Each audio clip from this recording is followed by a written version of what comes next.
Very difficult to break through this line, but there's the charm combo right now. They turn it in, that's a lot of damage. Looking for Kozq as Amazing Zolt comes out. Trashy narrowly avoiding death, or does he? Because Kozq is going to be able to throw one more dagger into his back. Teleports canceled at the end of it all. A double taunt. Kikis goes in for round 2 right now. Looking for the birds. Can they get the feathers? Yuki gets one. Hopping over looking for Senkux right now. Can he make the fight happen? Kozq incredibly low. Kabi flashing forward with the plumage. He's going to be able to pull those feathers out for a kill onto Kozq. Wonder hopping.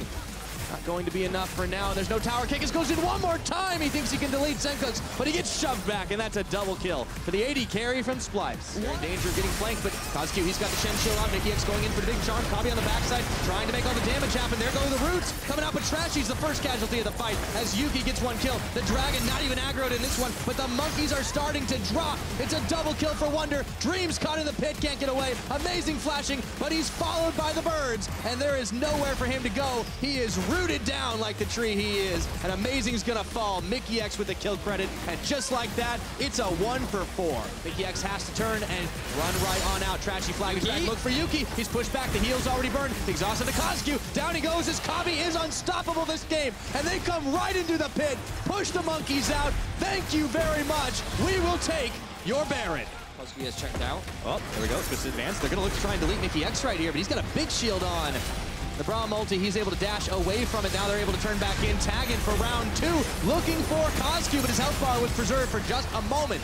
Courtesy of Kikis getting Stand United on top of him. Doesn't matter, they still take down Amazing all the same. And Splice says, I think we can go in and finish this game off easy peasy. Kabi is godlike in this game. Now it's Dreams, Kozq, Kikis all running for their lives. Featherstorm comes out, pulled back in. Down goes Dreams, a double kill for Kabi. And it's just Kozq and Kikis. Minions marching into the base at 36.5 minutes. Splice have cracked it open. And the last Nexus turret is going to fall. Sorry, monkeys, but there's nothing mysterious about this one. Splice take a clear-cut Game 1 victory. And even in the mid, Senkux is flexing his muscles, I should say. I was completely tongue-tied there as they look for Yuki down on the bottom. The action just doesn't stop Vedius right now. Exhaust is down. They finish him with the plumage, looking for Dreams, and that is going to be kill number 5 for Splice. 3 of them in the pocket of Kabi. It seems like about 30 minutes or so as Yuki's forced to flash away. Shield is on, heal is on, but it doesn't mean a thing. Kabi with the 4th kill of the game. He is having one hell of a series. There's a lot of wave clear from Civet and Oriana, which made things a little difficult. The TP flying. Oh, let's see if they turn the fight before the TP is even going to finish right now. Kikis in the back. He's soon to have Meganar, but maybe this is a chance for Mysterious Monkeys. Kabi is able to get that Featherstorm out. There's a big amount of burst damage, though. The AoE's coming hot and heavy. Wonder right in the mix. And it looks like they forced Dreams away. Flashing back, and Kozq, he's flashed, but he's down. That is 1 quick kill picked up by Splice. We've been waiting quite a while, obviously. Hans is pretty happy. His coaching rate, his win rate is going to be pretty high after this series, it looks like. As Trashy goes in, they look for Kikis. Kabi gets the deletion here. Shockwave pulls in 3. Once again, doesn't matter. Wonder with 1 quick kill on the eat. And they've blocked them all in the pit. Senkux on a rampage, and down goes the Jarvan. So Kozq, Yuki, the only members left to try and defend this one. Splice, they keep on working their way through this base. 27.5 minutes. 3 dragons, and yeah, it's about time to conquer the 7 kingdoms. Let's keep on pushing in for the win. Very clean game from Splice. They can be happy with the dominance that they demonstrated here today as they rip through the remaining Mysterious Monkeys and are looking to take the series win. Well, Kabi gets the last 2 death blows here, and that's the ace. It's just shy of 28 minutes on the clock, and Splice say it's time for the Nexus. GG, well played. Sorry, monkeys, but we are heading for playoffs.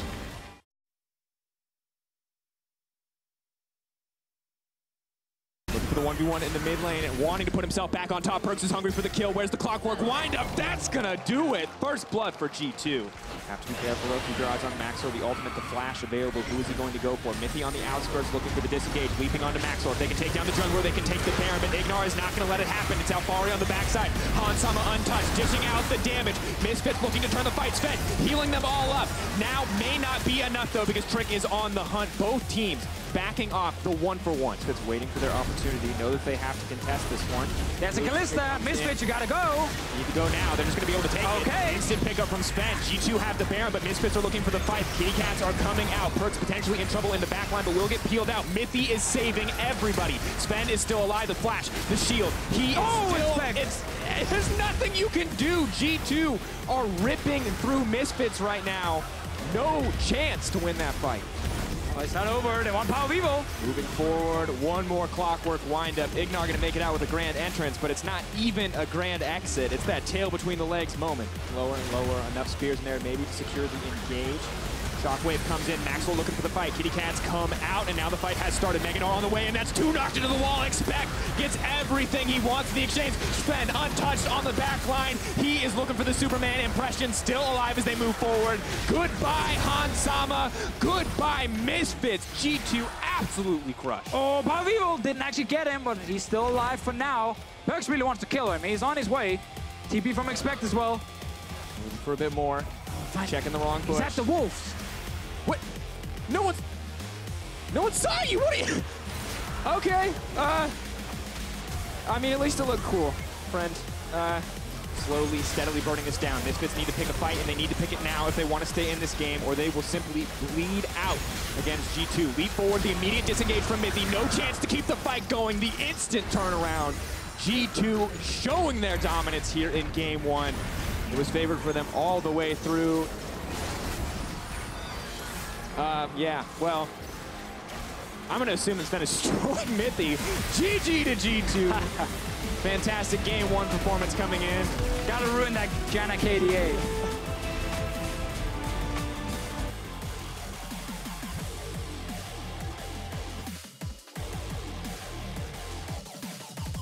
I flash forward, Hextech ultimatum, Galio coming in as well. Everything being committed from Misfits here in the early game. They're looking for the kill, the flash forward, the taunt. Expect is going to drop. First blood. Nope. Forward. Aggressive down on the Maxwell. Galio ult is coming in. G2 looking for the fight. Maxwell now trying to run. Damage moving forward. Who's actually going to take this one in the end? Perks has been locked up. Good damage coming in from Alfari. They need to take down the Camille. Power People not a damage threat. Perks going to get it. Immediate flash over the wall. Power trying to get something back. Has the red buff. Has the sustain. Perks running for his life. Flash comes out from Trick. The brief moment, the pause, the disengage. They still want the fight. They're unconcerned. Power may be able to get two here. Red buff. Not going to get procced on the auto. Perks waiting for his cooldowns. Oh, the Q missed. Oh, trying to predict on the taunt. That's dangerous. He's walking away. Come on, keep fighting.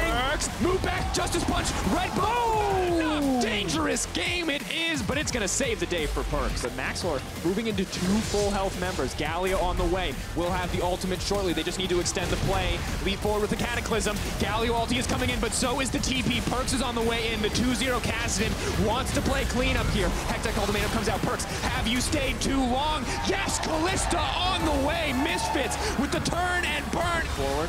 Marshall Boy's going to keep Hansama in range of Perks, but has to be careful. Retreating with the Rift Walks, burning through the mana pool very quickly. Looking for the knockup. Perks, nice Rift Walk to dodge away. Hansama, they're trading on the tower aggro. Hansama not going to take it anymore. They're moving forward. Perks is going to drop. Beautiful play by the Misfits bottom lane. Trick not happy with the exchange, however. Hansama traded back. Expect is still pushing in on the bottom side. His rage is building up. Maybe this is the opportunity for G2 to force a fight here, but as the Callista Spears go in, their chances of Smite stealing it away get smaller and smaller, but Misfits, they want the fight. Now backing off, the team is split up beautifully by Trick's engage. How far what an engage from Expect, now firing back. Goodbye, Hansama. Moving in for more. G2 wipe the floor with Misfits. Ulti coming in for the Galio. Perks is going to get knocked up, but watch Expect. He goes in once again. Hansama, they're going to try to lock him up, but he's dashing away. The Marshall Boy's keeping him alive for now, but Sven now a frontline AD carry, leaping in once again. Alfari dropped as well. There is too much mobility and no escape for Misfits. Perks can't get to safety. Zonya's used. Riftwalk will be available again. Yes is the answer now. Here we go. The dunk coming forward. Hansama untouched on the back line. Does the AD carry have enough damage? Because Sven is in a similar state. rotate. Both AD carries trying to take their teams to victory, trying to keep the hopes alive. Sven taunted up, the heal still coming out. Hansama, he needs to kill the priority target. The tank's still alive on the side of Misfits. Sven going forward, he's looking for Hansama, the madman, and he's gonna get it! Misfits crumbling at the hands of Sven and G2. The laugh to close it out, the BM. This man is so confident. Beautiful final fight for G2 in their favor from the moment Misfits misstepped, and a confident closeout for the G2 lineup.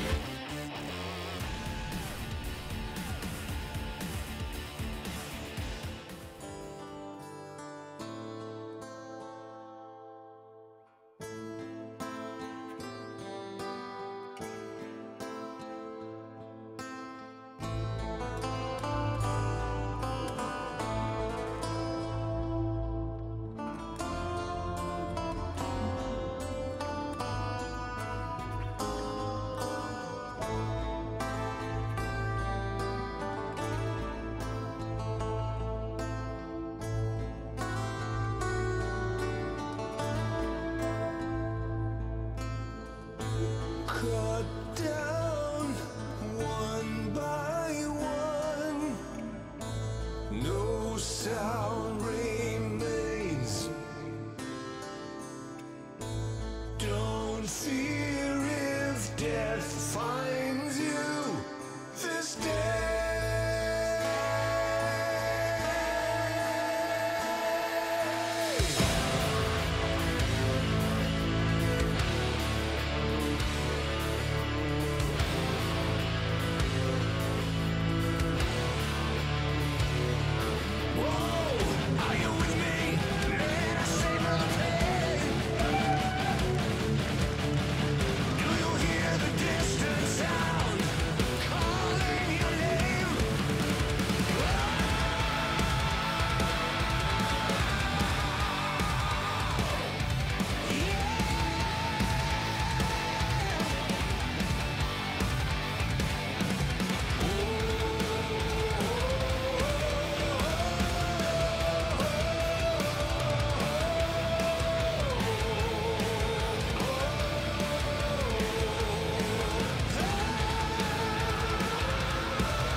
Facing off against ROCCAT is compared to when he was in Gambit with Diamond Prox and he had his little doggy to just play with lane with him, then that was scary and probably the hardest part. But I think now him and Joko are not as annoying as he used to be with Diamond Prox, so I think it's not going to be an issue against Vitality. To build up that rage bar. Kobe flashes forward, gets a couple autos before the Pillar of Ice zones him away.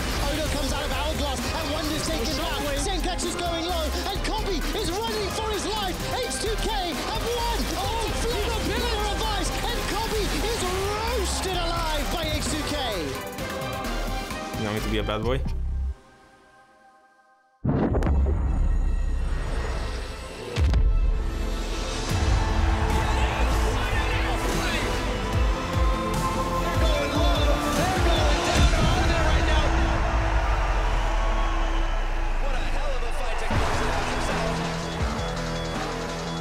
Welcome to Berlin for a new day in the EU LCS. It's a tight race in Group B, and all 3 playoff spots can be locked tonight when H2K goes up against Vitality. Earlier today, we saw some fantastic sights from the teams, and of course, an especially active crowd.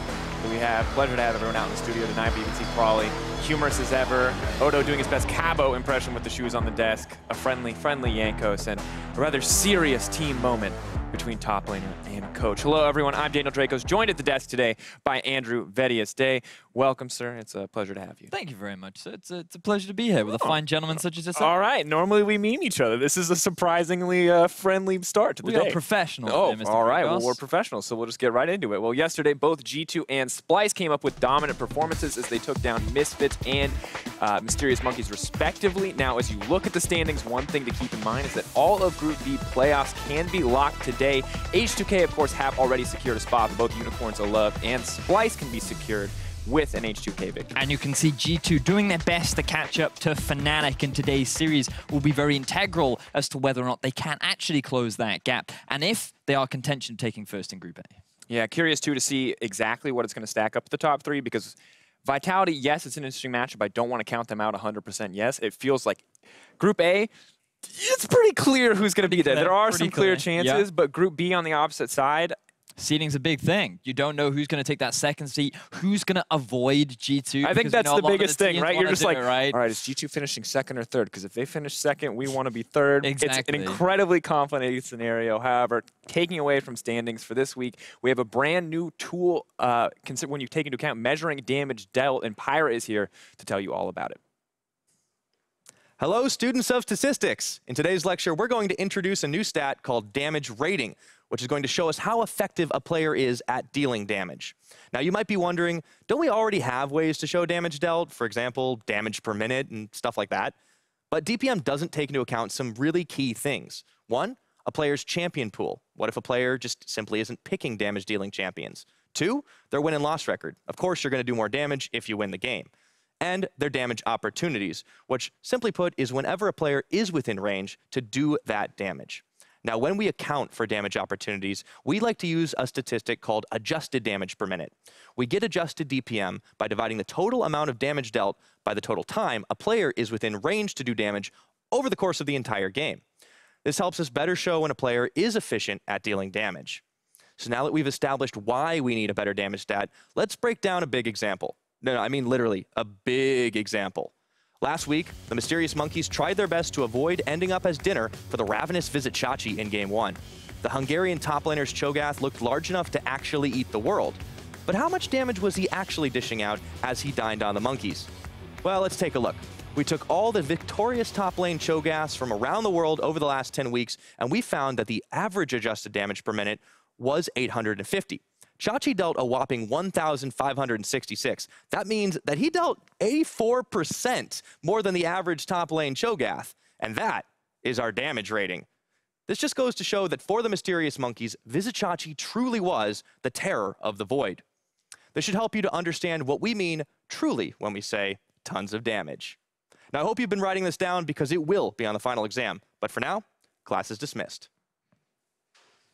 Thank you, Pyra. Happy to have a new statistic to measure performance. Damage per minute was fun, but a little tired of seeing Varus always topping the charts when he was a mid laner, so better now to have something a little bit more accurate.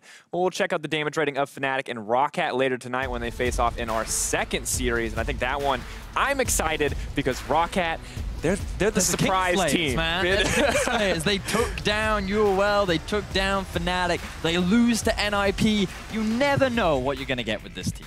Definitely is the case. Well, in our first series of the day, the fate of Group B can decided. Now, if H2K win today, all top three teams will lock playoffs. This is essentially a result of Vitality not able to catch them anymore. Yeah, Vitality right now, they are sitting at a 4-6 record. If they lose, they will be 4-7, which means that it becomes impossible with the number of games left for them to catch up. So definitely a little bit more difficult. It's a very important series for Vitality. You can see how on-screen motivated Joko is, the stare in his eyes, very much about securing a win today. Definitely, but it's going to be a tough road going up against H2K. We look at all of Vitality's performances over the course of this year against H2K. H2K is 6-2 over them.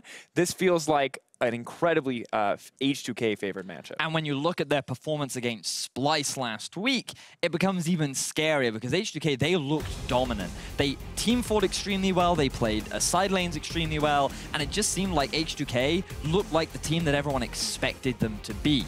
One of the star players that I personally felt like was Che. His use of the pillars, his ability to just lock Kobbe out of so many fights was impressive to see, and he brought out this Trundle, which we've heard rumors about. We've seen it slowly making its way into the meta, and I think that it can be a very big pick for him and H2K moving into today's series. Yeah, and good to see some of those members where we always have question marks. Che and Nuclear, not always 100%. Yanko, sometimes questionable performances, even if he is a star player. Good to see them iron that out, and for Che especially to show these kind of monster performances, even on something like a Trundle, where only tool you have to start fights as a pillar, but hitting it so consistently is fantastic. Now, Vitality, on the other hand, they had a similarly dominant win against Mysterious Monkeys. We can't take that away from them, but I feel like beating the Mysterious Monkeys is not enough to instill confidence in me that this team can take down H2K. Yeah, it's very difficult because it's definitely on the right track. It's definitely what you needed to do with playoffs in mind and the ability to still try and qualify. But something that we did see a lot of was something that we've seen a lot from Vitality, which is their fundamentals are improving, but they still seem a little slow to make that big game-changing play. They don't seem to have that leader, that shot caller, that makes that clutch decision that wins them games. And I feel like right now that's the big thing that separates them from the other top 3 teams in Group B. And I'm hoping that if the team stays together and they continue to work on this issue, they can eventually find that voice that can lead them into these big plays. But for the time being, I think because they lack that, the fundamentals will not be enough to defeat the powerhouse of H2K. Well, we're going to have to see. We'll see if Vitality can stay in the fight for a playoff spot. Here are Pyra and Stress to get us into game. Thank you very much, Dracos. And hello, all you esports fans. We are about ready to hit the rip, but first, let's go ahead and not waste any time. Stress, let us check out our starting lineups. H2K is going to be starting on the blue side for game number 1. Now, there definitely are a lot of players that can stand out on this team, but I feel like, for me, I'm kind of looking at Odo to be the X factor. Yeah, Odo, some big, strong words at the beginning of the day. He shot towards Cabochard and his former jungler a long time ago of Diamond Proc. So we have to now take a look across the other side of the rift at Odo Amne's opposite number 4, Vitality on the red side.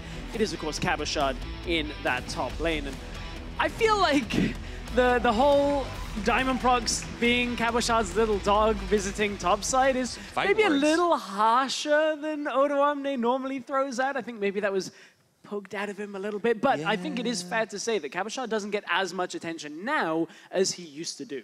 Yeah, absolutely, and it's not just about Diamond Procs, but in general, Cabochard was a player that once upon a time was thriving with a lot of pressure on his side. Remember, he pioneered some of those more unconventional top picks. Remember when he pulled out the Lucian? I mean, this guy had a streak, and it was very impressive, but we just haven't seen it for a while. Yeah, we haven't, and part of that is to do with the visitation of a jungler up to the top side. Part That's a nice way to put it. Yeah, camping, however you want to call it. Part of it also, I feel, is Cabochard has had a lot stiffer competition these days than previous. You look at the likes of an Odo Amne, a Vizicachi, Expect even slotting into the top lane since Kikis was a top laner on G2 for a while, a long time back. I think the competition top lane has been very stiff, and Cabochard hasn't necessarily stepped up alongside it. But we know he's got the potential, and one champion, I have my eyes on Cabochard as an outside chance. He's been solo queue playing Urgot. I don't think it'll get picked, but if one guy is going to pick it, we're on 7-15, it could be Cabochard. Yeah, I wouldn't put it past him, but we'll see if it ends up shaking out. We're into picks and bans, LeBlanc, Elise off the board, and there is that Cho'Gath going away. And no surprises there to kick things off. Now, Vitality is going to be a very tense game, tense series all the way through for this team as they are trying to still eke their way into playoffs. Let's see what they remove. The Braum follows through. I like the Braum ban because Trundle's been a lane that's played quite a lot into Braum, and this is Vitality saying, hey, we haven't tended too much towards things like that Trundle. We like the Tom Kent, we like these kind of picks. So we don't want to give you the Braum to be very strong if we don't want to play the Trundle and the opposite factor. So I think the Vitality, taking that off the board, good ban away. Yeah, so the Callistas also followed through. This does leave the Zac open, and it actually is going to get instantly locked in by Yankless right now. And I wonder if Vitality want to take away that Thresh that Chase also had a lot of success on.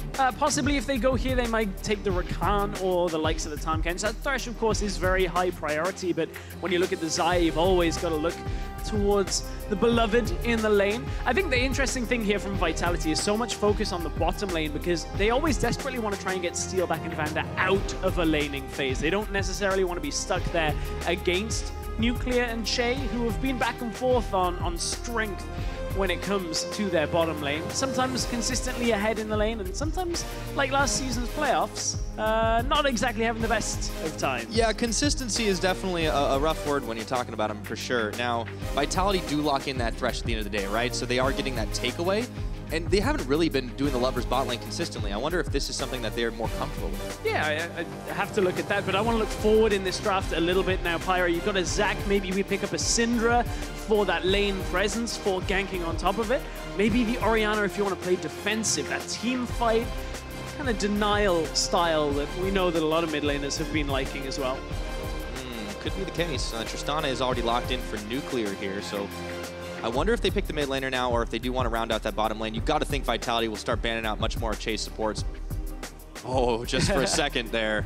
I was holding my breath. Yeah, but as the timer ticks down, it's the Tahm Kench. I like the Tahm Kench pick. It's kind of a pick that has ebbed and flowed into the meta. Against Thresh, it's particularly good. Of course, Tristana already very safe with the rocket jump as well. Now you get that extra added safety plus the map play that comes with the Tahm Kench. Would you say the Tahm Kench is coming and going like a river? Yeah. Awesome. I would Pyra at that point. I didn't have anything to follow it. It's pretty good. You don't have to say anything clever sometimes. I was trying to think back to the release, but couldn't think of any of Tahm Kench's lines. This Maokai, of course, we've seen it in the jungle. We've seen it in the top lane. So provides that front line, the flex threat now that Vitality can come through. And we know that Cabochard, they always like to give him that opportunity to play carries in the top side.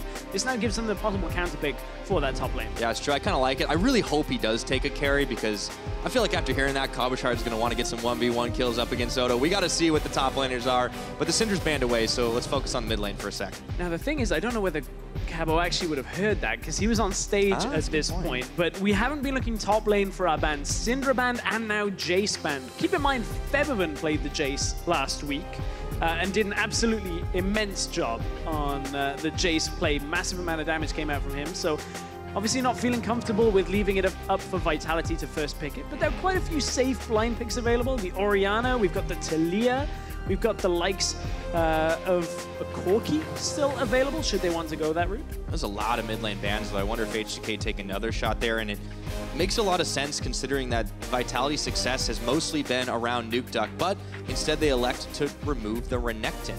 And at this point, if you want teamfight engage front lane, you can go the route of the Jarvan. If you want side lane control, you might look towards the Gnar here.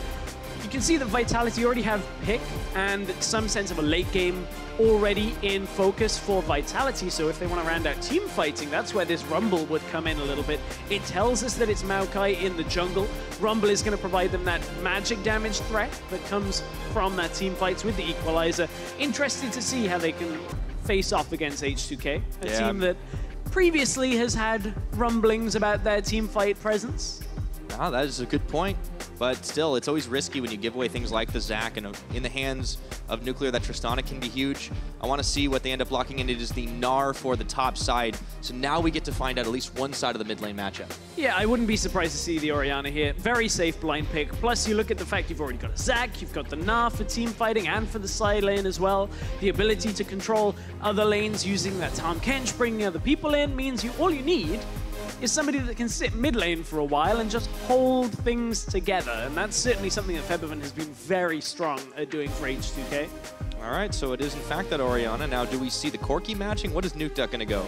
If they want earlier game, you can go for something like the Lucian. Talia, I was going to say, but Lucian as well, pushing lane. You can get a lot of damage down. This is a lane matchup that we did see quite a lot in the early part of the summer split, where you can utilize this Lucian's presence in the lane. Of course, we saw it in the Telecom Wars as well, the Lucian brought out by FLICKR. Lots and lots of emphasis on the early game here, and I'm looking forward to seeing how this actually pans out for Nuke Duck. They were afforded this opportunity by having a magic damage threat from the top lane as well. I'm interested by the composition out of Vitality. I quite like it. You've got this scaling threat out of Sealback. You've got team fighting out of Joko and Cabochard. Interesting setup, whereas I think H2K is a little bit more straightforward. You've got the Zac to start team fights. You've got Tahm Kench as well to bring them in. And then Gnar and Orianna, every time they're in a team fight, always have that big impact. Yeah, it makes a lot of sense. I feel like, though, for Vitality, you saw the serious faces of the players. It's crunch time for this team. They need to win out to try and make those playoffs. And they need some help for it, too. They're several games back from all the teams at the top of Group B. But it could all start here today. Yamato Cannon, taking over that coaching role on Team Vitality after his stint on Splice. He wants to make this team even better than they were before. Let's see if they can get it done. Otherwise, they will be, unfortunately, mired in 4th place. Mediocrity for another split. Another split would be 4th for Vitality. As we head on to the Rift, you were talking about other things that would need to happen. For Vitality to make playoffs, they must win this game, and one of the other teams above them must lose every series until the end of the split. It has to be the same team consistently losing. Otherwise, that gap between them is just too big. Yeah, the placement in the playoffs is all up for grabs right here in Group B. Vitality are hoping to squeeze their way into that pool. But it all starts right here, right now for game number 1 between H2K and Vitality. As we load up onto the Rift, we'll see where the early action goes. You mentioned early game, oh so important. And we know Vitality have struggled with getting early game leads.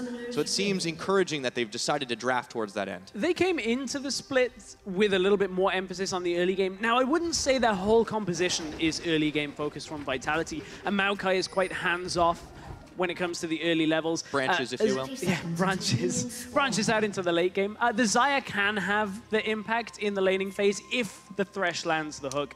Those are the types of things for the early game that are a little bit more chance. It's that Lucian that can have the lane dominance early on, should have the lane dominance.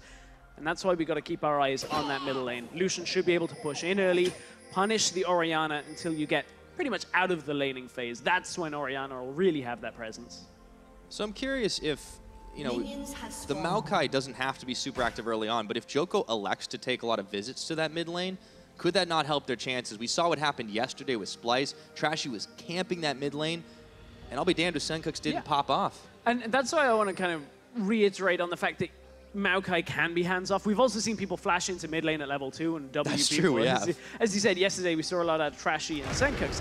I think when you're going up against the likes of a Zac, who can always be around to counter-gank, it's always a difficult one, actually getting in for a successful gank. You can see Joko having a little bit of trouble with the pull. Gets the blue buff and now will end up on his Wolves. Had Steelback and Vander there to pull for him, but likewise, Nuclear and Shay were on their way to the lane in the bottom side, so no distinct advantage right now for that level 2 rush in the bottom lane. Yeah, not as sick of a leash as we saw the other week with the Maokai, where he was already up at red buff when he got the blue. Right. That was pretty smooth, but all the same, he's able to get his good start off. One thing to note is the blue, there was a ward on the red buff of Joko in Vitality's jungle, and basically it was spotting to see whether Joko was doing a route where he ends up on red and then looks towards the top lane early on to try and punish Odo Amne. Now that's not what Joko was doing, so we have to track the rest of his progress through the jungle.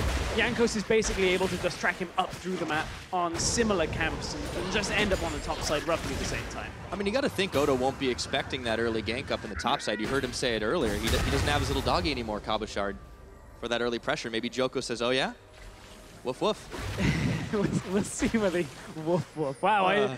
He's a cat. He's got a cat skin. I know. I know. It's cats and dogs. I got him mixed up, Stress. At least it's not raining at this point. Look, now Joko goes into Jankos' jungle, knows he was a little faster on that clear to get there. And Jankos actually gets pushed away from the blue. If that resets, that's a pretty sizable win for Joko. Now, they both have their smites available, but Jankos has to back himself away.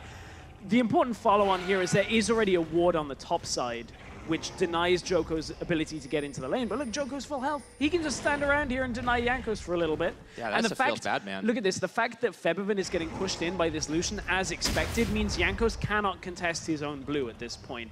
It's a little risky for Joko if he continues to stay, if, for instance, Odo Amne leaves the lane. But look at where Jankos is going here, trying to make something happen on the top side of the map. It's one of the options that Jankos actually has available. All right, he hops in. Let's get one pull, and now that means Odo Amne is going to be able to throw the boomerang at him, but Cabochard doesn't take that much damage, and is going to free this red buff, or this blue buff up over to Joko. So this is a good start for Vitality. Oh, and look at the mid lane. Vanzer is heading towards there as well, but Joko, look, Vitality are trying to keep early game pressure in the lane and push forward, try and take as much away from H2K as they can. I like this early game attempt out of Vitality, trying to really deny this Zac. Joko is not done. Oh, Jankos is going to have such a hard time in this jungle. They're even bringing Cabochard now. Vitality are zeroing in on trying to get these early advantages, and they don't need to do it through kills. 4 minutes in.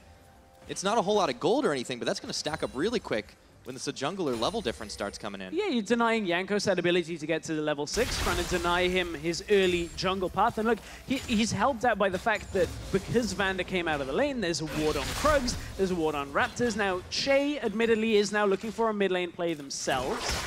But Nukeduck, he's a little ahead on the CS. Joko's going to cross over a ward, so this should kind of neutralize any play in that middle lane. But you can see this is already the kind of success around the middle lane, pushing it in, the Vitality we're expecting to have. Yeah, and for Vitality, we talked about it week in and week out. Nukeduck has been a consistent win condition for this team. And he is a very solid player, but Trying we'll to talk go about on that more in a Odo, minute because instant flash follow through. There's the root. Joko gets a bramble smash out. They've got it. Shard, he flashed forward. He's looking for a barbecue, but it's going to be the tree that secures first blood. Joko with the flash follow through. I really like this early game out of Vitality. Difficult to deal with in the fact that H2K have picked a Zac that needs a little bit more time to get in. The Orianna was getting pushed in, and they've focused on the top half of the map, getting now Odo Amne. The first kill of the game goes over to Joko. I like what they've been doing. It's a good usage of time for Joko, and is really neutralizing the effect that Jankos can have on the game. Yeah, there we go. So I'm going to go back to my point about Nukeduck because he has been so integral to the team, but he's clearly not the only win condition. And in this particular game, it's going to be hard for him, it seems, on his own to break through because he's up against Febvin, who's having, honestly, a really solid split, and he's on a safe mid laner. On a safe mid lane. A lot of people call Febvin in the audience today, by the sounds of it. But as we look at that mid lane, talking about safe mid laners, that's one of the reasons why H2K has picked up this Orianna. But we got to focus on Joko. He doesn't have to be safe. Yeah, he's just killed him in the river at that point. Oh no, Joko. Like, Febvin walks out of the lane, finds Joko. I was looking for the minimap to try and see where, in fact, Nukeduck was. He was sat in the lane, just trying to farm out the back of it. And Febvin just ends up picking up an easy kill of all of the good work that Joko had done. Remember, no flash was available from being in that top side, flashing forward. Febvin ends up just finding him and killing him. Poor guy. He should have made like a tree and gotten the hell out of there. Nukeduck stepping forward, double tap onto Febvin, but he's got the shield to keep himself safe. And let's take a look at what Che's doing. He went a little farther into the jungle while Joko was away. Now he can get some sights on it. This might give Jankos some breathing room. So this is what happened between Joko and Febvin. Of course, Joko on the retreat path from the jungle. He could see Febvin on this ward, but it wasn't really enough. He was trying to hide. Trees trying to hide in plain sight. And Febvin just knows that he can pick this up because, look, mid lane was pushed out towards Nukeduck. Nukeduck was just receiving the farm. That was never going to work. I mean, at that point, he didn't have a whole lot of options. Yeah, but I mean, if you're a tree, you should hide in the jungle at least. Come on, man. All right, Cabochard, he doesn't know Jankos is here, but Jankos doesn't have level 6 just yet. Neither jungler does. Cabochard will have Equalizer available to him, and you can see H2K a little gun shy to try and pull off the dive. He does know that Zac's there. There's the ping. Yeah, has that feeling that Zac is around. Equalizer is available as you were looking towards. Now, it's a Hex Drinker attempt, or potentially, out of Odo, so for that first sight, he doesn't have a massive amount of damage. Of course, he had to retreat back after being killed. Cabochard has himself that Seeker's Arm Guard already, so a little bit tougher to kill under the tower. Yeah, and so he'll be working his way towards Johnny's Hourglass. But Cabochard's very comfortable on a champion like this Rumble. We've seen him play it time and again throughout the split. And Joko, he's able to get eyes on Jankos once again. Poor Jankos just keeps trying to grab farm wherever he can. Now he started off on the Raptor camp, but Joko just keeps pushing it back. He can threaten this over and over again, and Jankos can't finish the job right now. This is kind of slowing down both junglers, honestly. But you can see how a few extra levels in the lane matchups actually has turned this back around for H2K. They're now able to contend with the mid lane push a little more. They're able to push further with Odo Amne. That gives Jankos the freedom with the vision control they already have through the top side river to be able to push forward. And now this game hasn't been much about the bottom lanes, but look at where Che and Nuclear are heading. They're trying to cut off Nukeduck as they recognize Nukeduck has likely pushed forward, what with Febvin recalling out. They're going to find Nukeduck on the Raptors. Now, Zac isn't here, but Tristana looking for it. There's the Lantern, though. Vander, he shows up right at the right time to get the save. Now, Che and Nuclear have to go home empty-handed. Now, we only have a pair of kills apiece. As you said rightly, the action hadn't been in the bottom. It had been mostly up to the top, and we're right back into it again as Odo Amne gets a big gnar against the wall. Cabochard throws down the Equalizer, but it doesn't look equal to me. That's 2-on-1. Odo Amne with the kill. This has been a good turnaround out of H2K, using now their slightly pushed up lanes, making sure they can get Jankos up there to get the kill onto Cabochard. Again, no flash from Cabochard from before, so as soon as that gnar comes out from Odo Amne, they know they can capitalize, stack the crowd control, and look to get in there for the kill. And there's no response, there's no second teleport user. Joko wasn't close enough for Vitality to actually turn that back around, and H2K have found two good openings now to turn the game back around. Only a 500 gold lead for Vitality, but a lead is still a lead. That's true, and a lot of it is off the credit of what they were able to get done early. Joko derping aside, still had a lot of work in shutting down Jankos early on. Now we'll see how this fight unfolded, because of course Odo Amne comes up with a big play.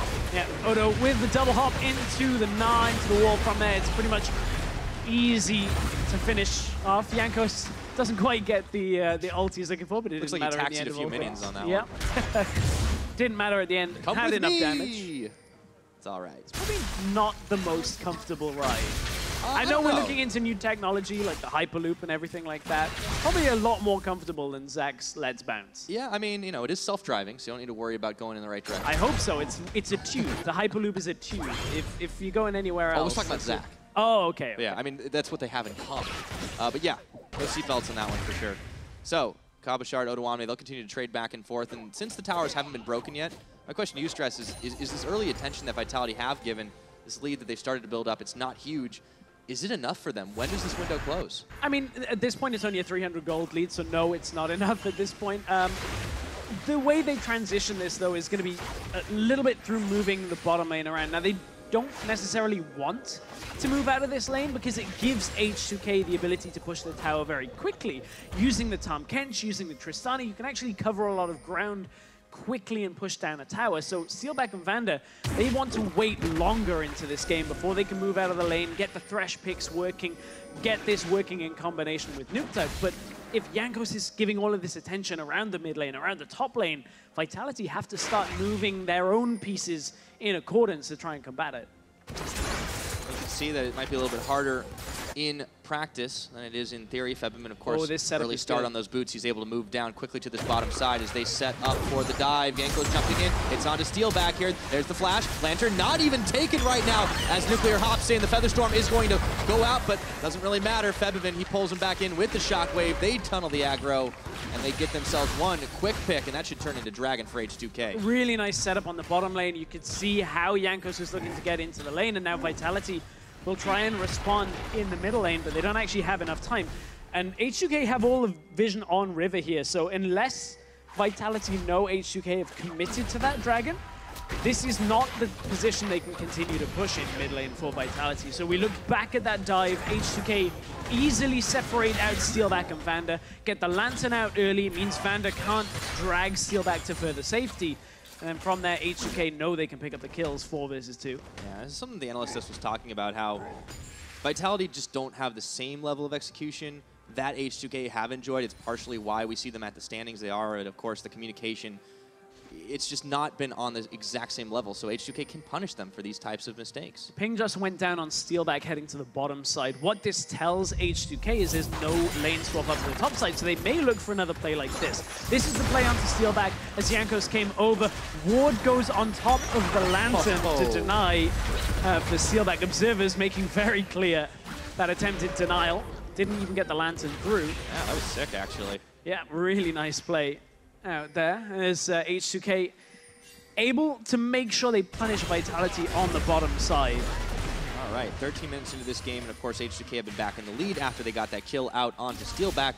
Let's see where they decide to go next. Jankos sitting inside the mid lane, and he just hops right over into his Raptor Pit. Vitality do have a couple of wards in that jungle, so they've spotted him out. But for the time being, H2K seem to be in a very comfortable place.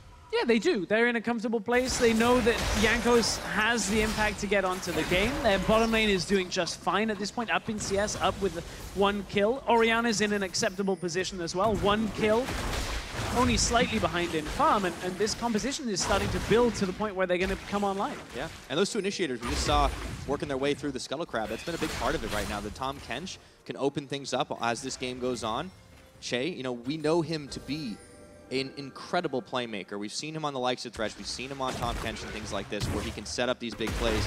Can be a big part of H2K winning these team fights. So Vitality, they really need to start getting something going right now if they want to hang on. Once again, our observers highlighting just how much that Jankos is tracked through the jungle. And I like what you were talking about, the engage potential, you know, Jankos and his ability to get into the fights. But look, it's Joko that's looking for a play on middle lane, looking for tower first blood as Fedman's here. May just shockwave the wave. Clears it away. Yep. Easy peasy. Nukeduck takes a few more pot shots. It's almost down. Remember, we still don't have a single tower yet, so first tower blood is still up and available.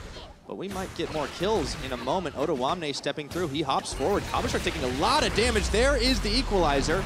He's trying to zoom his way back as Meganar comes out. In goes Jankos. Nukeduck there tagging. He dashes away. Flash followed through. Here comes Che. Whoop. Although he does bring Nukeduck to the party, or Febman, I should say, who gets eaten back up after the hook came through.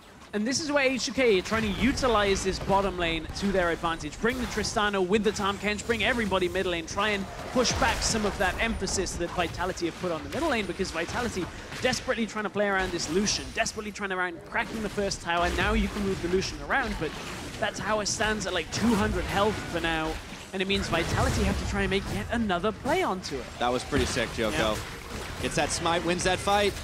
All right, Nukeduck. I mean, it's really low in this mid tower right now, so everybody has been trying to push it down in the mid, in the bot, in the top, wherever they can find that advantage. But you can see Joko, he's kind of getting what he put in earlier up against Jankos, who brought Ottawamne to help him clear out that jungle. Well, yeah, exactly. It's almost turnaround's fair play. Joko won that smite fight, but Jankos actually was level 9 first. Jankos' impact in the fights, in the skirmishes early on, is actually giving him the level advantage, and they're looking for it again. Here comes Ottawamne. Half the Nabar is there. Got the ball. He's going to get pushed back for just a second. The Thresh box comes down. Shockwave pulls in 2, and the Cats come too late. Tower goes down. Nuclear comes up with a kill onto Vander, and Vitality are left empty-handed. And what I like that H2K have done here is they make a small play to deny the wave push from Vitality at first, and then just repeat the play again. This time, catch with the ultimates, get the team fight started, get the kills, and get the tower. It's something that we've seen a lot of teams do step one, where you make a small play on, but you don't follow it up with this exchange. You don't go for the dive where you know you have the effective play here. Shockwave lands,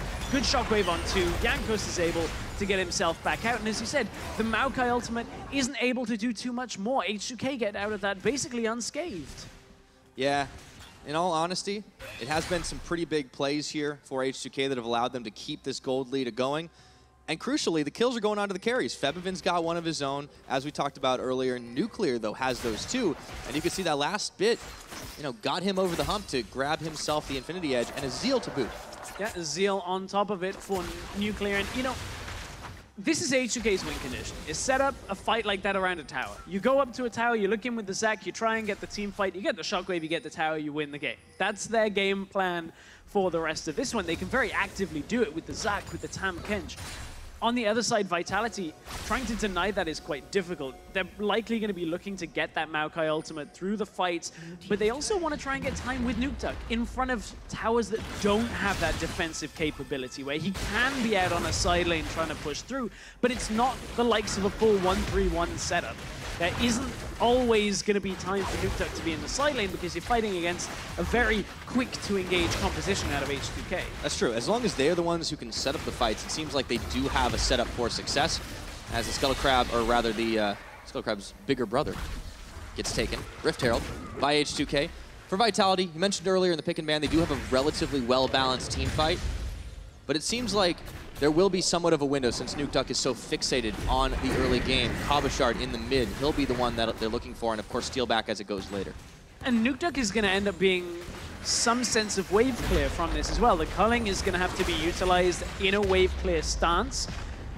And that means he's got to step close enough to a tower that if Jankos and Febiven are there, that's a very treacherous situation. Look, Rift Herald still survived after the tower push with quite a lot of health as well. Equalizer comes out now, but look, this Rift Herald has already done the damage. This tower is not going to heal up. Yeah, that is a little unfortunate, and I can understand Yamato's frustration here. Remember, Vitality, they need to win out if they want to have any chance of making it into the playoffs, and at the moment, H2K leading the charge with a 2,000 gold lead and a tempo advantage, not looking too hot. One area that Vitality could look to turn this back around is once this Righteous Glory is completed on Joker, that's the item he's looking for, try and find somebody like Febiven if they're on their own. Now, those errors don't happen very often. We've seen it happen a handful of times with Febiven, but if you can get the likes of a Maokai, a Lucian, to get that initial pick, maybe bring the Thresh along as well, try and get that pick, that's where Vitality can open the game back up. But H2K against teams that typically are below them on the standings look very clean when making plays like this. A little bit on a different page. Nuclear was anticipating that Nukeduck would go up the river, I think. But yeah, juked. Yeah, so Nukeduck is able to get out scot-free. That time, Jukeduck. Yeah, wow. I can't believe I didn't think of that one. I'm sure we were saying that in 2013. Probably. That was a long time ago, Stress. I wasn't even around back then. But Nuclear back down on the bottom side, pushing up against Nukeduck, and he has a lot of damage, though. Nukeduck's got to be careful, and of course, there's that Tahm Kench protection there, that frustrating levels of death denial that he can always bring, and Che, no stranger to it. No. Che, I think that was one of his real big standout moments here in Europe. Ooh, Joko gets dragged over the wall. Oh, he wants to go all in. Jankos does not get locked up. And the bounce, oh, that's a long hook, but it's not going to be followed. That was one of the opportunities we were talking about, where if they can find H2K out on their own, it actually ended up being beneficial that Joko got dragged so far away. The problem is, H2K use a lot to back out, because they know Odoame is getting the top tower. They know there is the attempt on the bottom tower between Nuclear and Nuke Duck. And Nuke Duck, he gets popped back by the buster shot of Nuclear, but of course, Che once again there to keep him alive. And you know, the top lane keeps pushing in favor of H2K right now because Cabochard just can't match the pressure that Odoamne is dishing. And this means some of the big ultimates now not available. Joko's ultimate, Nuke Duck's ultimate not available for any kind of skirmish. It gives H2K the freedom to just go to the Dragon now.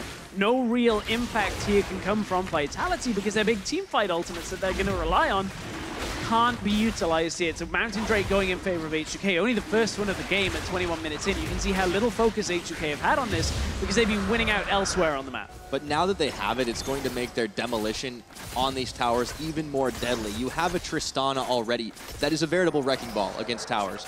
Now you have the Mountain Drake. You're going to do a little bit extra damage to those objectives as well. So it's going to be harder and harder for Vitality to stop themselves from losing ground. And you know, there is late game potential for this team, of course. The Xayah is going to be pretty instrumental in making it happen. And credit to Nuke Duck. He does keep this side wave pressure up. Vitality aren't folding at the moment. And it's something we've criticized them in the past for slowly giving ground, not taking action. And now they're making plays. They're not all working, but they are doing them. Especially Vitality of old, where they kind of would run out of things to do. I think this Vitality lineup has had less of that problem. They've been attempting to make plays. Some of that, I think you can attribute to the fact they were playing Tahm Kench or Vander a whole bunch. Thresh is a little more difficult to have that kind of impact, because it's, can I flay somebody or can I hook somebody? If no, probably can't make too many plays without trying to just get that vision first. Whereas Tahm Kench, you can be like, I see someone in the side lane, go, go, go. Yeah, that is fair. And you could definitely have much more reliable plays with the Tahm Kench than you can with the Thresh. But remember, it is Vander piloting him. This is a guy with a lot of LCS experience. We used to call him Vanderlife.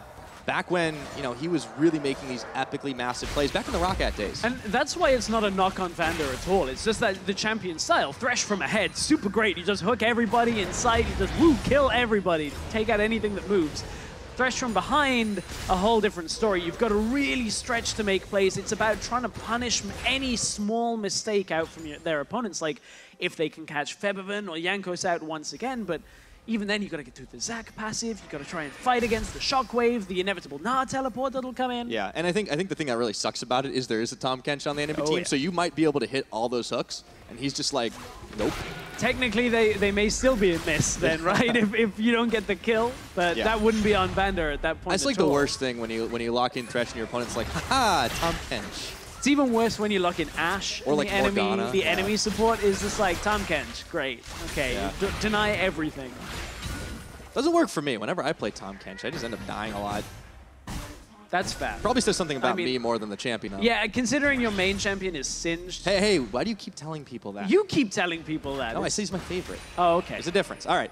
But anyways, look what H2K have been able to do, right? Like, they keep the vision clear. Ooh. They're able to make moves together as a team here. They're trying to punish Odoamne here. He does have his flash. He's going to be mini Gnar and can get out of there. But look, H2K commit onto the Baron immediately because, look, Nuke Duck, no teleport available. This is Vitality committing into the bottom lane when they didn't have full vision control on the top side. They hardly had any. TP comes through. Vitality, they're going to try and fight this one. Oh, Joko has to burn his flash, and he can't get over the wall. Wait, Joko, he's got to be taken down. Smited away, Joko nearly bought it there. However, Jankos, he gives his life to try and keep them out of that Baron pit. So that is one Baron buff removed. But the rest of H2K will make it out. Oh, I didn't see who actually tagged the blast cone there, but that looked to have been touch and go. Joko clearly saw the play in his eyes. He was like, Jankos is out of the pit. I can get in there. I can steal it down. He flashed a little bit too far ahead to actually make the insta-play, but man, that would have been a highlight.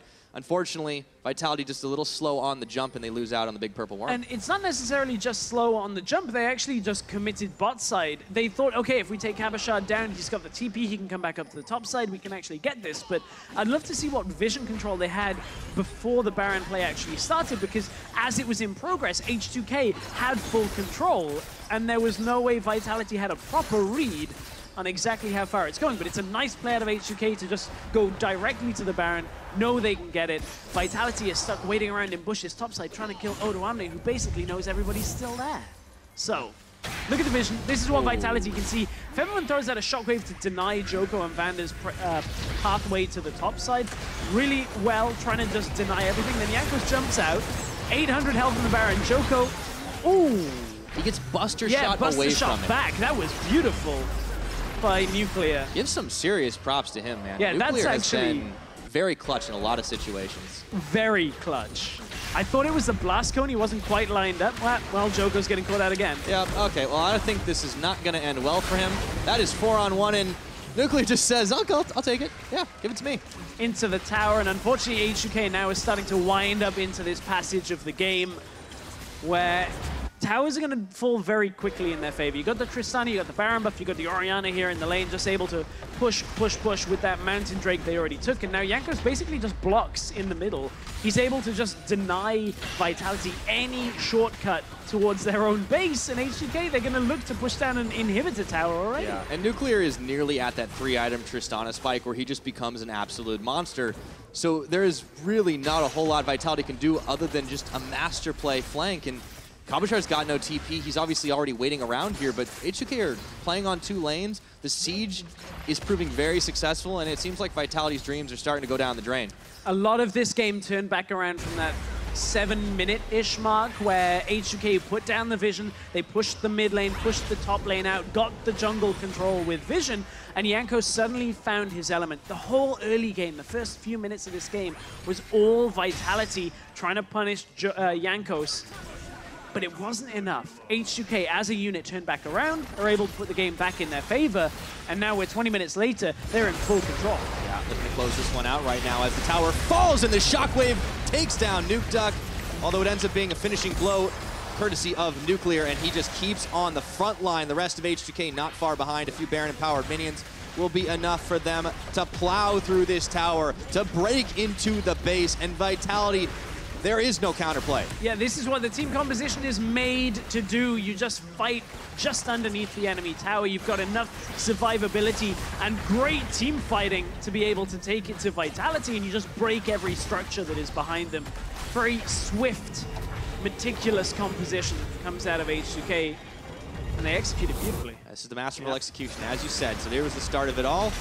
And a big front line in that Gnar. Yeah, Shockwave comes through. Nuke Duck is able to flash it, but Nuclear already has that auto attack in traveling. And Joko kind of zoned out of the fight, can't quite get in, had used the ultimate, was trying to basically get anything he could, but at that point, doesn't really have much more to offer. I mean, wasn't able to do a whole lot. And you can see why it was so critical for Vitality to try and shut down Jankos early, because he's been a big part of that front line, but so is Odoamne now, so is Che, and there's just no chance that Vitality have been able to get into those backline situations to find the flanks they need. And, you know, it was critical that they played the early game out, but we know that Vitality, they just generally don't get a whole lot of these early leads. Not for lack of trying, but against a team like H2K, just better execution, just crisper play. It's hard to do. It is. It's very hard to do, but H2K themselves on this execution want to go again. Nice dodge. I was having a conversation with Senkux last week when we were on the analyst desk, talking about how strong Orianna is as a pick, and you can see Featherman using it beautifully. Good offensively, tied with a Zac, great defensively, especially against people that are trying to engage. Look, this ball creates so much pressure. Oh, steal back, forced to ult. Yeah, it also forces that to happen every now and again, and it's such a low cooldown for the Shockwave as well. I mean, that's why Orianna's been such a staple for such a long time in League of Legends. And such a staple blind pick as well. There are almost no matchups that completely deny Orianna. Lucian is a tough one, don't get me wrong, but you get into the game. Later on when you team fight like this. They're going to try it. Although Odoamne, he gets melted through. This might be the opportunity here as Che was standing on top of the equalizer. Didn't take too much damage, but Jankos a little too low to get back into it. And H2K don't push their luck. Yeah, just split second between Odoamne actually transforming there, but he was caught chain CC'd and wasn't able to get his ultimate through. So nice catch by Vitality. That's what they've been looking to do for the last 20 minutes of this game, but unfortunately, it's not a reliable basis, and that's what makes it difficult to pull off here. Vitality looking for any area that they can while they're slowly losing one Nexus tower. Yeah. We talked about the Miracle fight. I mean, there's always an opportunity, right? And Steelback, you know, we've been talking about Nuclear constantly this game, but he's building up his items as well. Xayah in the late game is a monstrous team fighter. There is always a chance if H2K, they mess up their execution, lose more than just Odoamne next time, but it will take quite a lot for that to happen. Yeah, it will take quite a lot for that. Steelback, there's so much is going to rely on him getting past this third item, getting even further into the game. So that means the rest of his team for now have to kind of stem the bleeding. They'll have to use as much of their wave clear as possible out of the culling and all that. But look, it's not available right now. So every time Nukeduck steps forward to try and clear it with a piercing light and then a combination of auto attacks, it just doesn't really have that impact, because then Febiven's just going to Q Shockwave him like every single time. Yeah, that's already back off cooldown. Yeah, Febiven's pretty beastly right now. I mean, we've been talking a lot about Nuclear. Febiven's been big, but H2K have executed this composition masterfully, considering the tough situation they were put in early on with Jankos and just plowing through the tower now. Jankos looking for Cabochard. He gets them pulled on in. Cabo might go golden, but right about now, he is going to be falling down. A big shockwave pulls in for Jankos, coming in with no fear and no health bar, but he is still able to stay alive, and they have pushed Vitality all the way back to the fountain. One shut down, that will not be enough. A double kill from Febiven. Minions streaming into the base. A triple kill for Febiven. And in game number 1, H2K show Vitality who is boss, taking the series up 1-0. Odoamne practically walked right through that Maokai ultimate. Nexus ends up falling, and H2K with a very clear game plan come through. Execute well. Vitality just couldn't contend in those skirmishes, in the fights underneath the tower. It's exactly what H2K were looking for. Yeah, and I feel like Vitality, they had their game plan, and in the early game, they did make it work for them. But like it happens in so many Vitality games, they just ran out of gas.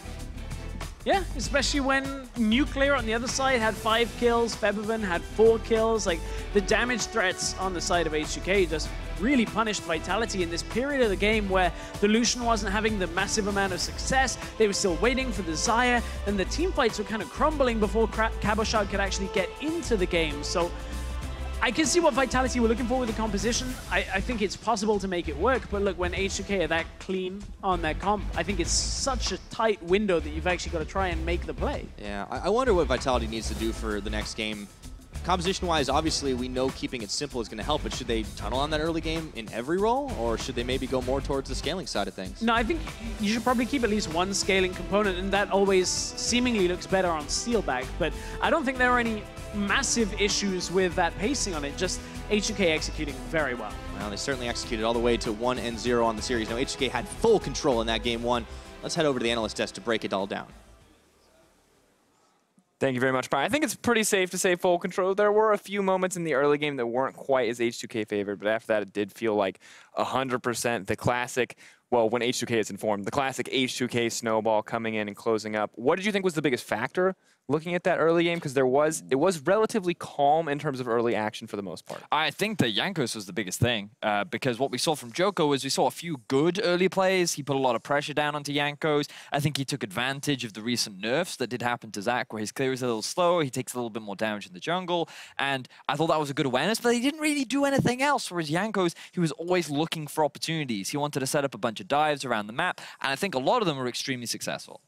Yeah, it definitely was the case, and I think it's surprising because Joko had a successful play where they ganked the Gnar, and it felt like it worked out for them, but wasn't able to transition it to anything else. However, Jankos, just kind of the crux of so many of these aggressive tower dive plays, and when we look at this one in particular, and this specific moment, I thought we might get the whole play as well, but you can see that ward being laid down, on top of this being a smart map play, just a beautiful outplay as well. Yeah, and you can see on your mini-map, like the control wards were set up in the river, the deep vision was invested already from the bottom lane because they had the push.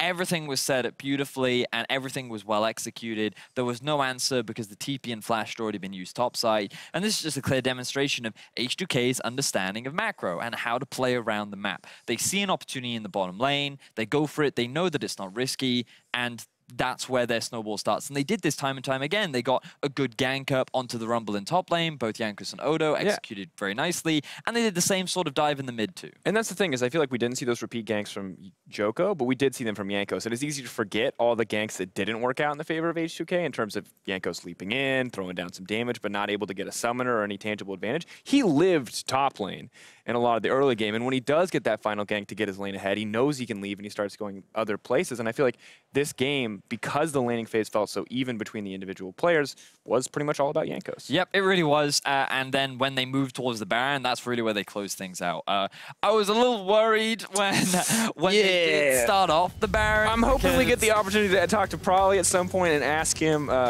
what stage he was at. Obviously, the start here is fantastic. H2K, this is a good setup. It's confident. They're pressing their advantages. You mentioned earlier about how good their vision was. But then jumping out of the Baron pit when it has 1,000 HP, like Febiven even had to flash into the pit, QW to burst it down, and Jankos gives up his life. And you could see afterwards when the team was talking to their coach, I could just see Jankos being like, look, listen, coach, listen. It's not what it looked like, okay? I knew the team had it. I was going to hit the Maokai. I was going to hit the Maokai, then we're not going to risk the 50-50. I swear I had it, whatever it was. It was a little risky, but fortunately, because of the full vision control that H2K had in the pit, Vitality, they couldn't get in. They didn't know how close they were to stealing away. And now we present to you the EU LCS belt cam, starring Prolly and Jankos. Not the case this time around. And now moving forward to next game, this feels like a dominant form of H2K. If you're on the side of Vitality, what do you do to adjust? I feel like we've put a ton of pressure on Joko, but is it all just on Joko? I don't know, because I think that the Lucian pick was a little bit odd as well. I think that if you're going to pick something that's relying on getting an early snowball and being pretty dominant, your Orianna shouldn't be the one that's making all these map movements and being able to roam around to set up these dives, getting an early kill onto the Maokai in the river. Like, these sort of things shouldn't be allowed if your goal is to play an early aggressive mid laner. So I think that while Nukeduck played fine, I wanted to see a little bit more from him. And also, like, we didn't actually get to see any sort of opportunity of team fighting or team play. And when it's such a heavy meta about forcing fights, that should be an avenue that Vitality look to take advantage of if they want to shut down a team like H2K. And I'm curious, in a meta where there are so many tank junglers who aren't known for crazy aggressive early games, obviously Zach and Maokai can force some successful ganks, is it appropriate to play such a dominant early laner? We've seen so many control mages coming out in the mid lane. Like, is that just the better route for mid laners right now? Ooh, I think it depends, right? Because what we have been seeing is sometimes you'll pick something like a Syndra, which can set you up nicely so that you can be super active in the early game. But I think that I don't know. I honestly think that it's difficult to assess what the best thing is because it very much depends on the composition. Like we saw FLICKR bring out the Lucian. He made it work perfectly fine in the composition that he had. But in this situation, I felt like that the goals of the Lucian didn't align with what the team composition wanted to do. I felt like they had really good team fighting. And the idea was to get an early snowball and force a few mid-game fights. But because they didn't get that early lead, they weren't able to transition into fights, and Jankos had way more pressure. Orianna's, definitely turned against them. Well, H2K are looking to close out the series when they step on stage for Game 2 right after this. We'll be right back. Don't go anywhere. Vitality are hoping to squeeze their way into that pool. But it all starts right here, right now, for game number 1 between H2K and Vitality. It's on to steal back here. There's the flash. Lantern not even taken right now as Nuclear hops in. The Featherstorm is going to go out, but doesn't really matter. Febiven, he pulls him back in. At the ball, he's going to get pushed back for just a second. The Thresh box comes down. Shockwave pulls in 2, and the Cats come too late. Tower goes down. Nuclear comes up with a kill. I like how you just all go mid and just ate him. He comes through. Vitality, they're going to try and fight this one. Going. Oh, Joko has to burn his flash, and he can't get over the weight. Joko, he's got to take it down. Smited away, Joko nearly bought it there. However, Jankos, he gives his life. Minions streaming into the base. A triple kill for Febiven. And in game number 1, H2K show Vitality who is boss. Taking the series up 1-0.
All right, welcome everybody back to the LCS, the EU LCS. Vitality and H2K are still going at it. Now, this is it for Vitality. It's on the ropes right now. His loss here leaves them with no chance at all of making the playoffs here, Stress. It's all on the line. All on the line, and it's all online. If you want to catch Pentakill's new album, you can find it on Spotify, everywhere that you want to get music. But Vitality, we're back to this series, are on the red side. They have chosen the red side, as you let me know during the break. And I know you're going to ask me about that, Pyra. I'm going to steal away your question, and I'm going to say, in my estimation, I feel like that's just wanting to get that winning lane matchup, try and last pick. They tried to do it with the Lucian in game 1, and while it worked out at the beginning of the game, there was enough from H2K to kind of turn that back in H2K's favor.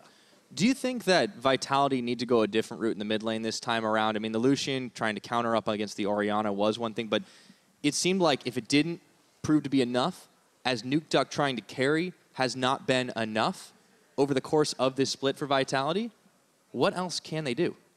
I think top lane may be a route to go. Now, I also think Odoamne is very, very formidable as an opponent. I think that's the biggest difficulty for Vitality here is they're outgunned in just about every single position. Like, Febiven is doing fantastically. I think NukeDuck can contend with him. Top lane, Cabochard and Odoamne. Odoamne, you got to give the edge to. So try and give him one winning matchup, and then try and play around that is, I think, what Vitality need to do, because it's not impossible. They certainly can come back into this series. I mean, we've seen teams over the history of League of Legends with like a clear star player rally around them and build that protection comp. Maybe if they put NukeDuck on something that can just completely blow away the competition. I mean, we saw him on the AD Kog'Maw some weeks ago, and it was ridiculous how well that worked. I mean, I want to see something like that again. Super good. It was into the Corki. It was a favorable matchup, and that's what we're talking about, is get that favorable matchup, get something that works very well.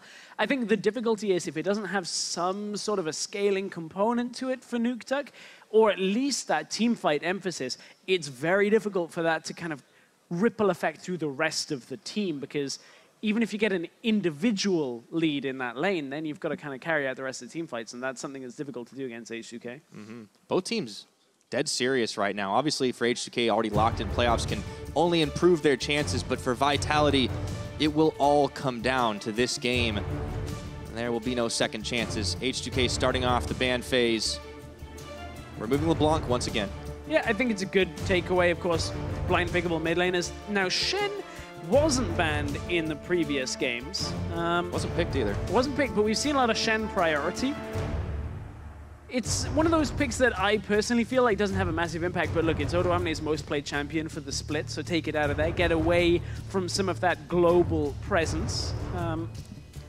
I think it's an interesting one to go this early on and just say Shen banned, but it does make sense against Odo. Yeah, they also follow through the Braum one more time and lead Caitlyn off the board for H2K, but they are the ones that actually banned the Kalista. Remember, it was Vitality last time. And I think this is kind of to force out the Elise for Zac trade here, because H2K either now ban, Vitality either ban Cho'Gath and then both junglers go through, or they ban one of the junglers, Cho goes through, the other jungler goes through, so Vitality get one, H2K get one.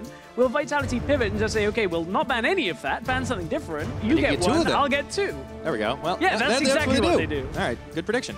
Let's see what H2K decide to lock. I feel like the Cho'Gath is something you cannot ignore. You can't ignore it, but then the Zac. It's that big S tier. Everybody wants to play with the Zac. We saw Jankos using it beautifully.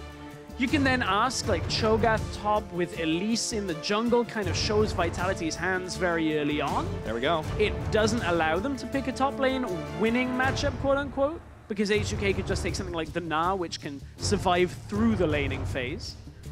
Very true, but mentioned earlier about putting Cabochard on something that can make the carry plays. Cho'Gath would certainly fit that bill. Yeah. They're deciding on it. It's 5 seconds down before they get the pick, and they actually decide that they want to grab Vander Thresh again. And that means they can either go the Elise route for Joko if they want to, or pick the Cho here. The Cho would still be able to flex. Oh, they take may J4. go completely away. Yeah, again, it's another flex.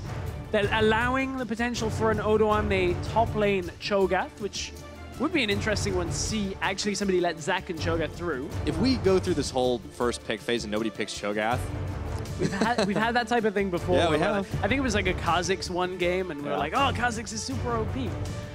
But the bottom lane focus for H2K right now, Xayah Rakan. We know how strong Xayah Rakan is. You picking it into the Thresh, Rakan can do well. Xayah, of course, prominent, takes it away from Steelback now, and if they don't take an AD carry here, then it becomes more difficult. Look, Caitlyn, Kalista already banned away. That Tristana now the big ticket AD carry that remains. Yeah, puts a lot of power in Steelback's pocket as well, so the AD carries will swap for this game as we get the Tristana, and now into ban phase 2. Vitality starts off, and they get rid of the Orianna. Yeah, it makes sense. We talked a lot in game 1 about the strength of the Orianna for Febiven. Of course, that would round out more crowd control for team fights for H2K. On the other side of Vitality, they have got this good setup for engaging the Thresh, the Jarvan. But H2K are a little concerned that this could be Jarvan jungle with the Rumble going up in the top lane for more team fighting on top of it, so don't want to let that one through. Yeah, Odoamne not wanting to pick it either, apparently. So it's over back to Vitality. Do they stay on the mid lane train? They've already banned Cinder, they've already banned Orianna. What else can they take away from Febiven? The Jace was one that H2K banned out themselves. We know, obviously, Febiven plays it. Now you got to look at other mid laners that are available. That Talia, the Cassiopeia, I believe, was banned out in game 1 as well. The Renekton's the other pick, that if Vitality were to go Renekton here, H2K would have to fall back to a couple of other matchups. We look at then the Na. The Cho would still be available, so I don't even think you're all that worried about Renekton. Yeah, that's true. Wow, they're really letting the timer run out here as the last couple seconds tick down. They banned the Talia. So Cho'Gath left up and available. Vitality want to flex the Jarvan in the jungle, or maybe just pick the Gnar for themselves. They do. This is them basically saying, okay, if you pick Cho, we have the Na matchup to scale. We don't believe Odoamne is going to play anything like an Irelia that'll counter the matchup. Looking at what is available that Odoamne has played, the Camille is there. It's not a great matchup into the Na. Looking, of course, towards Odoamne's champion pool, we're also looking for a mid laner out of H2K. Ooh. Okay, well, we got a mid laner. Start things off, and the promise of something more is Cassiopeia is locked in for Febiven. That is, of course, on the blind. Vitality still valuing the chance to get the counter pick off. Getting a little baited by the Kled hover. I mean, it still could happen. Come on. It could. It would be the first time we've seen it out of Odoamne. Oh, is he going to do it?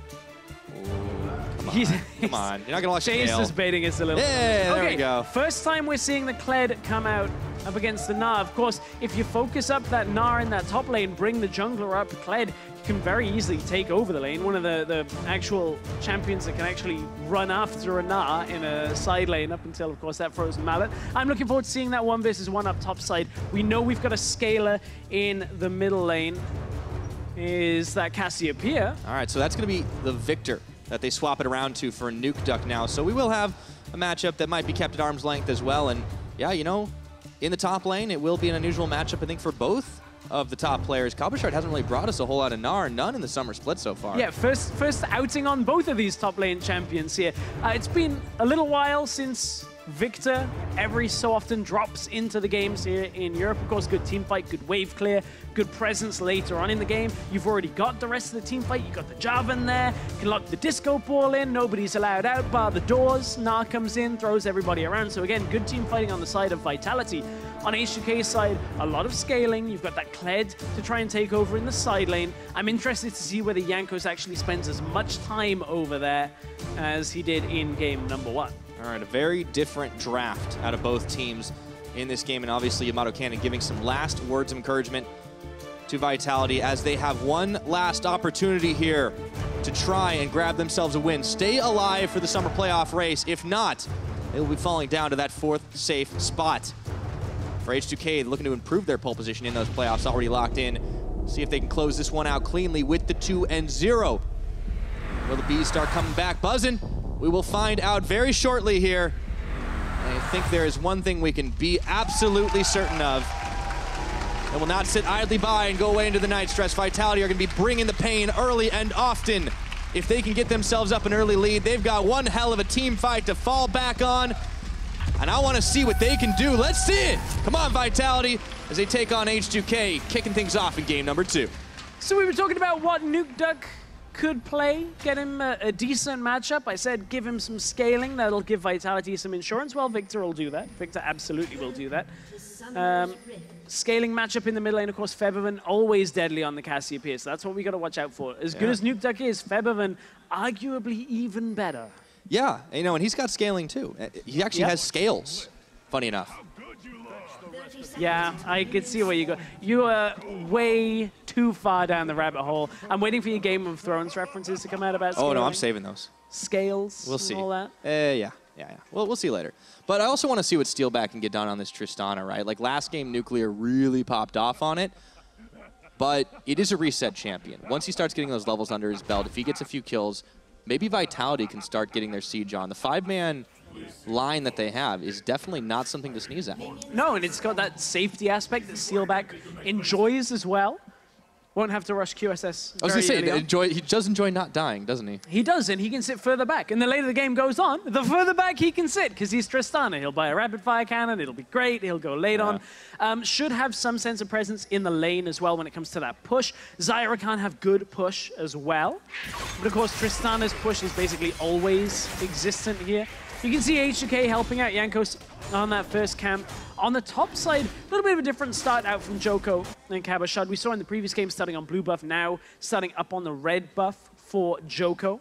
Of course, Jarvan can have that early game impact, but there's already a ward placed in the river, in that pixel brush, to deny any cheesy level 2 plays around mid lane. And look, Jankos now knows this is happening. Ooh. The amount of control Vitality tried to put on the jungle early on, and Jankos knows this. He's running SKT skins. He's coming in here looking to get that power up. Oh boy, Joko is in trouble, gets pulled in for a kiss with the blue buff, and now he's got to contend with both. Jankos, he's looking to get himself first blood. Demacian standard smites down for health.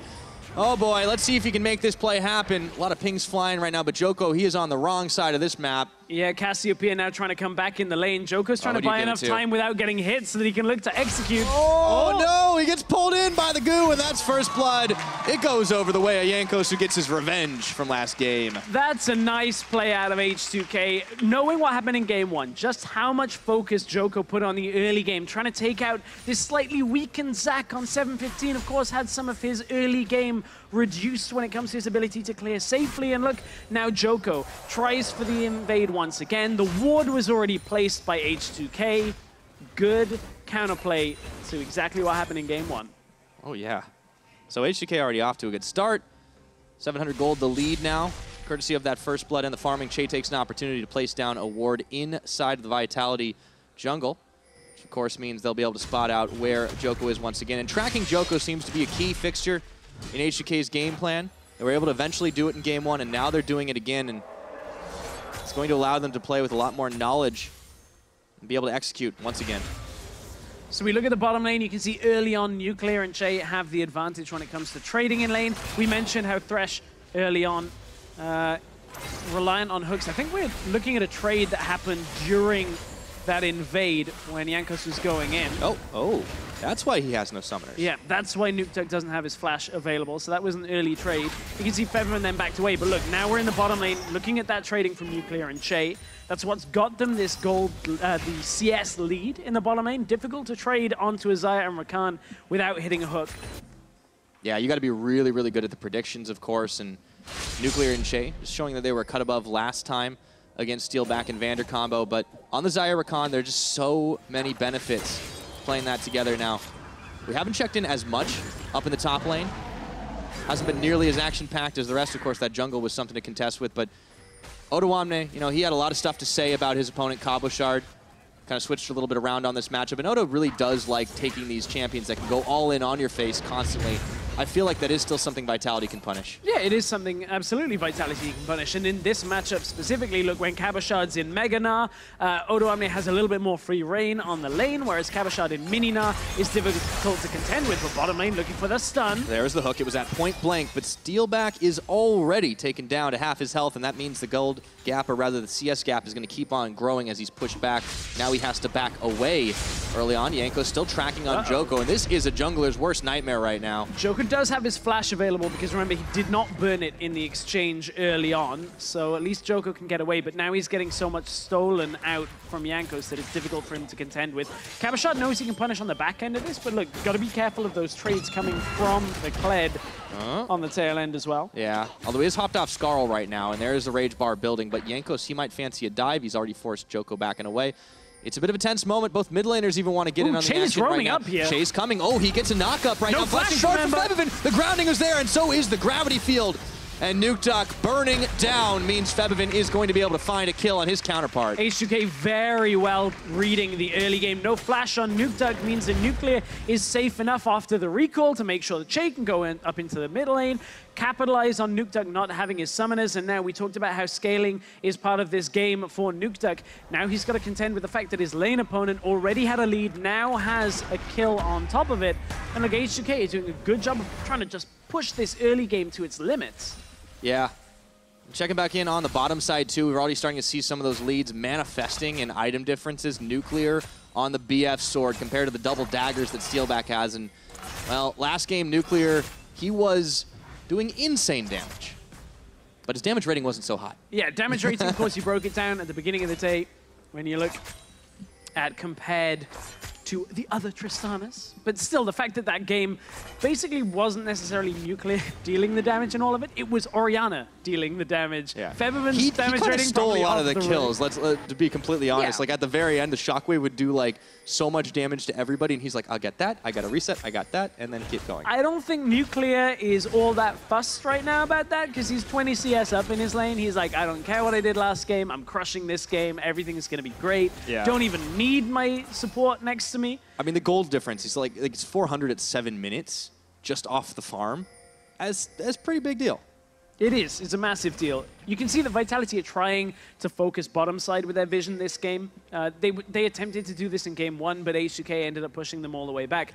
And you can see that this Victor now, Flash is available, but so much attention is coming towards this middle lane that Flash is going to be taken down quite soon, and then H2K will repeat gank. It's one of the difficulties with Victor is you can repeat gank him very effectively, but now Jankos, a little caught in the enemy jungle for now, at least. Might have bitten off a little more than he could chew, but Febin was right behind Nukeduck, and this is the rough thing. Hook is going to go wide back and down in the bottom. Vander gets rooted up by a few feathers being pulled back, and Jankos has done to Joko what Joko did in the first 5 minutes of game 1, which was completely shutting him down. But now it is Jankos. The shoe's on the other foot, and he's just able to really keep this pressure on, which means Joko can't get anywhere in these lanes. Yeah, the thing is the fact that Jankos actually turned it back in game 1 as it is. So for Jankos, he's like, okay, business as usual. I'm all over Joko. You took my blue buff. I will take your life. Whoop. And now Che is able to dash away. Oh, Gravity Field. Chaos Storm comes down. Febiven. Nukeduck didn't actually have the damage to follow through on that, so a pair of Twin Fangs are going to keep him at bay. Yeah, it looked like Nukeduck just got the turn off, didn't heal, didn't flash. Just answers with the damage of his own. I mean, it was a good heal turn, yeah. but unfortunately, he wasn't doing any more damage right now as he's not quite built for it, just an old Magic Mantle. So close. He didn't use the heal. It's close to a I'm not one on my dancing references. Yeah. No, that's pretty good. Basically, I'll give you a feet. 5 out of 7 for it. I got 2 left feet. Febiven in this game has no feet on Cassiopeia, so he can't build boots. That is I'm glad that they built that in as a mechanic. That's kind of hilarious. I rather the idea of just having it like on a head. And just well, that was the old way. Yeah, right? exactly. But it was a waste of an item slot. And now True. he gets to have more slots for things like Catalyst. True. Well, Flay comes through in the bottom lane. Oh, misses on the hook. Che was right behind, and they turn their attention over to Vander. He's thinking inside the box, but H2K were thinking out. And this is an example where this doesn't necessarily apply, but there was a bug fix on 7.15 where at the end of Flay, there was a slight stun that was applied to the target, which actually meant Flay hooking people was a little easier than it should have been. So don't be surprised if Flays that normally would have resulted in kills on previous patches actually are escaped from with a flash, walking away, that type of thing. It's one of those situations where, like, maybe that actually wasn't working quite as intended, and it got fixed. So which means, like, before that, I could blame all of my deaths on that at the bottom. Exactly, it was a bug. Excellent. I'm glad. Now I have a good excuse. But let's check back in with the state of the game. We're just about 10 minutes into this one as Cabochard trades once more into Otoamne. He's able to charge forward. He's hopped off Skarl, but he's an excellent duelist right here. And Vitality, they're still trying to make some plays, but Jankos, he's not as caught out as it would appear. And the thing is, Jankos has so much support from the rest of H2K here. Every time he's gone into the jungle, Che and Febiven have been around every single time. And that makes it very difficult. The Vitality are trying some of the right steps in order to punish Jankos going aggressive. Now top lane, we got to look at Otoamne flashing out. Cabochard is starting to take a little bit of control in this lane. Yeah, and that's exactly what Vitality will need. Those two keep going at it, but unfortunately, Che again. Cannot survive in the mid. Che goes in with a grand entrance. They don't call it that for nothing, but Febiven isn't able to get anybody on his petrifying gaze, and Vitality are out. No kills come through, but again, the H2K trio working effectively here. It was to deny Vitality's vision attempts. You can see they got pink in the river. They got 3 wards over the red buff area of Jankos. So just trying to control anything they can of H2K to preempt some of these plays early on. Top side of the map is starting to go heavily in Vitality's favor, though. Yeah. I want to see them maybe make a play around that. If they let Otoamne push and then try and get top side. But right now, Joko sitting in the middle lane, quite low health. He's going to have to recall soon. Yeah, he can't make the combo happen. And Joko's just, he's been, kind of shut down throughout this game. It means his effectiveness has been very limited. And he's trying to actually buy enough time for Nukeduck to recall, because look, Nukeduck only has a prototype Hex Core. He needs at least the upgrade for the laser. He needs to get back. He's got about 1,800 gold before the recall, so he just needs that augment to be able to wave clear so that he doesn't need Joko sat in the lane with him. Yeah, I mean, it's 11.5 minutes into the game. He was still, working with an iPhone 5. He's got to get himself an upgrade. So there we go. The Mark 1 comes in, and unfortunately for Vitality, since they were away, it's H2K that'll play with this Dragon right now, able to take that one down without a whole lot of contest opportunity. Still, Nuclear and Che holding in the bottom lane. Febiven and Jankos easy peasy, and they get themselves up the Ocean Drake.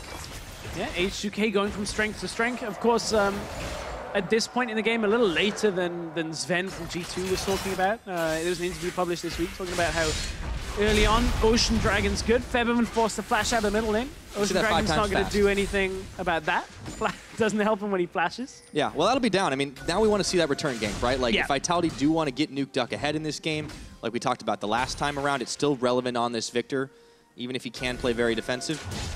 Let's see Joko come back. Cataclysm will be off cooldown before the flashes. Yeah, exactly. And even then, you don't necessarily need the Cataclysm to repeat this. If you can get the EQ combo onto Febiven, even, you can flash to extend the knockup range on that. So if they can get Joko in there, just shut down Febiven. Now, the difficulty on that is the fact that Febiven maintains his ult cooldown. Now, if you jump into a Cassiopeia, chances are you are probably going to look at her in the eyes, and that petrifying gaze is going to hit you, and it's difficult to get away at that point. So that's the danger they have to really play around. Yeah. On the other hand, though, Febivin, he did manage to get himself a Mark II already, so it was kind of like a fast insta upgrade after all that. Vander into the middle lane. Oh, here we go. See, Febivin, there's no flash. There's the return, so the Jarvan gets turned to stone, but there is nowhere for that snake to go. Hooked back in by Vander. Chaos Storm will be the finisher, and Nukeduck picks up his first kill of the game. It was a good stun, but there were 3 members of Vitality in the middle lane, enough to be able to take down Febivin, and that was exactly what we wanted to see. The flash was down, and then within 1 minute, they come back around. Look, the Cataclysm wasn't even there. That's exactly the play we needed Vitality to make. It's great roam by Vander as well. So yeah. Now, let's see what Vitality can also get done. In the top side, you talked about them getting the lead. The Black Cleaver's been finished for this Gnar right now. Is this where they can take control of the game stress, where they can start to push their edge in the mid, on the top, forcing that attention and response from H2K? Yes, and the reason is, you mentioned the top lane going in their favor. The bottom lane, the vision is in favor of Vitality. You can see there's a triangle of red wards through the bottom side jungle, and it means Jankos now is not safe, because look at how much time Vitality know they have. It's only Che and Nuclear that can actually come in to regroup. But look, now, in comes the charge. It's Odoamne that's coming. This took a little bit longer than Vitality wanted. Okay, flag and drag, and Joko is out, and Cabochard, he's joined the party, and all of a sudden, it is a big one in the mid. Popping that disco music, but there was no Cataclysm for everyone to be locked into, so H2K, they get out without losing a man. Vitality, the same story. That exchange took a little longer for Vitality than they would have liked. Cabochard now trying to take down Che. Vander's here. Can he get the hook? He's got a hop. He's going to have Mega Gnar in a moment. There's nothing else for them to take around here, though, so H2K have foiled this attempt. And there was the reason this all goes south is because it took so long. Steelback actually made the decision to stay in lane. Joker's looking for Che. Oh, he's going to find him. It doesn't matter if you've got the charge, the flash, the quickness, everything used to try and get him out of harm's way, but all of a sudden Vitality, they still fancy their chances, but Vander, he keeps stepping forward, nowhere for him to go, flaying back, gets the hook, in comes Steelback, but he turns tail and runs immediately, Buster Shot to push away Nuclear, and Jankos goes a-hopping. Vander's left for dead, and Odoamne has the last hit. Good turnaround out of H2K, managing to catch out Joko. Che doing a great job of staying alive. Another fight kicks off here, as Joko was looking for it. Yeah, though Vitality are behind, you have to applaud how much they are doing to try and keep this game from going lopsided. It's almost a 2,000 gold advantage for H2K. It's going to be more with the advent of this first tower, because you see Jankos has pushed Steelback away. He's got flash, but no heal. Does not want to have to use that one. And we know that when H2K have a lead, they rarely let go. The reason is, we saw in game 1 the same is happening, or at least starting to happen again. These towers fall incredibly quickly in succession for H2K. I'm going to go all the way back to the beginning of that fight, and how Steelback, being so far down in CS, actually couldn't get out of the lane. He had to make the decision. Does he come up to the skirmish? Does he stay in the lane? He knew it wasn't a safe path up the river, so ends up staying bottom lane, trying to recoup some of the CS. That means Vitality didn't have the numbers to turn it back around on H2K. H2K brought Odoamne in with the charge, turned the fight back around, and Joko went to make a second play because he thought they could capitalize on the fact Nuclear was heading back bot side. It wasn't to be, because H2K find him in the jungle, end up taking down Vander for that exchange, and it all transitions into a bot tower. But look at how low mid tower is. That is where H2K's next focus is likely to go. Yeah, well, Steelback and Vander, they're focused more on the bottom tower, and Odoamne was there to defend. Nuclear and Che, however, they're up on the top side. It's uncontested. It just seems like this H2K team is always one step ahead. And the reason H2K are going for top instead of mid is they're actually anticipating this Victor being difficult to crack, and whereas top tower is basically alone for H2K. Vitality get the uncontested tower on the bottom side, H2K get it up on the top side. So you just trade the 1-for-1. Now you know you can deny any play top side for Vitality by getting the Rift Herald, and then you go for the mid tower. A lot easier to crack with that Rift Herald, especially through that Victor. Vitality are going to stick this, though. I mean, they don't have a whole lot of minions, but they do have a Tristana. They're bringing Nukeduck as well. It looks like we're in for some serious tower trading. Yeah, we are, and it is an inner tower on the bottom side for Vitality, which is a nice take here. But look, H2K may even get the mid inner. I don't actually want to commit to that because the Victor may get there in time. But look, Rift Herald will crush through. Now the Rift Herald will look to push on towards mid inner. Victor won't get there anywhere near enough time. This Rift Herald will do massive amount of damage, and H2K are the ones that come out ahead on this play. Yeah, Rift Herald even still alive. Cabochard was just afraid to even go anywhere near that squad because H2K with 4 members were able to make it happen easy. They claim the lion's share in that exchange, and now it's Mountain Dragon that's on the menu. Yeah, near perfect timing here for H2K. The fact they can rotate down towards the Mountain Drake as well. They know they see Steelback on the top side. There's no contest that's going to come through from Vitality. And again, it's H2K just coming out on these objective trades ahead of things. They've been up in the lanes, in the bottom lane, and somewhat in the mid lane for the majority of this game. And now they're turning it into objectives. Well, H2K, talked to the beginning of the series. They team with better execution, have been inconsistent at times, but when they face off against teams lower than them in the standings, well, would you know it? They tend to be a few steps ahead, and we have seen it time and again. So now it's a 3,000 gold lead, 4 towers to 2 at 18 minutes. And of course, that Mountain Dragon's going to help them try and push objectives even further. Yep, it will do. Looking as Vitality look to make a play up on the top side. Perfect Hex score has been completed for Nukeduck, so augments that ultimate move speed as well. Means, of course, that added crowd control comes from the gravity field you've got to be careful of. It's no longer just the route in place, but with Baron coming up in 50 seconds, H2K, they won't be looking to rush this like they did in the last game. They, of course, found a good opening by the fact that Cabochard and Nukeduck committed to the bottom side.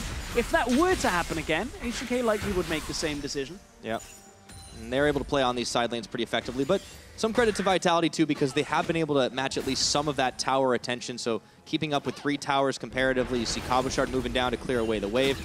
They're definitely not out of this game just yet, but it's slowly slipping out of their grasp as Joko gets the smite down, secures that red buff. And goes Jankos. Oh, he really wants this fight. Teleport coming in for Ottawamne, going to be matched by Cabochard. H2K decide, maybe we don't want this after all, or at least we want it on our own terms. Joko goes in, but he was the one who was caught up in the Cataclysm, and now Nukeduck's gone bouncing against his will, with Febevin getting the finishing blow. Cabochard comes in and whiffs on the Gnar ultimate. So H2K, they may get stunned for just a second, but Vitality are the ones who are getting shocked as Nuclear pulls those feathers out, and it's 3 kills for H2K. That's exactly what H2K needed with Baron being live. Now head into the Baron pit. And look, that fight was very fragmented from Vitality. First, Joko gets picked off, then a beautiful turn from H2K onto Nukeduck. They recognize if Nukeduck is dead, Steelback does not have enough damage this early on. He is too far behind. Now H2K should be able to secure this very easily. Looked for the charge to follow up on the rest of the fight. Well, that Flay is only going to delay the inevitable here as Vander's caught, rooted, blown back, and Steelback even spent his buster shot just to try and buy some time, but that's the 7th kill of the game for H2K, and at 20 minutes, they've got the Baron buff. They're marching up top.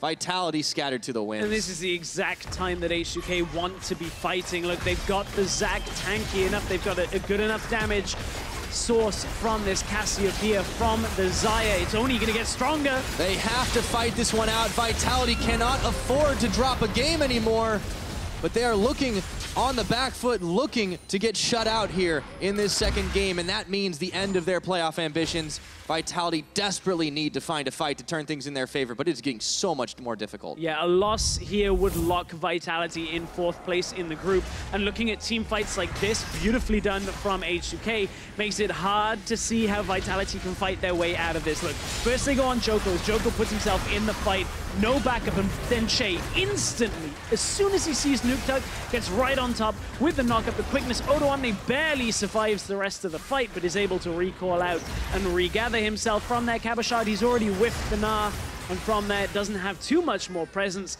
Vander and Steelback have nothing to do but to watch. Man, that's why you call H2K hard to kill, man. These guys really, in these team fights, outclassing the Vitality members for the most part. Despite the valiant effort, victory is getting ever surely out of their grasp, and that Baron buff has certainly been helping out to try and close out more of these towers. This is going to be number 6, Odo and Jankos, unopposed.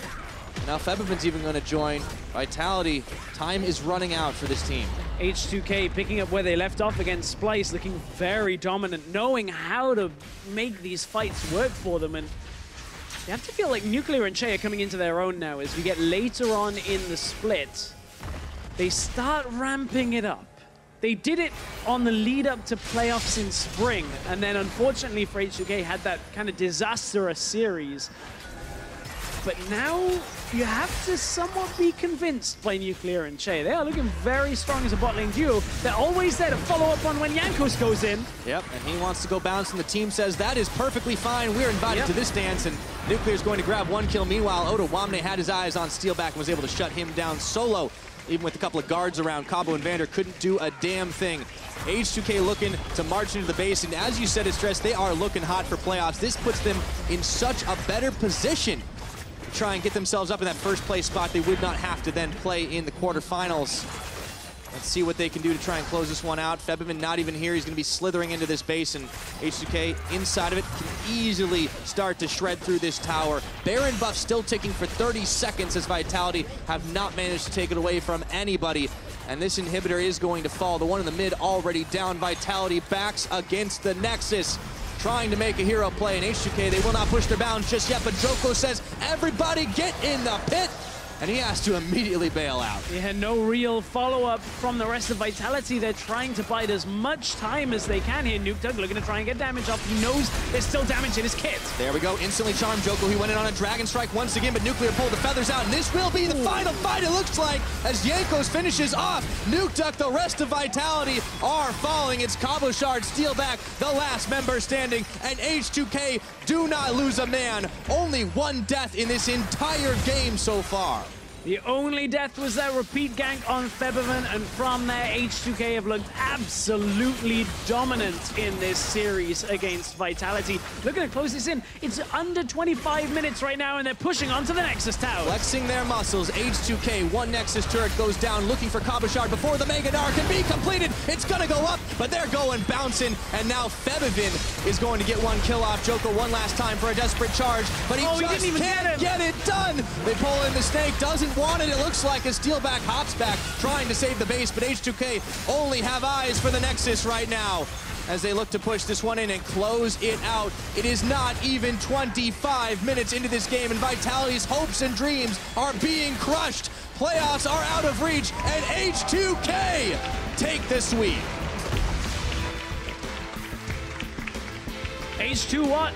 H2 locked. That's what it is. Locked into the playoffs even before this series, but look at it, 2-0, looking very confident.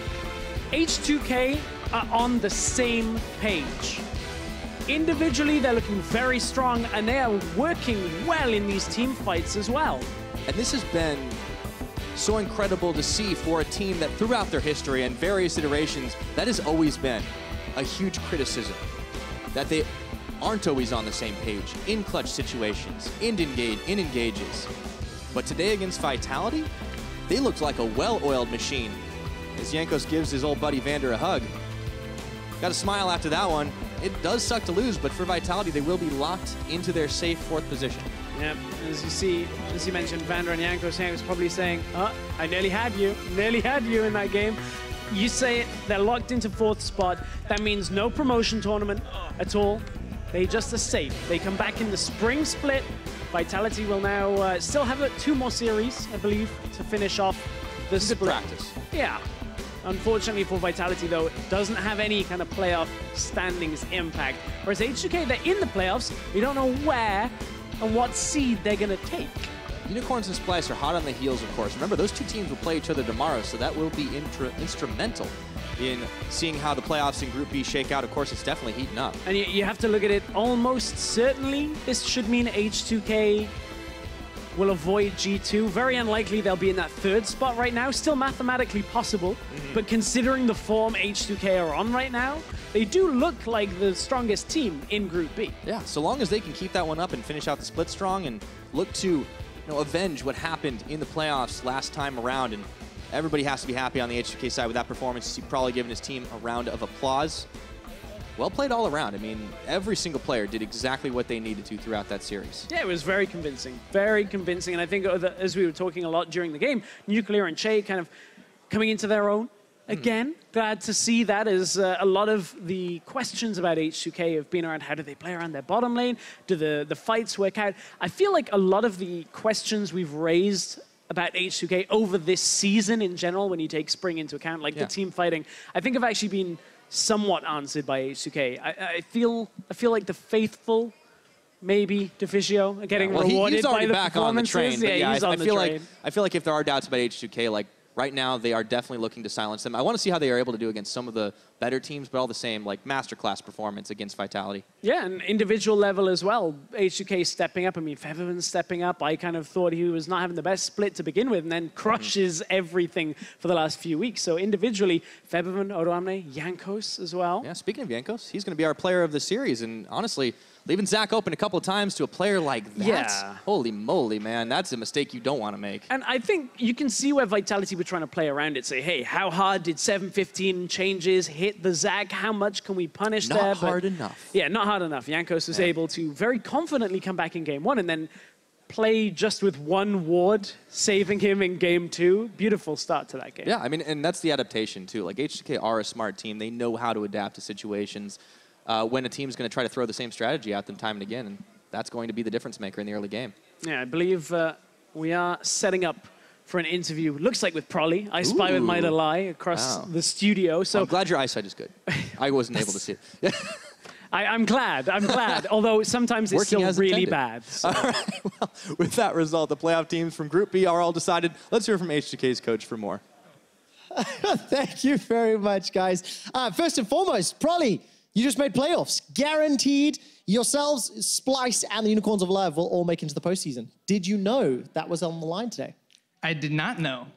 I did have a weird feeling. I was like, I think Vitality is going to try something new because I feel like they really need to kill us right now. So I predicted something like kind of weirder in the draft happening. And yeah, I just completely forgot this was a playoff important game. I was just playing LCS. I'm actually really happy to hear that, and I will follow up on that in a moment. But I want to talk about the draft because game two, it felt to me like you were having a bit of fun. Kled into Nara in the top lane, Xayah Rakan in the bottom lane. That didn't feel traditional H2K. Is that fair to say? Yeah, I think that's fair to say. These are things that we're practicing a lot, though, and I really wanted to see how different our scrim play with these champions would be compared to our stage play, so we can work from there. But yeah, this is definitely not traditional H2K, but in general, I mean, like the pick ban was very, like you can't play traditional when there's like all these champions left open. So we knew we had to do something kind of new, and then, yeah, I just really wanted to play those champions. And the Kled and Dinar is not that bad, by the way. Oh, I've never implied it was. I'm just glad to see it. It wasn't trolling or like disrespect. Hey, dude, 2-0. You guys won. It was a very convincing victory. I have a personal question. I feel like the H2K players are super serious at the moment. It feels like the boys are very focused, are very, laser-eyed, laser-pointed on the games. Is there something different backstage? Is there a different mindset, considering you guys crashed out in spring in the quarterfinals? Yeah, I think for the last couple weeks, it's definitely been a lot more business, and the mood has been a lot more serious in the house. And I mean, I've been beating my players a lot more than usual, so that could be kind of the demeanor you see off of them. But really, it's, yeah, I don't know. We're never in a spot where I'm satisfied, and they keep showing glimpses of like really big improvement. So it kind of makes me want even more than I normally do. So because they show me how well they can play, now I just keep harassing them to play better. So they're never like able to just stand still. I'm really happy to hear that. I want to show you the standings really quickly over in Group B, of course, because as I mentioned, you have now clinched playoffs not only for yourselves, but for the Unicorns of Love and Splice. And if you look at that table over there, Prolly, if you win your next 2 games against Mysterious Monkeys and UOL, you also take first. Guaranteed spot in Paris, guaranteed not to choke and fail in the quarterfinals. So how important is it to take down Unicorns next week and take #1 in the group? I don't know, in the grand scheme of things, I feel like it's not really big. Like if we're in like playoffs and we're in good form, beating them now or later doesn't really matter, but it's more of like a personal vendetta. Like I really want to win that, and I think all my players do as well. So the fact that it would put us first in the group is just kind of icing on the cake. And it's more of like the eagerness to just defeat them, and because we've had bad matches against them in the past, I think is going to drive us more than anything. I have 2 last questions just before we go to the ad break. First and foremost, I have mentioned a few times already, H2K have a history of failing at the biggest hurdle in the split. Deficio famously said he lost faith in H2K. Good for him. What can you say you're doing differently for the Summer Split playoffs to prevent that happening? Well, one thing I do is whenever I do see Deficio, I make sure he doesn't root for us on the analyst desk because it pretty much curses us every time. The second thing is, I don't know, things have been a lot more, harder early. Normally when it like kicks up a notch, it's normally towards playoffs, but instead it's been a lot more like hard on the players like now, 2 or 3 weeks before playoffs. So hopefully this kind of change in pressure from scrims will make like the stage a lot more comfortable, and we'll be like a lot more prepared, and we won't have, a new play style we're not used to, because I think we know all of the teams by now. I'm really happy to hear that. Feels like the pressure kicks in early, you peak at the right time. You're a very happy guy. I am all the time. One final question. Deficio and Sheepy ranked H2K the 3rd best team in Europe, behind Fnatic and G2 respectively. Is that a fair placement based on your professional opinion? Yeah, I mean, when you make rankings and stuff, you can't pull things out of thin air or under secret knowledge that you have. So I think based on the rankings, I think that's really, really fair. However, I think in terms of skill ceiling and satisfactory gameplay, I feel like I would put H2K a lot higher than 3rd. What is a lot high? Give me a number. Above 3. Okay, 1st or 2nd is what Prolly's saying, dude. Yes. Congratulations on playoffs. Good luck next week. We'll see if you make it to semifinals and Paris. We're going to head to an ad break, and when we come back, Fnatic take on ROCCAT.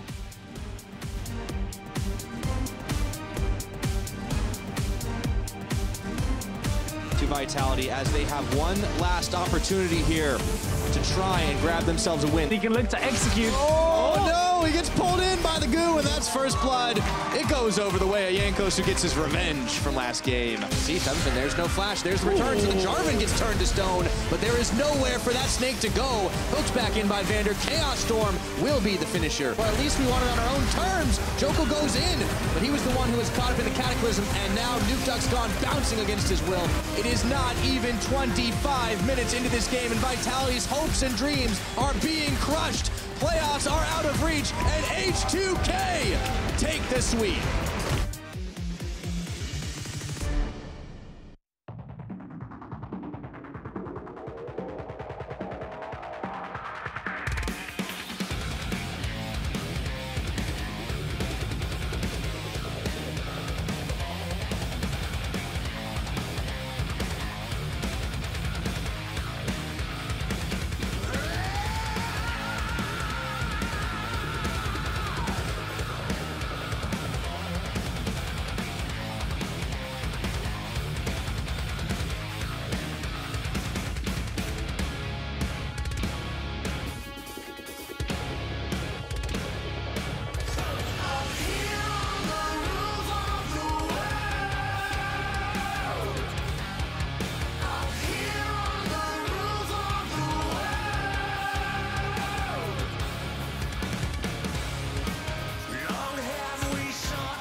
think we really realized that our animal style didn't really work against top-tier teams.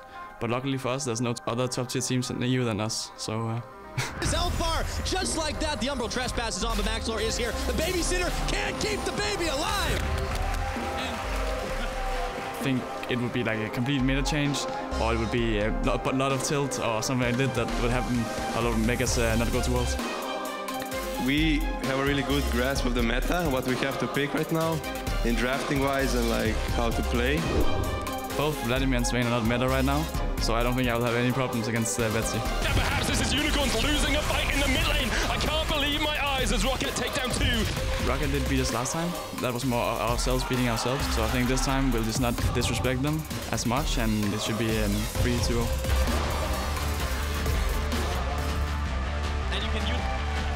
EU LCS, we're ready for a clash between Fnatic and ROCCAT. The former champions have returned to take the throne from G2, and they're looking to get some revenge on ROCCAT after that loss in Week 3. Now, Fnatic, we can say they've been continuously stepping up over the course of the season, yet despite that, every time I feel like Fnatic should beat ROCCAT, it never pans out, Stress. Never pans out in 2017. ROCCAT, the only, you look at it, 5-4 against Fnatic is the win record for ROCCAT.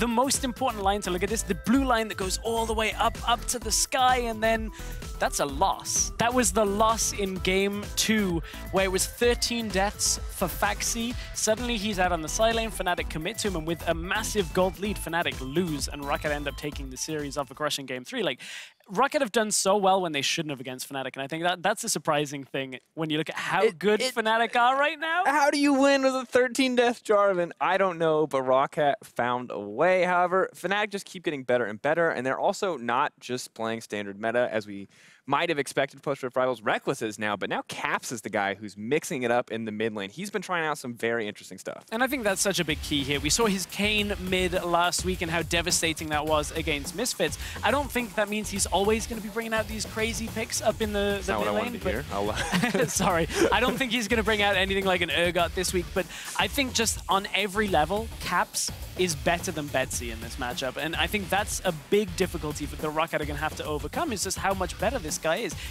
I really don't see any edge for ROCCAT in that mid lane. Yeah, it's a tough spot, especially when you're ROCCAT right now. You suffered a very defeating loss against NIP, both in terms of how it affects you in the standings and in terms of you are the only team this season that has given up a series to NIP. Now, NIP may have played really well, but ROCCAT, I mean, the good news is you can see the players on stage, they're smiling, they're in a good mood, so it doesn't look like it's affected them too much. But if you're ROCCAT, what do you even look at on your team when it comes to trying to find a lead or an advantage? Bottom lane, Hyanan, I feel like it's the closest matchup out of every single lane. I still think it's Fnatic favored, but Hyanan, we've seen when he's given a lot of resources. When they play around bottom lane, ROCCAT can make the game work through Hyanan, and I think that's where they have to go in this matchup. Try and get bot lane as much as possible, get Wadid on somebody that can engage, and get Hyanan maybe even on that Sivir that he's famous for. It's teamfight presence, it's engage. You can get a lot of work done. All right, but they're going up against Jesus Reckless. This feels so difficult. So how much are we, if you're hoping for a ROCCAT win, are you just hoping for the miracle upset at this point? Or is the bot lane good enough that they can outclass Jesus and Reckless? You're hoping for an open, loose game where there's just fights all the time, ROCCAT drag it late, and are able to come back. I don't think a standard game matchup in today is ever going to favor ROCCAT. No, you can see plenty of standard games. People don't need standard games. They want something crazy. Well, ROCCAT got the win last time these teams met. We'll see if they can pull off another upset as we send it over to our casters for Game 1. Well, ROCCAT will have to pull up the upset if they want to get a shot at Misfits in playoffs. Hello, everybody. I'm Trevor Quickshow Henry, back from the internet desk, interview desk, and Stolvedius from the analyst desk. I'm not going to let him talk because I want to introduce Fnatic, who are starting on the blue side. They are the 5-time EU LCS champions, and they want to make it 6. This feels like the split where they can do it. If they win out, a couple wins away from a top 4 finish in that semi-final spots. And you can see the fans in the crowd today are definitely Fnatic favored, but I don't think that's going to dissuade the opposition, as fighting from the red side, looking to beat Fnatic for the 3rd time in a row, we have Kingslayer's ROCCAT. And you always have to look at that bottom lane when you look at ROCCAT. Wadid and Hyanan have been 2 of the star performers of this lineup. They do have a bit of hit and miss sometimes, like we think back to the Unicorns of Love, and they really did demolish that of Samex and Hillside. But then you look at NIP and you think, well, you wonder what sort of ROCCAT's going to turn up on the day. But Vidius, you said 3 times in a row. I only remember them winning in summer. When else did they win? Well, they've won in summer, and they also won in spring when ROCCAT went on that unbelievable win streak at the end of the split, where they very so nearly qualified for playoffs. What you're actually saying is ROCCAT are 2 series to 1 series in 2017 against Fnatic. Yes, they are. They're kings. Let's see if they're Kings Slayers once more, Various. The chips seem stacked against them, however. They always do, Trevor. They always do. ROCCAT find a way. Let's see if they can do it today. Picks and bans underway. And Syndra will not be saying hello today. I had to do it. I had to rhyme just one last time. Right, Syndra, Kalista, Zach, Elise, Caitlyn. There's nothing surprising or exciting in the bans, but Cho'Gath is still up. Yep, Cho'Gath still a big pick. Maokai also available. Alistair, a support we've been seeing rise in popularity recently. But I actually think Fnatic would be okay giving away the Alistair, because I know that Jez does have a few answer champions in his back pocket, should they decide to bring that one out. All right, Maokai, the final ban. So what do you prefer as first pick here? Definitely a Cho. You have the flexibility. We've seen it come out from ROCCAT in the jungle. And we know that Soaz, with his versatility and playstyle, can play it. But it looks like that their priorities lie elsewhere. All right, Gragas instead. I mean, it's still a flex, isn't it? Yes. Can play jungle, can play top. And support. Ooh, interesting. Is that something you'd run into an Alistair at all, or not really? No. That's definitely not what you'd run into an Alistair. Just checking. But you have a very valid point. You always have to be mindful of these things, especially when you look at Jez's, who was pretty well known for playing things like the Camille support, right? So now we're seeing a few more focuses forward. He's had a lot of success when he's able to make these plays on these playmaking supports. Thresh, Alistair, Rakan, all very much comfort picks towards with it. Yeah, of course. And that Jarvan as well, comfort pick for Foxy.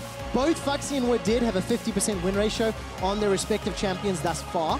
Pridestalker, of course, has the possibility of taking this Jarvan in the jungle. We'll see if that pans out.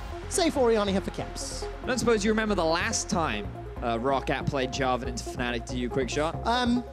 There was a pretty unlucky number involved. That was indeed a pretty unlucky number. What happened with 13? Because I remember it being relevant. I believe it was the number of deaths that Foxy had in their Game 2 victory over Fnatic. So maybe it was unlucky for some, but it certainly wasn't for him, as they were able to get themselves the win. As you see a couple more picks come out from Fnatic. Yeah, I remember that 0-13 game.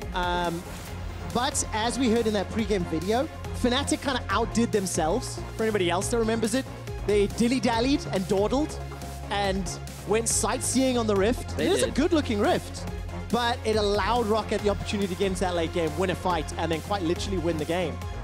So Fnatic definitely not going to be looking to do the same. The Lovers locked into the bottom lane. Hyanin, once again, going to get Xayah. Second most played champion this split. This will be the 5th time he's played her. And now you'll start to see ROCCAT focus in on that bottom lane. AD carry and support still left to be chosen for Fnatic. You would assume that the Gragas is in the jungle and the Nart is in the top lane. Cho'Gath yet to be prioritized by either team. Looks like that teams have decided that its priority is not as valuable. They don't want to put that much focus on it, but there's still room for ROCCAT to pick it up later on in the draft. But given that they do see a Nart, I think they're a little bit hesitant. I think that they prefer to go for something more like a Rumble that can hold its own during the laning phase. Okay, so let's see what happens. Galio, LeBlanc taken away from phase 2 bans on Fnatic. Both supports Thresh and Alistair for ROCCAT. First pick priority. Where will it go for ROCCAT? Kind of that safe lock-in to Leah for Betsy. Adding another game played. Second time on the champion. Betsy's played a lot of champions this split, but hasn't necessarily found huge success on many of them. You know, like that signature pick that Swain and Vladimir of splits gone by. Exactly that. It does feel like that he's trying to find his form, and right now he's trying to build with the composition that is very much team fighting right now. Talia, her laning phase isn't super dominant, but she's very much about pushing and roaming early on into the game, where she transitions nicely into these late game team fights, where she does have very solid scaling. Fnatic, they're going to round themselves out with a very solid bot lane. Tristana has been a rising AD carry all across the world. It does extremely well into champions like Kalista and Xayah, and it just gives you that extra bit of lane power. When you pair it with a Braum, you have a very well-rounded, not only teamfight composition from Fnatic, but the ability to play 1-4 later in the game as well. All right, lots of options available to them, and the team comp is rounded out with kind of a Pridestalker special. The Kha'Zix Definitely one of the players in the EU LCS that prefers those assassin, those damage dealer type junglers. What do you think of that as the final pick here for ROCCAT to round out the team composition? I think it's a little bit risky because when you look at the composition that Fnatic have drafted, it's going to be extremely difficult for Kha'Zix to really get involved in a lot of these fights. There's so many disengage tools like the Braum and the Gragas. There's a lot of kiting and backline threat with the Gnar. And sure, if you dive onto the Orianna, you have that potential, but as long as Ari sticks with the rest of her team, I feel like that Kha'Zix is really going to struggle. And especially with the recent Duskblade nerfs, I wonder whether or not he will still prioritize that, see if he can get himself a bit of extra burst and shut down some of these big carries for Fnatic. Venius, is it fair to say that mid-game, there's some tools and some power and a window of opportunity here for ROCCAT? It's definitely the case. I can completely agree with that. 2 items, very, very good. I think Xayah also has really strong late-game threat, but the composition seems a little mixed match there for ROCCAT, and I'm interested to see where they put their focus. I think Pride Stalker should try and invest a lot of early ganks top, see if he can get Faxi ahead of Soaz in this very integral match. Well, let's see how well ROCCAT can do. They have been the Fnatic Slayers in 2017, picked themselves up 2 series wins. And ROCCAT, you know, they tend to play to the level of their opponents, right? This is a squad that has taken off a ton of games against top-of-the-table squads in EU, but then lost to NIP. So they're like a mirror team, right? They mirror the power levels of their opponents. That is a very apt description, Quickshot. I completely agree with you. And it always makes you wonder, will it be Superstar ROCCAT appearing today, or will it be a fast 2-0 going over in favor of Fnatic? And I'm sure the Fnatic fans would love to see a convincing 2-0 as their dominance continues throughout the split. But also, it is ROCCAT's fault that there is a blemish on that 9-1 record for Fnatic this split so far. So I'm sure Fnatic would love to get themselves a bit of vengeance. Hey, we've heard that from all the players. We know that for Fnatic, they want to continue picking up series wins to guarantee that first place seed. If you are a member of the G2 army, you are now supporting ROCCAT. Because ROCCAT need to take down Fnatic. The odds of them doing it more likely than ninjas in pajamas. And that is a window for G2 to then beat Fnatic next week, and that's how G2 get in there. Technically, NIP beat ROCCAT, and therefore NIP is greater than ROCCAT, right? By transitive properties. Yeah. By transitive properties. So we set the scene for what is at stake here. ROCCAT, of course, also they're playing for a playoff spot, much like the spring split. They're chasing misfits. And for ROCCAT, it's about picking up series wins. So let's see if they can start. No real surprises in terms of summoner spells, itemization. Not as many refillable potions as I feel I've seen quite a lot of in recent weeks, VDS, but some early shenanigans from ROCCAT. So ROCCAT, they're just trying to invade, interfere with this Raptor start, see if they can deny some of the experience from Roxa. But Fnatic, they put that early ward in the river, they read the play, no experience will be lost, and Brox's early start will be absolutely fine, while Pride Stalker continues on his top side as well. So nothing too significant happening in this early game. The laners will return to their standard matchups. And now the laning phase will commence. Well, I'm glad you mentioned the laning phase. Feels to me like there are some tools available for Betsy early on into Orianna, for Xayah, Rakan into Tristan Braum. What do you think here? You gotta be mindful of the level 2 spike in the bottom lane. The thing about Xayah and Rakan is they always love to get in your face as often as they can, regardless of the bottom lane. Teams will always try and force that play, because if you can get that early trade, it gives you so much more pressure in the 2 versus 2 matchup. But especially for Hyeonin and Wadid, these guys love to try and build their own leads. So the moment they hit that level advantage, I wouldn't be surprised if they try and force something, but smart from Reckless and Jez's to get as much of a push as possible so they don't fall behind in terms of level. I mean, Wadid has kind of been the tip of the spear for ROCCAT all split long. And when he makes plays that look good, it works in their favor. Hyeonin calls back the blades. Reckless and Jez's take a lot of damage, and you know what, if ROCCAT are saying, we agree with this, let's enable Hyeonin, let's lead with Wadid, and maybe pull Betsy down with that Weaver's Wall. There's a lot of tools for parties in the bottom lane. Yeah, I'd love to see Betsy roaming around the map. You can see very early on, Betsy, he's just pushing in mid, keeping this Orianna under tower as much as possible. And that's typically what you want to do on the Taliyah. Just push as much as possible, build yourself a slight farm advantage if you can. And you're not really about trying to win the 1 versus 1. You're very much about winning side lanes and then having more value in team fights a little bit later into the game with the amount of zone control and damage that you can provide, along with the surprising amount of slipperiness a lot of people don't fully respect coming out from Taliyah. Yeah, very difficult to catch her. The mobility on that rock surfing helps out. Let's take a look at this little zoning on the bottom. I was looking at Broxer. He just kind of, you know, walked past the top of your screen. But available for counterplay if anything were to happen, but it doesn't seem to be the case, as Pride Stalker is still farming the jungle. So first full clears seem to be wrapping up. Let's see where the gank opportunities are as a seismic shove catches Caps. And always when I say gank opportunity, you have to look at vision. ROCCAT very well defended in the river in the bottom lane. Even got a defensive ward in the tri bush up top. So definitely fearing Broxer's early game impact, which is something Broxer's done exceptionally well all splits. Yes, I think that Broxer is a player that he's either going to snowball the early game or he's going to have a huge amount of mid to late game value. And playing on the Gragas, he has the option to try and snowball lanes, but when you look at the composition, there's no real reliance on him to try and get Caps going in the early game. He doesn't need to get an early lead for Reckless, and he knows that Soaz in the top lane should hold perfectly fine during the laning phase. The main reason why this early vision investment bot side was there from ROCCAT was because they knew they would be pushing this Braum and Trist underneath the tower. So they wanted to make sure that there was that element of safety in the event that Fnatic would try and punish them overextending. Yeah, it's so important as well because Broxer has got a 88% first blood participation for the Fnatic squad. He enables it. That's why you see Elise banned against him almost every game. He's just phenomenal on that champion. He's picked up 16 first bloods this year. I'll find out how many in the summer split in just a moment. Is that king-worthy, Trevor?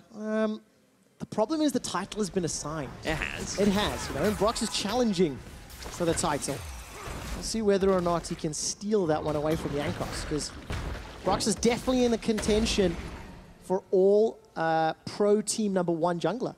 Yeah, and it's interesting that you bring that up because I was having a chat with Dracos about this and we were thinking, like, possible MVPs, possible strong players, and there were a lot of debate around many of the players from Fnatic because right now they do seem to be the best performing team in Europe. They have a lot of strong individuals, and one of the interesting ones that came up in our discussion was Jez's as a bit of a gank happens up top lane. All right, Soaz is going to crunch down. Foxy flashes to safety and the gank ends. So please continue with your story. But the reason why I thought this was quite interesting was because Dracos made a very valuable point. When was the last time you ever watched a Fnatic game and thought Jez is lost in that game?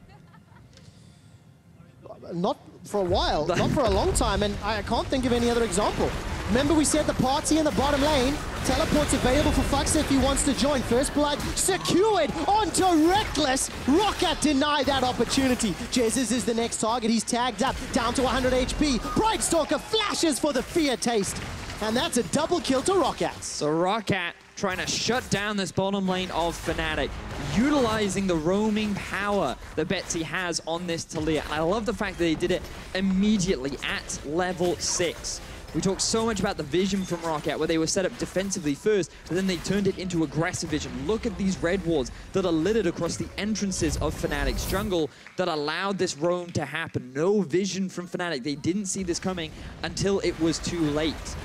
Jez's, he didn't flash in front of the wall to try and deny it. They were just left to the slaughter as 4 members of ROCCAT slowly chipped them away. Exceptionally well coordinated dive by ROCCAT. Timing the ultimates well. Pride Stalker and Betsy come in, and you know, right at the beginning of the day, Vedius, I said ROCCAT mirror the level of their opponents. If we look at the win-loss records for ROCCAT against teams in the top half of the table, or the top 6 playoff teams expected, there's 7 wins and 10 losses.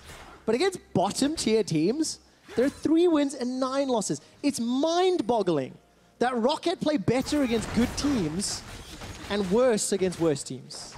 It's like that old adage where if you have a challenger play against a bronze player, you never know what they're going to do. You can't understand what they're thinking, and you show them so much respect that you end up outplaying yourself. And perhaps that's in a similar instance for ROCCAT. Maybe they just overestimate their opponents beneath them, and that ends up giving them advantages which they don't anticipate, and they end up getting punished for it. But against top teams, they always show this level of respect. They always are thinking about the next step, and it allows them to make these great roams and great plays like they're trying to set up right now. Yeah, a lot of the enabling the bottom lane, something that ROCCAT are leaning on. It's a 2,000 gold lead already, thanks to first blood, first tower blood, second blood as well. Now they've gone for that invade into the jungle, stealing away the red buff. And for ROCCAT, this is a great early game.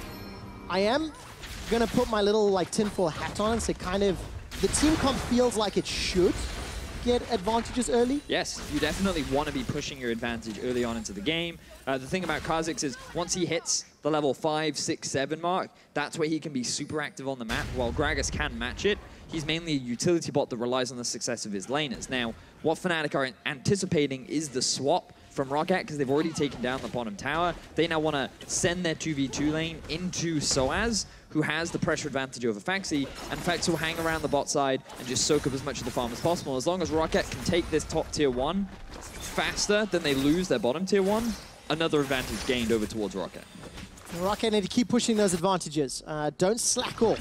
You know, you never want to go up against Gnar, Gragas, Orianna, Tristana in the late game. Nobody wants to deal with that. But you have to remember that this late game for ROCCAT isn't terrible. You still, as long as you go full tank on Faxi, you should be fine. As we see a bit of a TP play top. Ooh, flash engage and dash out. I'm not quite sure. That was interrupting the teleport. That means Soaz is not available for backup. Where's the minimap? The wall falls short. Ran out of funding apparently as Betsy couldn't complete it. Glacial Fissure comes down and buys a few seconds. While all that's going on, knock under the tower. Hyun's able to flash to safety. He gets out of range of that wallop.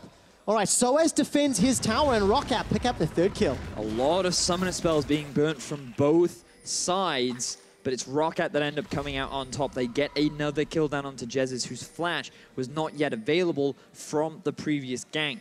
And I want to give so much props to Betsy. He is responding to these plays that ROCCAT is setting up for themselves so quickly. He always has the push in mid. He always has his ulti ready, but now Wadid may be in some serious trouble. Wow, this is only the 2nd time we've seen Betsy on this champion. Wadid gets knocked over to the side. Caps coming in, holds onto the shockwave as the teleport's being channeled here from Foxy. That's a good Featherstorm from Hyun to dodge the damage. Caps gets the first kill of the fight here for Fnatic. Root catches 2, but Foxy's able to escape with his life. Oh, that was such a good play from Caps, autoing the blast code and sending Wadid flying. And this was the first instance of a big misplay from ROCCAT, because while Reckless and Jez's were forced back, Hyanan and Wadid chose to stick around in the top lane. They did not reset. There was no gold that they were able to pick up because all they did was force Soaz back. So because ROCCAT basically reset the map, it allowed Fnatic to match them, and now they have the numbers advantage top lane.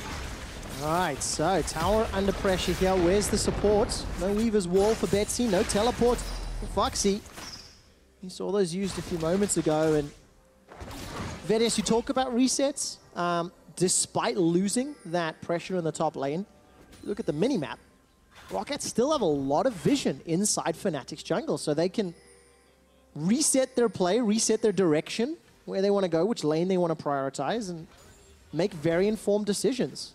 Well, what ROCCAT realize right now is that they actually can't see any members of Fnatic, so they're thinking their top lane, because you can see triple control ward in the river for Fnatic. This is complete darkness for ROCCAT right now, and because of all the vision they have across the map, they just have to, through a process of elimination, determine, right, there is danger topside, we cannot overextend, but I feel like they're ignoring it right now. Well, I don't really know if that's overextending, but Hyanin gets caught out. Remember, he flashed earlier from that Shockwave and Featherstorm combo. A lot of damage coming down. Hyanin's caught to stun onto Wadid. The Fnatic faithful in Berlin go mad, and Reckless gets a double. We talked so much about the vision and how you have to respect the fact that you can't see Fnatic, but look at Pride Stalker. All right, fancies his chances, gets the flash out of Reckless. That's very important. Threaded volleys tagging along the back end of Boxer. Pride Stalker gets the isolated damage down onto Jesus. The Unbreakables blocking some. Pride Stalker flashes for the kill. Betsy not going to chase further, and man, Betsy's Talia this game is fantastic. And I feel like the lack of mana there on Reckless allowed Pride Stalker to go as aggressively as he wanted.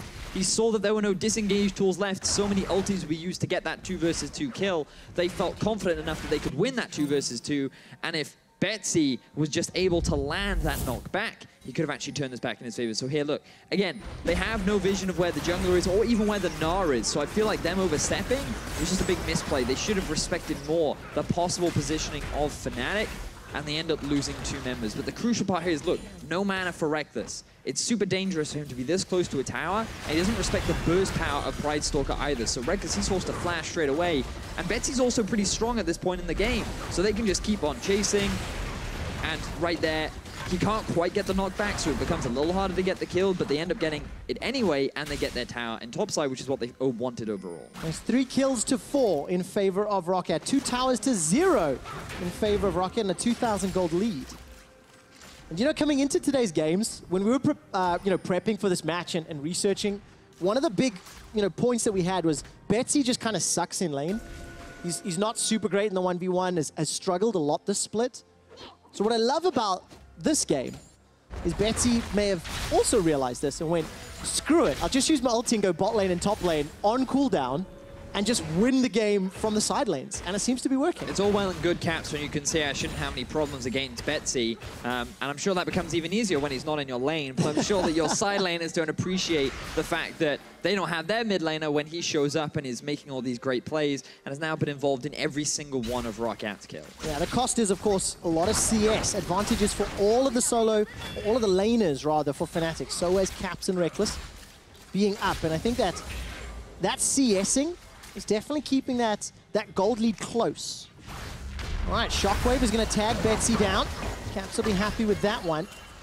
No further follow-up on the seismic shove or anything else from Jezzes to chase it down. Very close, though. If Reckless was slightly closer to Betsy, he definitely would have lost his life, but they could very well lose their tower now. It's already low after all the roaming that Betsy has done, and with 4 members of Fnatic and no side lane turrets left to get, there's nothing that ROCCAT can really do to answer. All right, Fnatic not going down without a fight.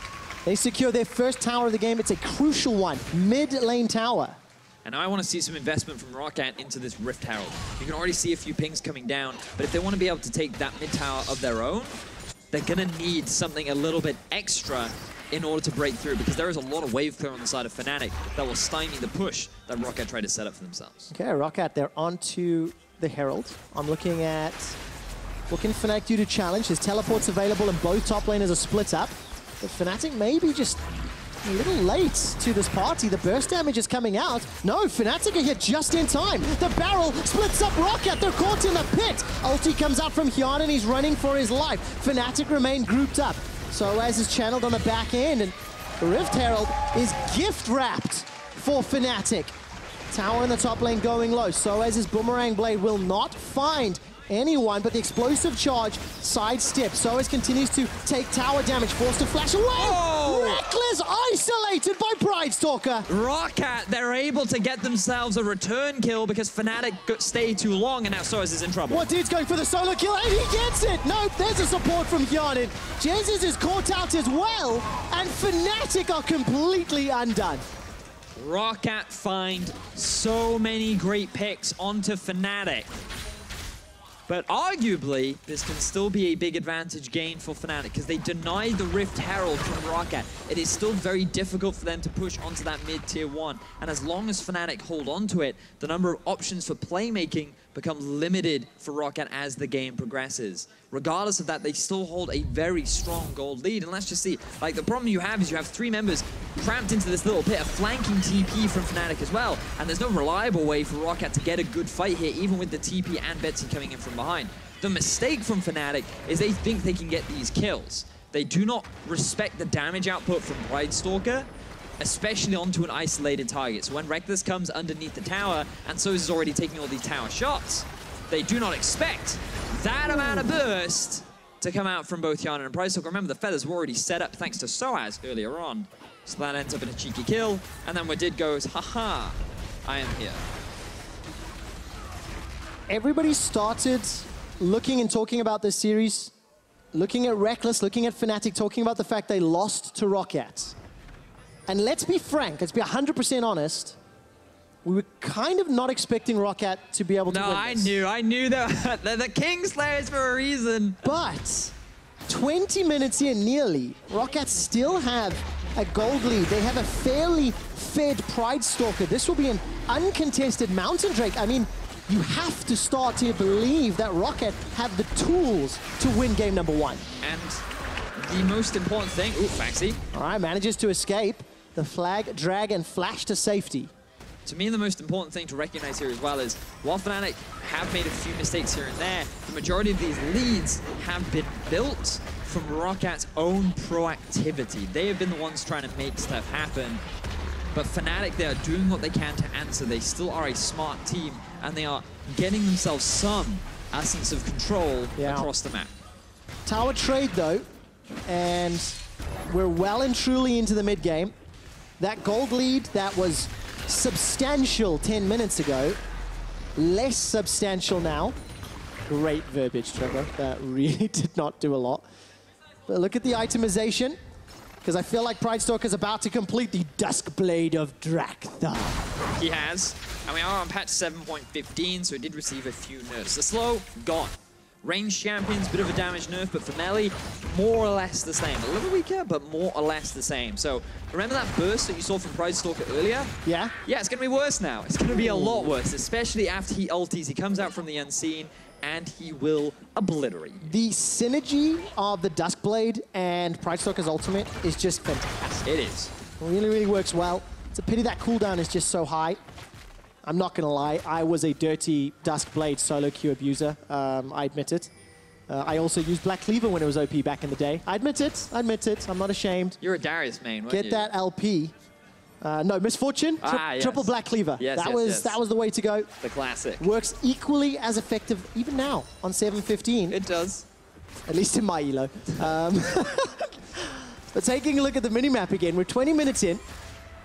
Where do ROCCAT go next, Vedius? Because now they've got some big item spikes. Essence Reaver, Black Cleaver for Foxy. Working his way towards some tanky items now. Things become hard for ROCCAT now, because their next big goal is to try and take that mid-tier 1.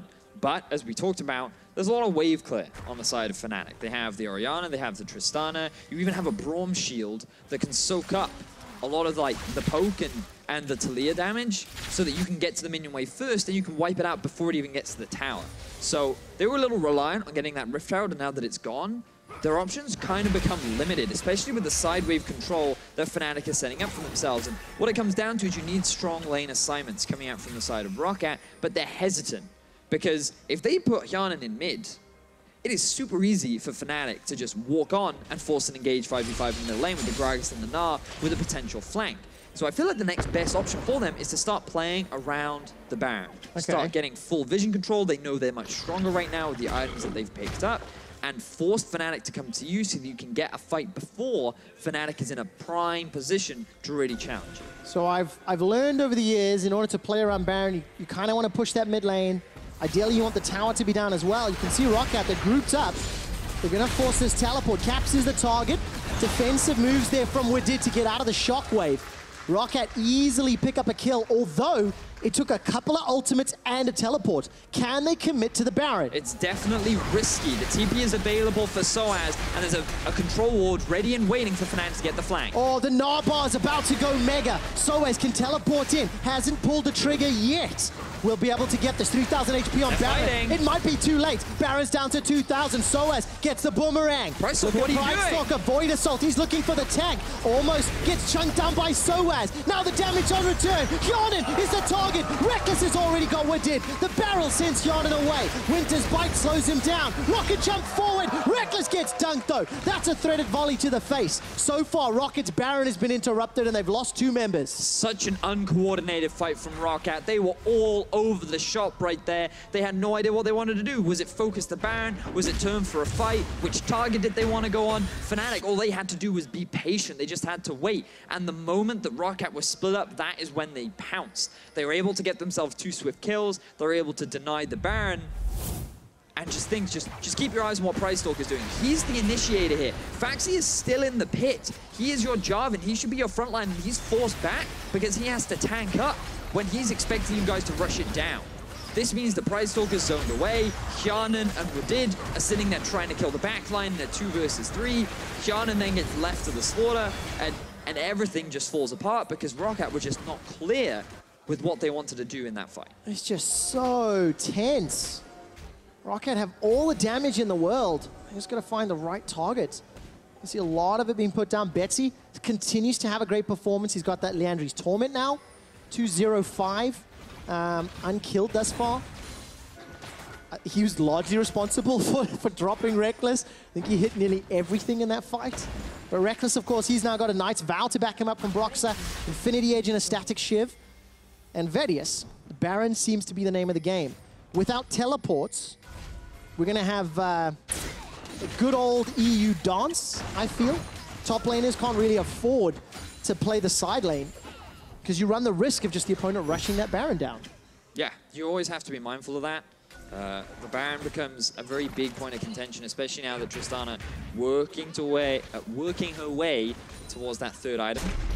And while Xayah does scale pretty well, both teams grouping up in the middle lane. The 5v5 ARAM is about to begin, and I feel like Fnatic at this point have a bit of an advantage. Let's see what sort of engage can land. A lot of it is sort of dodgeable on the ROCCAT side when Fnatic engage, as in Mega Gnar needs to hop forward as well as Flash. Flash not available. Barrel can get dodged by a few abilities. But Foxy is not very tanky yet. He's only got a Chain Vest. He's got a Null Magic Mantle. And when you look at Engage, that point-and-click Cataclysm, well, that could make or break if he catches Caps without Flash. Yep. That low mobility Orianna, really, really easy target to kill. He does have the Banshee's Veil second, something that you do see occasionally from mid laners that want to be a little bit more defensive. You can block that first CC. It also gives you a bit of added magic resistance, which I think is valuable given that Betsy's level 15 right now. Good question for you. Yeah. What do you think of Banshee's Veil versus Cataclysm? So I don't think it works particularly well. I believe it mitigates the damage. I think so too. Yeah. But you're still locked in the cage. Yeah. So it's like, well, you'll survive a few seconds longer. It's one of those things where just like I had my foot amputated, but on the bright side, I still have my other foot, right? That was really dark. I mean, I didn't quite think of it like that scale. Bright side, bright side. Yeah, there's a few guys in the audience as confused as I am. As the second Mountain Drake of the game is secured. This time it goes to Fnatic. I mentioned a moment ago that Foxy wasn't as tanky, but he's just completed the Gargoyle's Stone Plate. That's going to help out. And Foxy's a guy we haven't spoken a lot about this game. Was going to get bullied around just a little bit in this matchup, but has been struggling for several weeks. Has definitely been one of the underperformers on the ROCCAT squad. And now I want to see what impact he can have in a very high-stakes game with what is going to be a very pivotal engage champion for ROCCAT when they want to fight. He needs to lead the way and bring ROCCAT with him. You can see 4 deaths per game in week 8. That's a lot of deaths. It is. I mean, he had 13 in one game against Fnatic a few weeks before that. That's very true. So he's improved on the bright side. That's Dude, you know what? The glass is always half full with you, isn't it? It's got to look at the positives. So Always is going to step forward, gets caught by the quickness. All right, the rest of Fnatic are coming up. Cataclysm already used, but not on the low mobility target. Reckless remains untouched, and Soaz about to gnar out. But he's flashed away from the fight. This Foxy flashed in. So both top laners ended up using their flashes. Exhaust and Ignite traded between both supports. Aside from that, nothing other than a bit of a love tap from both teams. But Fnatic, they're still on the back foot. That's the crucial thing to recognize. They do scale extremely well. Their team fighting is only going to get better from this point on. And the goal difference isn't even that big between the two carries. The largest deficit comes between the junglers, and that's fine because Broxah, his whole job is to be a utility bot anyway. He wants to land that big Gragas ulti onto Betsy, onto Hjarnan, knock them into that really awkward position to allow the main carries of Fnatic to shut them down. Yeah, I mean, that 1,800 gold difference that you just talked about, Vedius, that's pretty much the entirety of ROCCAT's lead. It's a couple hundred gold more than that, and that's spread across the rest of the carries. Damage items continue to go. Rapid Fire Cannon, now completed for Reckless as well. And that's the spike, really, for Tristana. She's gonna hit you pretty hard. Hjarnan's still working towards the Infinity Edge, which I expect him to be finishing fairly soon. But now watch Fnatic to be the team that's looking to be a little bit more proactive around the Baron. They're the ones that are going to be more eager to try and make this fight happen, especially now that Hjarnan hasn't had an opportunity to back. And they shouldn't see him backing yet. But it's something that you always have to be careful of ROCCAT. Look at how cautious Brightstalker is, always hanging around this Baron area, even though there are no jungle camps to clear on the top side. Teleports available for both top laners. Baron has definitely become more of a tool for success, especially with teams with tanks. I was talking to Deficio yesterday on the analyst desk, and he's just saying how you can use Baron as your form of engage because you have to force the reaction. And that's something that you've been talking about all game, Vedius. But now it's up to Fnatic to start baiting and to fight for vision control because they have hit these power spike periods and they've got some vision, so they know this is going on. They're going to rush it. They're going to rush it. The wall is there to zone the rest of Fnatic away. They got it. All right, Baron secured by ROCCAT. What happens in the ensuing fight, if there even is one? So always looking to escape. Foxy easily gets out the pit. ROCCAT, they did this against UOL and ended up winning the series. Fantastic Baron call. Absolutely exquisite. Not only do they get the TP out from Soaz, but they also walk away with the Baron completely uncontested. Like, that was the best time for them to do that because they knew Fnatic, they wanted to back. They just sorted out all the sideways. There was a lot of gold in their pockets that they wanted to spend. ROCCAT knew Fnatic want to fight right now, so they find that tiny window where Fnatic are not really in a great position to fight, and they punish it, using the great damage from Kha'Zix, from Taliyah, and from the 3-item Xayah to just rush it down. Multiple weeks in a row, ROCCAT have demonstrated they have had good Baron calls. There are some criticisms in their play, but this is one area that they know how to unlock. We're 30 minutes in, and ROCCAT have got Baron. Let's see if they can, once again, arrest map control. Yeah, and Betsy, he needs to be so careful. Look at Reckless, looking for a pick.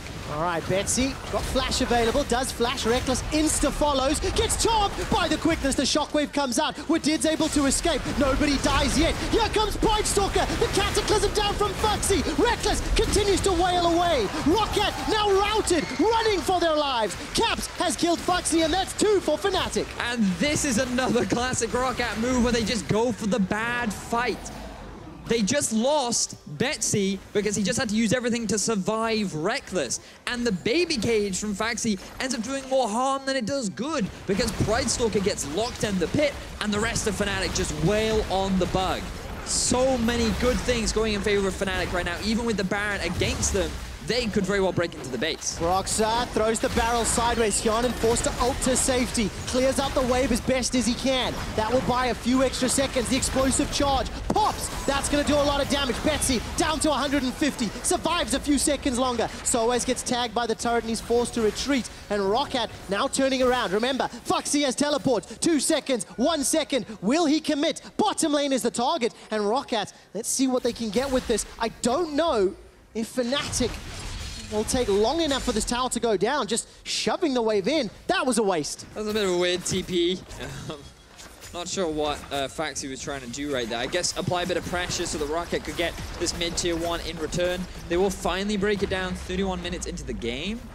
But ROCCAT, that is definitely a rough play for you. Credit to Fnatic and credit to Reckless trying to find that pick. He came so close to getting that kill. And the way he executed it too was actually exquisite. The way he flashed, predicting what Betsy was going to do. Is this another fight? All right, another fight, another fizzle.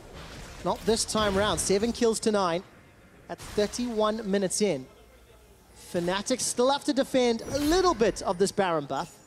ROCCAT able to secure 1 additional tower. Now it comes down to late game team fights. Who's going to get better vision? Who's going to kill the carries quicker? Or better yet, can Fnatic protect their carries, right? Because they've got less damage sources. Got a much better front line. All right, Featherstorm comes up from Hyanin, gets a 2-man route. Jesus is a target. He's forced to flash to safety. I didn't even see the engage. A great barrel from Broxa. That's 1, 2 for Reckless. Rocket jump to safety. Look at the shield, looking for another. Come on, protect bought some time. Triple kill, the Quadra available. GA's gonna get popped and Podger's not gonna be secured. Reckless manages to bring it back.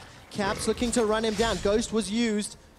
And I thought that looked bad for Fnatic at the start, but they turned it around. Fnatic, they just demonstrate their team fighting prowess. Broxa with a beautiful ultimate. Reckless waiting till just the right time to jump into the fray and turn it in their favor. This is the team fighting team that they have built for themselves, and they're executing upon it fantastically. So we can see here Hyanin extremely overextended, does not respect Soaz whatsoever.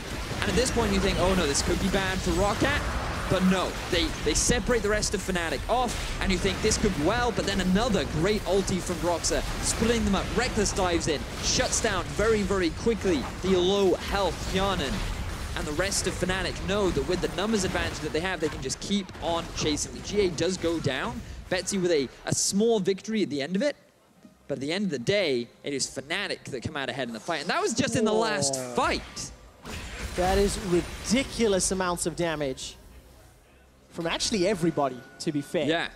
Yeah. Means Reckless's GA is on cooldown. He managed to pick that one up just before the fight. And now all of a sudden, Fnatic are starting to surround ROCCAT. They're setting up vision inside ROCCAT's side of the jungle. Jungle, apparently. And Fnatic wanted to... too much. Fnatic now starting to take control of the game. It's weird because it feels like Fnatic have some form of control, but truthfully, they've been defending. They've been in their half of the map the majority of this game. Yeah, but now they feel strong. So many items have been completed. There are equal in towers, except Fnatic still yet to take this bottom tier 2 down. The map feels just so close. So many strong members, and my eyes are always falling towards Betsy. This man has been consistently performing so well throughout this game. Great walls, great positioning, great skill shot usage. This guy has been having such an incredible performance against a Fnatic squad that is considered to be one of, if not the best team in Europe right now. All right, total reset. 35 minutes in. Baron is up in a minute. The next dragon is Elder. If you could cut the air with a knife, you'd be able to do it here in Berlin because the tension is high. There are hundreds of Fnatic fans terrified their squad is about to lose. Again. To ROCCAT. We'll see whether or not ROCCAT can win the last team fight. Vedius, I have a quick update for you. Yeah. The previous graphic we ran was incorrect. The graphs reflected the team fight damage. However, the numbers in the header were not correct. Okay. Right.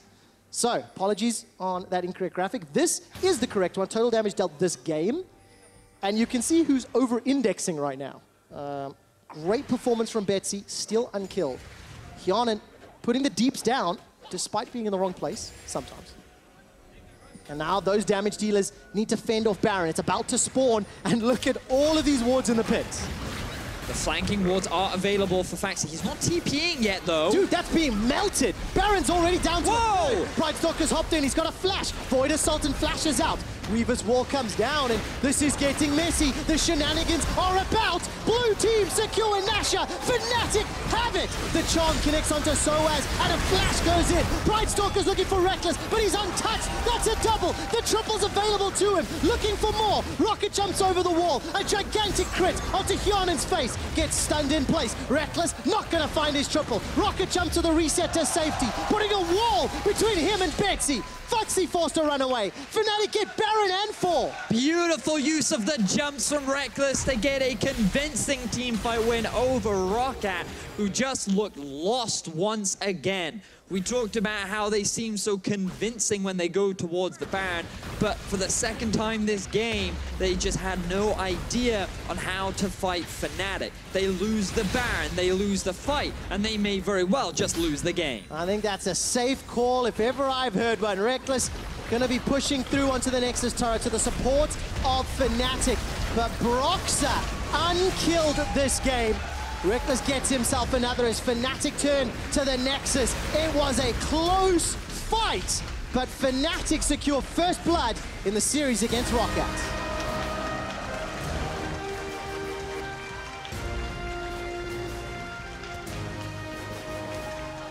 That was a back and forth worthy of ROCCAT versus Fnatic.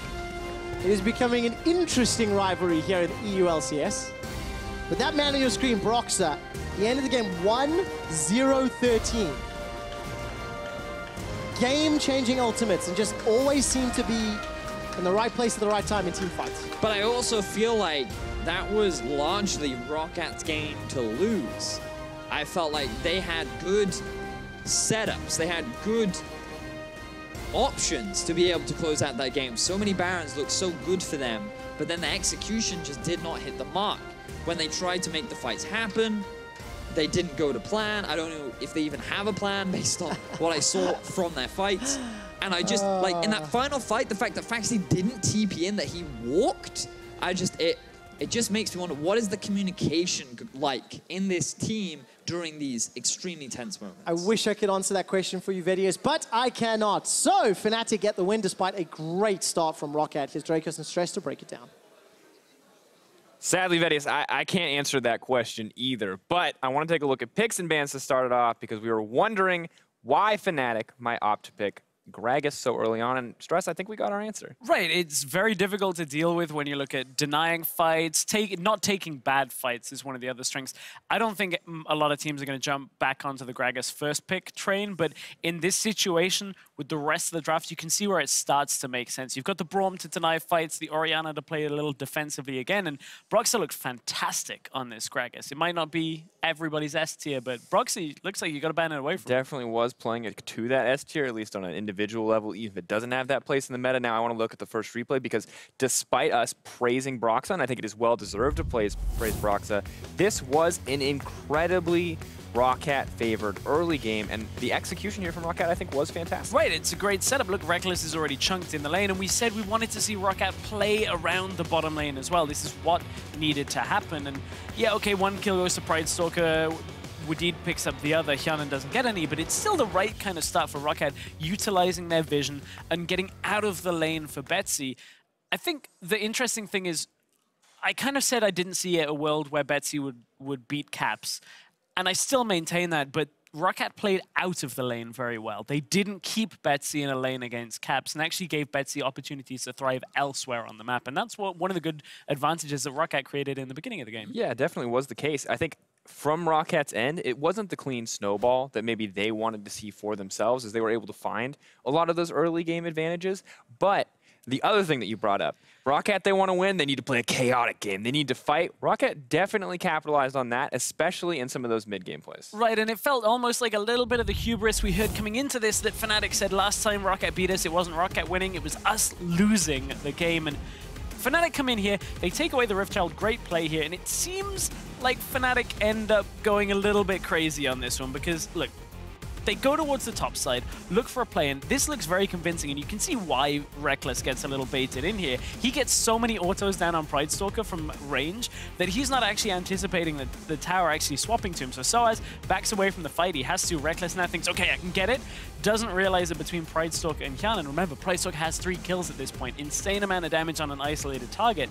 And from there, Soaz doesn't have an opportunity to recall. Wadid picks him off. Suddenly, Jezz is like, hey, I'm going to try and come and fix things for Soaz and Ward, and Fnatic, a little bit of hubris, getting caught out where perhaps they don't have to at this point, and that necessarily happened again and again in this match. Yeah, and this is the point in the game where you're like, holy crap, ROCCAT are the blue shell. What is happening in front of us? But as we moved later and later to the game, that is really when we started to see the Gragas be a major factor for Broxah, and really the team fighting and coordination of Fnatic started to line up. We didn't see those same scenarios where individual members got caught out. Right, and one of the difficulties for ROCCAT here is their primary engage is a lot more based on the Jarvan going in. On this, Hyanan gets caught out. Faxi can't even get into the fight, and you can see it looks bad at first for Fnatic, but the Gragas ult into the rest of the fight out of Broxah, Reckless is able to get so much damage off throughout this. And Faxi's only now coming into the fight, only now getting that Cataclysm off, so it's a very broken, fractured fight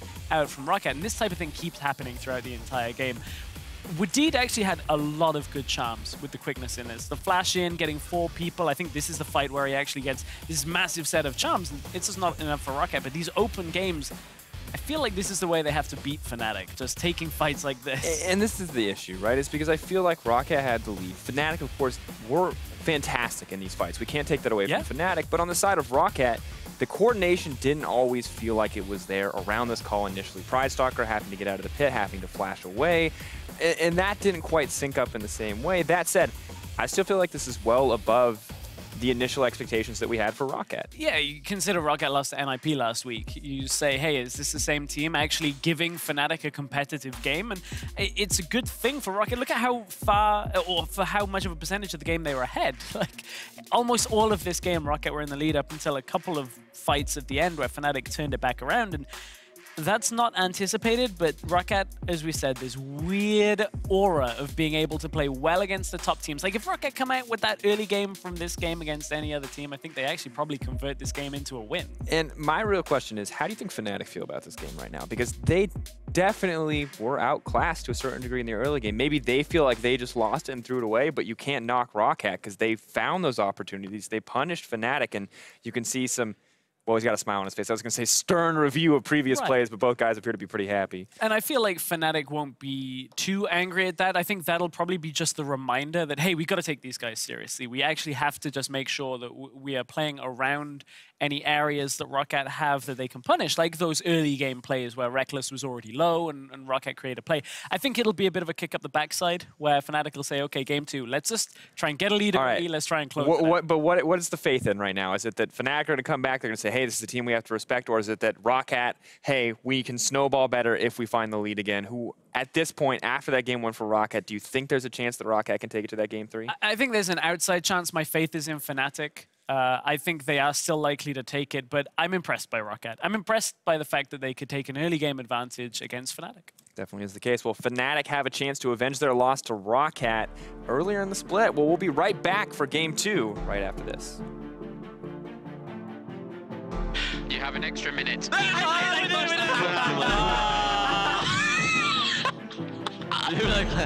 It was like a lot of damage coming down. Kjarnen's caught to stun onto Adid. The Fnatic faithful in Berlin go mad, and Reckless gets a double. Zoas continues to take tower damage, forced to flash away. Whoa. Reckless isolated by Pridestalker. Adid's going for the solo kill, and he gets it. No, there's a support from Kjarnen. Jesus is caught out as well, and Fnatic are completely undone. It's fine, guys. We just placed safe now, and we stole the game. We win later. Reckless continues to wail away. ROCCAT now routed, running for their lives. Caps has killed Foxy, and that's 2 for Fnatic. Reckless gets himself another as Fnatic turn to the Nexus. It was a close fight, but Fnatic secure first blood in the series against ROCCAT.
Welcome to Game 2, where Fnatic are looking to take a big step towards first place with a win against the King Slayers ROCCAT. I promise EU LCS is not scripted. Let's take a look at how Game 2 works. ROCCAT have side selection. They picked blue side. They almost won Game 1. And they should have won Game 1. It had nothing to do with the draft. It was play style, it was decision making, and let's be frank, it was team fight coordination that just felt wrong, that just felt off. Yes. It wasn't on the same page. Just communication seemed to be the issue for the team. We have talked about how when they brought on Pridestalker, it would definitely be a bit of a hit to them because when they lost Maxwell, we were worried like, maybe their communication wouldn't be as good, given that that was the main strength he was supposed to bring over to Misfits. And I feel like we did see elements of it there, very similar to what we've seen throughout the split. But I think the most impressive thing was the fact that Fnatic were pushed back. Fnatic were really pressured in this first game, and they relied a lot on big mistakes coming out from ROCCAT in order for them to be able to come back in. I mean, you said it in Game 1, Vedius. It was proactive plays from ROCCAT. It was roams from Betsy, tower dives, ganks. Played exceptionally well. We're into picks and bans for Game 2. You can physically see the disappointment in Wadid when Rakan got banned. He threw his head back. He was, not a happy man. Elise, of course, targeted towards Broxah. Alistair off the table. But Thresh is now available for him to pick up, so while he may lose one playmaker, he can grab himself another. It depends whether or not he values that more than, say, something like a Braum or a Tahm Kench, which is very much what Fnatic are likely to go towards, and it appears that he does. All right, Cho'Gath went unpicked and unbanned in Game 1 is available. Maokai is as well. It was a Phase 1 ban by Fnatic in the last rotation, last ban rather, number 3. And for Fnatic, a lot of priority on this Gragas. Brox had a great performance on it, and it's the first phase pick here. Yeah. Had a lot of really good discussions with Deficio about what we think are like the S tier junglers in terms of what do people prioritize the most. We were kind of divided between Maokai, Cho, and Gragas, like who is the top tier. And it seems that for Fnatic, Gragas is the main priority. What I'm most excited about is this Morgana. Now remember what I talked about in Game 1, quick shot. Jezis has some pocket picks in his back ready for things like the Alistair, but also the Thresh. And it is this Morgana. He consistently picks it into the Thresh because he feels it is a confident lane answer. And with 80 carries left available, things like the Ashe, I'm very much expecting that to come out from the side of Fnatic as well. All right, a lot of tools then, a lot of options. Let's see if your predictions come to pass, my friend. Jovan locked in for ROCCAT again for Foxy. Need to see a better performance from him. Knew he was going to get bullied in lane. Yeah. But then synergy with the team, teleports, a couple of questionable ones, a couple of late ones. And Betsy going to lock in his most played champion. This is the 12th time this split that ROCCAT have played Syndra mid lane in 27 games. You know, we could see a Kayn here. Is this a Kayn game? Potentially. For Pridestalker? No, for Fnatic. Ooh. There's always an element of risk, but the last time... You mean Kayn mid? We do mean Kayn mid. For now, he's not going to pick it up, but there's always the possibility. It very much depends on how much of a gamble he wants to take. He got given it once. They really want to give it again. Very much up to the debate of the coach, you could argue. Yeah, and heard Caps giving a lot of solo queue advice, saying like, whatever you do, don't die. Make sure you play safely, use that regen, and an actual they banned that game. They banned. Remember, of course, Pridestalker was the man that debuted it on the EU LCS stage. It wasn't the biggest splash on its debut. The game kind of went away from him. But yeah, not going to see it today. Wow. We could argue that I was correct, that we do see it, just banned away. Now the focus is going to be a lot of mid laners. Orianna very likely to be next for the side of ROCCAT, maybe even a Taliyah ban, simply because you want to try and get Caps off of as many comfort mid lanes as possible. But remember, we are playing on patch 7.15. Echo did receive a few buffs. There was the possibility, some chatter about it being used as an answer to the Syndra, but I feel like that he's more likely going towards a teamfight-focused mid laner, like either the Orianna or the Taliyah. I mean, Galio's up available if they want to tank, but there's not enough damage. It was banned last game by Fnatic. Let's see whether or not they want to some sort of damage source. They have to, really, and safe option in Taliyah. Not the most exciting of matchups, but 3-0 here for Caps on that champion. Taliyah's super exciting. I love watching Taliyah. I think she's a super difficult champion to play. Yeah, but not in comparison to Kayn. I mean, that's true. You've got all my hopes up around like an assassin mid or something like that. Well, Unfortunately, we will be seeing pretty staple. We get to be excited about Morgana into Kog'Maw, though. That's pretty cool. But now I'm looking at this Ashe pick, and I'm thinking more and more that it becomes even better. With the big arrow against the static AD carry, the Morg shield against the single target CC coming out from the Syndra and the Thresh, I think that it just acts as another engage tool for the rest of Fnatic to follow up. Now we're going to pivot away from the Kha'Zix. It's going to be Warwick instead. What do you make of that? I think that it's a comfort pick for Pride Stalker. I think it's something that he has had a decent amount of success on in the last few weeks. I feel like in one of their most successful games against the Unicorns of Love was when Pride Stalker had this Warwick and he was putting a lot of pressure in the mid lane, using that great mobility that you have to roam around the map. Ooh, that's a surprise. What is a bit of a surprise? So what do you make of Jhin? So I think you can pick Jhin into very squishy compositions. And when you're going up against a Jarvan, Syndra, Thresh, Kog'Maw, this actually isn't the tankiest of team comps, largely because you're always going to rush a Tiamat, which means that you're not rushing tank items. You're not going for a lot of health early. You're not going for a lot of defensive itemization. You're always just trying to get that early bit of clear, and then you build into tank later on into the game. So very, very late, it could be a problem. But by then, Jin's getting those massive crits because I expect him to go more towards the crit build rather than Lethal. A lot of damage to work with. This is the first time that Reckless has played Jhin this summer. It's been a while since he last played that champion. We've touched on both of these team compositions. Now all of a sudden, it's protect the Kog'Maw. See whether or not Wadid's Thresh can play the Lanterns correctly. There's frontline, there's CC. There seems to be some tools here for ROCCAT. What do you think? I'm looking at ROCCAT and I'm thinking, I'd love to see Pride Stalker invest a lot of pressure mid lane. I didn't quite catch whether or not Caps is running Cleanse. I think he needs to in this matchup because you want to get this Syndra snowballing. You want to stop Caps roaming around the map and doing what Betsy did in game 1. This early game is going to be extremely important. And for Fnatic, they want to just have as slow a game as possible, whereas I need to see some early game action for ROCCAT. All right, early game ROCCAT. Let's see if they can make it happen. We're loading up into game 2. Fnatic have a 1-0 lead over ROCCAT. This would tie the 2017 head-to-head at 2-2. My eyes definitely going to be on the AD carries. It's a Pugmore for Hyanin. Oh. And just a quick update. For anybody that caught the damage rating video earlier that Pyra introduced, there's an article up on lolesports.com explaining what damage rating is.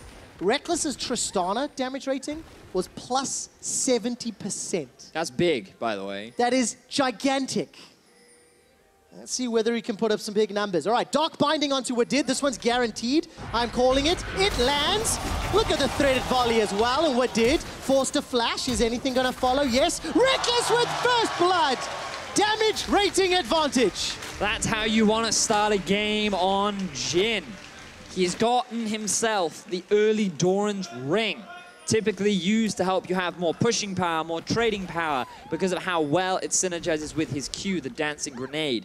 He adds to that a longsword, and now you're going to have even more early lane power. Oh, this is going to be so much fun. I love this. I mean, First for blood Fnatic, already. yeah. Already, straight out the gates. We opened up game 1 videos with a lot of explanation around what's at stake in this series. I just want to quickly show all the viewers what the standings are in Group A, because we know Fnatic and G2 have secured themselves playoff spots. Wow. Some pressure here on Pride Stalker. So, yeah, we'll talk a little bit about the standings, because what's important to recognize is that for G2 to move into first, they need Fnatic to lose to either NIP or ROCCAT. And for ROCCAT to make their way into third, they also need Misfits to lose while also winning a lot of their games. So for both G2 and ROCCAT, things are a little bit out of their control, but it would certainly help both these teams secure spots if they can get themselves a win in this series today. ROCCAT would need to win out. Misfits would need to lose out. Let's see if ROCCAT can do it. And speaking of ROCCAT, let's have a look at some of the fun stuff that we do have on the Rift, because while Morgana is very exciting, for me, I know a lot of people think she's pretty boring. I love Morgana. She is a very linear champion, But what we've been seeing a lot more recently, especially over in the LCK, is you basically max only Q and you max only E. One of the big reasons as to why I thought Morgana would become popular in the tank meta was because it's very difficult for tanks to actually break that shield, especially when you put a lot of early points into it. But there aren't actually that many tanks on the side of ROCCAT. And the reason why Jesus has picked it up is because of how powerful it is in this lane matchup. Every time you get hooked, you don't actually get CC'd. It's very easy to read. It is naturally a skill shot. So if in the event that it does land, you just throw the black shield on and boom, you're nice and safe. And now we're seeing Caps go for a bit of an aggressive invade. Flash from Pridestalker. He fancied himself some shots. Flash over the wall from Caps and the blast going to safety. Luckily that one is still up and available. So it does result in a flash going down for Caps. He's going to need that. Because remember what we said, I want to see a bit of mid lane focus coming out from ROCCAT. They do have good scaling. I feel like Syndra scales very nicely the later the game goes, especially around that mid game point, which has got 2 items. And Hyanan, well, he's on a hog. So now see a bit of action in mid. Oh, where's the seismic shove? I don't know if that's on cooldown from Caps. Used to zone, body slam comes out, summoner heal and flash. Used by Betsy, no cleanse this time around. Pridestalker looking for Jaws of the Beast, finds it! And that's going to be first blood picked up onto Broxah for ROCCAT. They wanted to give first blood over to Betsy, but the red buff ended up picking it up. Or the first kill in the mid laner, rather. And either way, they're able to get an answer. ROCCAT, they find themselves a bit of an advantage in the middle lane. We talked about this is what they needed to do. Pridestalker needed to have some kind of impact to make it difficult for Caps to roam around the map, but also to just get this Syndra going. And so far, he has the level advantage. He's gotten a bit of a CS advantage because of Caps' over-aggression in the enemy jungle, and everything is going well for the mid laner of ROCCAT once more. It's so important for Pridestalker to get that kill as well. You know, he lost some of his jungle, was pressured early, lost his flash. For a guy that took some hits in the early game. But it's also about getting that early Tiamat too, because remember, you want that early clear. It's extremely important that you can get to those tank items as fast as you can. But let's just see how the play actually happened. Betsy got forced literally between a rock and a hard place, where he only had the choice of either getting knocked back or flash. So Caps only had to be patient. But then Broxah used his flash to actually force the engage, and that allowed the great mobility that Pridestalker has to close the gap and end up getting the kill. So ROCCAT returning that first blood. May I ask for permission to have a really lame joke? You may. Caught between a rock, obviously Talia, a hard place, obviously the wall of the jungle, yeah, and a fat place. Because of Gragas! Come on, no? Okay. That was weak. All right. Well, it was weak. Okay, fair enough. One clap. I don't know, it made me happy. You're welcome to try, Trevor, but there are professionals that are more designed for this job, so don't quit your daytime job, yeah, right? I'll try to take lessons from Freak. He is still the piece de resistance when it comes to lame jokes. Do you just call him a pizza? Anyway. I did. So Berserker's Grease Rush for Hyanan. This is something that we have seen from a few AD carries, largely because he's going to be maxing the W, and a lot of his early damage does come from the Bio-Arcane Barrage. So by just getting early attack speed, it does inevitably give you more power, but also it gives you more mobility.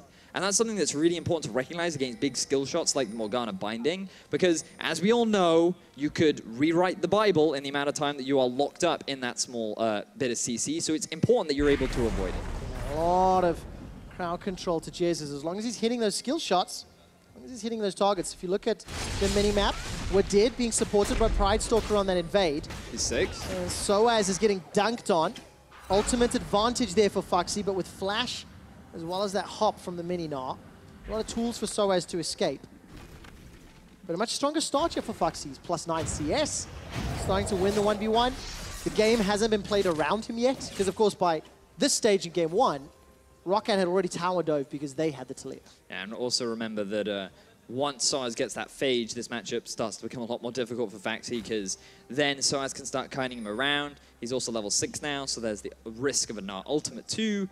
And this lane will slowly start to go back in the favor of Soaz, depending on how aggressive Foxy chooses to play up in the laning phase. But so far, across the board, small advantages being gained for ROCCAT once more. This early lead is in their favor. And that's always a bright spot for any of those ROCCAT fans at home, because when you think back to game 1, they started with this good early game lead, but then they couldn't quite transition it into a solid mid game and close out the game. Talk about those early leads. I do have a quick stat for you if you'd like to hear it. I always love quick stats. Do you see Hyanan's CS at the moment? I do. Right, he's got +3 on Reckless. Now, this is a kind of a weird one, so stick with me. In the 10 games where Hyanan has had a CS advantage, as the Black Shield blocks the death sentence. In the 10 games where Hyanan has had a CS advantage at 15 minutes, ROCCAT have won 9 of those games, okay? 90% win ratio with a CS lead at 15 minutes. Now let's track his CS at 15 minutes and see whether or not that 90% ratio can tip the odds in their favor. So last game, what you're telling me is he was in a deficit, or is this up until? He was in a deficit. There we go. And of course, he didn't have the lead, so it did not impact that. So it's all on Hyanan, is what Quickshot is saying. All of the pressure is on that man. So we will certainly track that as the game progresses. Want to go back and look at some of the items that have been completed, because Tiamat now finished for Pride Stalker. The book, I always forget the name of it, Lost Chapter. It gives you mana, really good first item on Syndra, and having it over your lane opponent is absolutely massive too, because the mana advantage and the bit of AP that you get, extremely powerful at just giving you an edge during the 1 versus 1 laning phases. We do see Faxi missing the EQ. Yeah, Soa is not going to be under threat. Manages to get a little bit hyper, charging up that Rage Barn. If you look at the minimap, Caps is coming up, threaded volley. Sorry, his Weaver's Wall is available. That's what would allow him to tower dive. So I was trying to go with that. But Caps, of course, the man that was the recipient of that gank early on, after trying to kill Betsy, he's down 15, correction, 20 CS at this time. And this is why it was a massive mistake from Caps too. He tried so hard to deny Pride Stalker early jungling that it cost him so much in the early laning phase, and then his jungler died as well. So Betsy not only has the item advantage, but he always has consistent pressure in mid lane too, and so Caps doesn't have the freedom to make the same sort of plays that Betsy did in game 1. Betsy traditionally has not had strong laning phases. He's actually struggled a little bit throughout the course of the Summer Split. Something we said in game number 1. Betsy on the Syndra has averaged +2 CS at 15 minutes on what is a very lane-dominant Syndra. Let's see if he can get a better record this time with all of that help that was enabled by Pride Stalker, who got his Tiamat, working towards that Red Smite upgrade, and just clearing his jungle at 10 minutes. We've got ourselves an even game here, Vedius. Yeah, so far, which is always good for ROCCAT.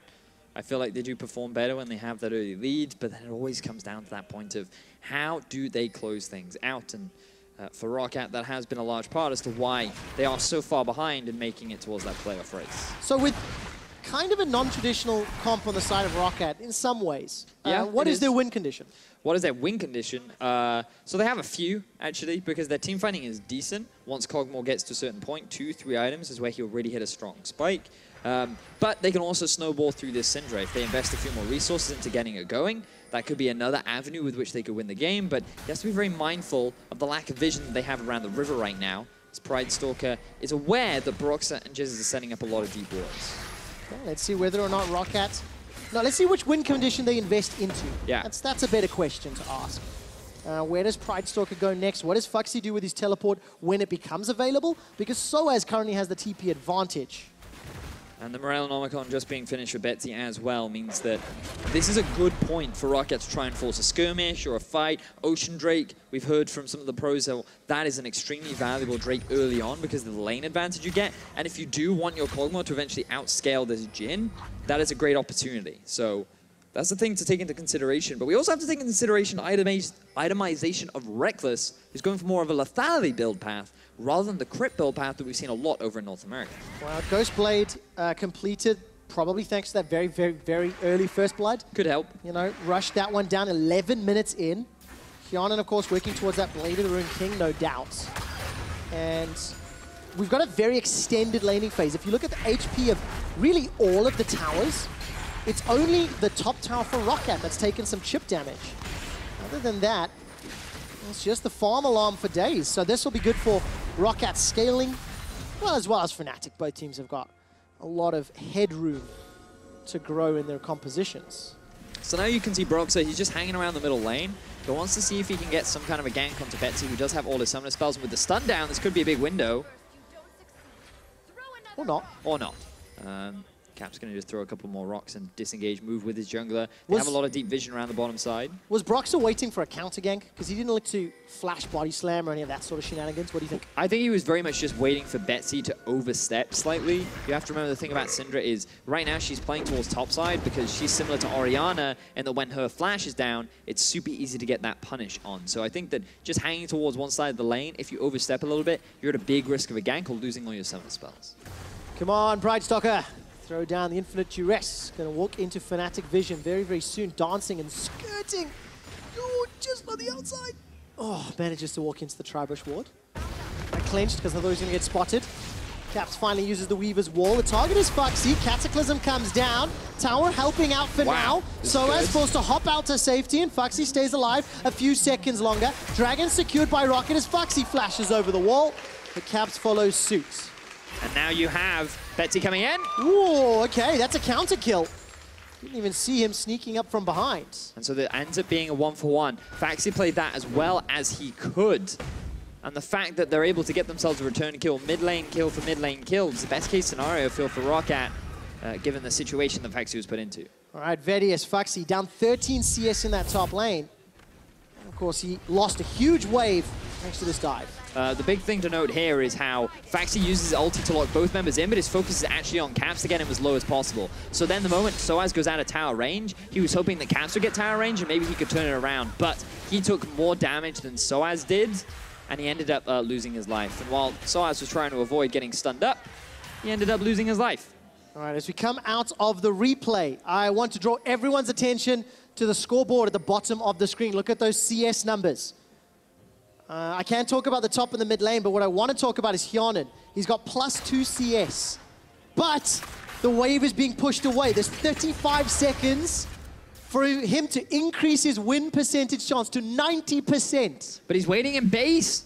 Quick shot. He wants to get his Blade of the Ruin King. He's not going to be able to get this wave, and that means that he is likely going to be guaranteed to lose that farm advantage.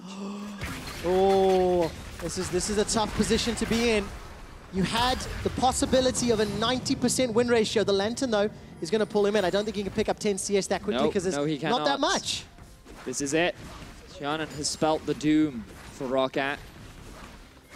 Or statistically, it becomes a lot harder. Statistically, it's harder. I actually got very excited about the first part of the story. I haven't worked out what the win percentage is when he's behind at 15 minutes. So I will figure that out with you guys in a moment or two. Mostly because the stats team is working on it and they'll tell me and I'll tell you. But as it stands, quick shot. I know. I stopped at the first Hey guys, hurdle. look at my great quick stat. I know, I forgot there's 2 parts. But look at the CS for Betsy. He's still up 20 when he's usually only +2. Takes a big trade of damage from Caps. But as it stands, Fnatic keeping up with ROCCAT, and ROCCAT, they're replying to Fnatic's moves, right? Betsy responding to Caps' dive earlier. And this could be a little difficult for Fnatic, because usually with the Taliyah, you want to try and roam around the map a little bit more. He is making his way back towards the top side. His ulti is just about to come back up, but Betsy's trying to make his way up to help. All right, tower first blood secured here by Fnatic. So as somewhat uncontested, looking at the mini-map, here comes Betsy. Dark Sphere comes down, Force of Will. Flash forward into the unleashed power. Outplay. So now all of a sudden Caps is here, throws out some threaded volleys. Really? You went with outplay? I love the way Betsy flashed in and pressed that one button. 2 point-and-click ultimates, and Vedius yells outplayed. You know what? I'll give it to you. There was a lot of energy there, buddy. But as it stands, it was Betsy that got the kill. And I asked the question earlier, where would ROCCAT invest their resources? It seems countering Fnatic with Betsy. To be fair, I feel like ROCCAT have actually invested very few resources anywhere into the map. It's just been Caps trying to roam around, trying to help his top laner out because he knows how low the tower is. But once Caps realizes the tower is going down, he just decides to move back. Soaz is not actually expecting Betsy to show up until it's too late. And then the moment the flash is gone, they just go ham. They absolutely obliterate him. They try to get another pick down onto Caps as well, but he's too far away. There's also all that zoning control from the Taliyah down in their way, so they end up not being able to get the follow-up. So ROCCAT, they're still leading kills right now. Gold now actually going in favor of Fnatic because of the tower they just picked up for themselves. All right, gold in favor, and a percentage chance for ROCCAT to win this game. If you were to put a number on it, what would you put? Remembering, Hyanan did not have the CS lead. 42%. Oh, go lower. 37. Go lower. 21. Much lower. 11. 10%. It's 1 win and 9 losses. The ooh is the best part. Wait a minute, hang on a second. How could we not have worked that out from the 9 wins and 1 loss with Hyanan and his CS leads? So, Roots is caught here onto a did, as ROCCAT are now looking to take their first tower of the game. Hyanan with his Blade of the Ruined King will do so. And looking at the itemization, there is a rapid fire cannon picked up for Reckless. He's making his way down. The Soul Shackle's not going to proc, because Wadid, the hero, saves him with the lantern. So now, what you'll see is Betsy, he started making his way towards the bot side, but I feel like he just needs to start pressuring onto this mid tier 1. It is so important that if they can get that first, it gives them so much more control over the rest of the map, and it'll give freedom for Betsy to start roaming, start to find picks, utilizing this extremely powerful Syndra that they have coming into the 20-minute mark. Because once he gets that Lunans, which he will get very, very soon, the Syndra is going to be a very, very powerful option for ROCCAT to win the game. What are we expecting to see from either team on the map? Right? It's only 1 tower each. We've got even gold. We're 20 minutes in. I mean, this feels like a Season 2 game where it's like lane for 20 minutes. Then whoever wins team fights wins the game. Yes, that was the pinnacle of League of Legends. The CLG EU era where we had 40 minutes of farming. Yes! And one team fight around Baron decided the winner. But the thing is, it's really difficult for ROCCAT to try and force things when their Kog'Maw is this low, but look at Betsy. Well, Dark Binding catches him. Summoning heal by some time. Reckless just delaying that shot before the curtain call comes out. And there's the power of Dark Binding. You're caught up for literally days. You can see him digging his own grave. He had enough time because of how long he was CC'd in there. The rest of Fnatic followed up. 5 members in the mid. There is no answer from ROCCAT, and this is going to be 2 towers very swiftly going in the favor of Fnatic. Oh, so nicely done. ROCCAT, however, will get at least 1 reply in the top lane. Hyanan's got enough time, and there's no one here to contest. But this will mean Fnatic can pick themselves up their own Ocean Drake. It's 1 for 1. They each had 1 Mountain Drake in the last game. It's all fair. Yep. Baron now is available. I feel like they're going to take this gamble. Great shot. Ooh. This seems risky. They don't know, though. They actually have no idea. An Inkling will be coming out, or should be coming out from the side of Fnatic. All right, Pride Stalker's up on the front lane. Are ROCCAT seriously going to sneak yet another Baron? It just seems like ROCCAT are able to read the map, but Weaver's wall comes down. That's going to lock ROCCAT. They know. Fnatic making their way forward. 2,000 hit points. Baron should be safe. If the smite comes down, Pride Stalker, will you win it? Yes, he will. Deadly Flourish comes down from Reckless, and now Betsy unleashes power onto Broxah. He flashes away from the CC. Betsy gets caught out and dropped down by Reckless, who's on a killing spree. But Fnatic lose Baron, and they only get 1 kill in reply. Betsy, he just tries to get some kind of cleanup kills on the back end as Fnatic continue the chase onto ROCCAT. He didn't need to be there, but it doesn't matter. It's a worthy sacrifice for the overall gains of ROCCAT as they walk away with an extremely early Baron. Fantastic decision-making there, and this is the potential that ROCCAT do have. If they work together, if they are more aligned in what they want to achieve, you can see the fruits of their labor. All year long, Fnatic have had the worst Baron control against ROCCAT. Reckless will get run down here. Hyanan just needs 1 more shot. The barrel from Broxah saves Reckless's life. He yells, "I've got you, brother." And Hyanan decided to be conservative with his heal. If he'd used it, he would have been able to close the gap, get that last auto in. But instead, they don't get the kill, but they don't care. They've got the pressure. They have the Baron. They're making their way up top lane, and they're going to start heading onto that tier 2 tower. All right, tier 2 tower is the target for Hyanan and Wadid. I was mentioning it a moment ago. ROCCAT have been able to secure 13 Barons against Fnatic this year, while Fnatic have been able to pick up 6. Of course, that is helped out by the fact that ROCCAT have won 2 of the 3 previous series they've played. Baron's going to be a tool in that arsenal. We did looking for those hooks, looking for targets to lock down. All right, Baron-empowered minions means Betsy, Foxy, the rest of ROCCAT going to knock over this mid-outer turret. Soas trying to do some reply on the bottom, does so.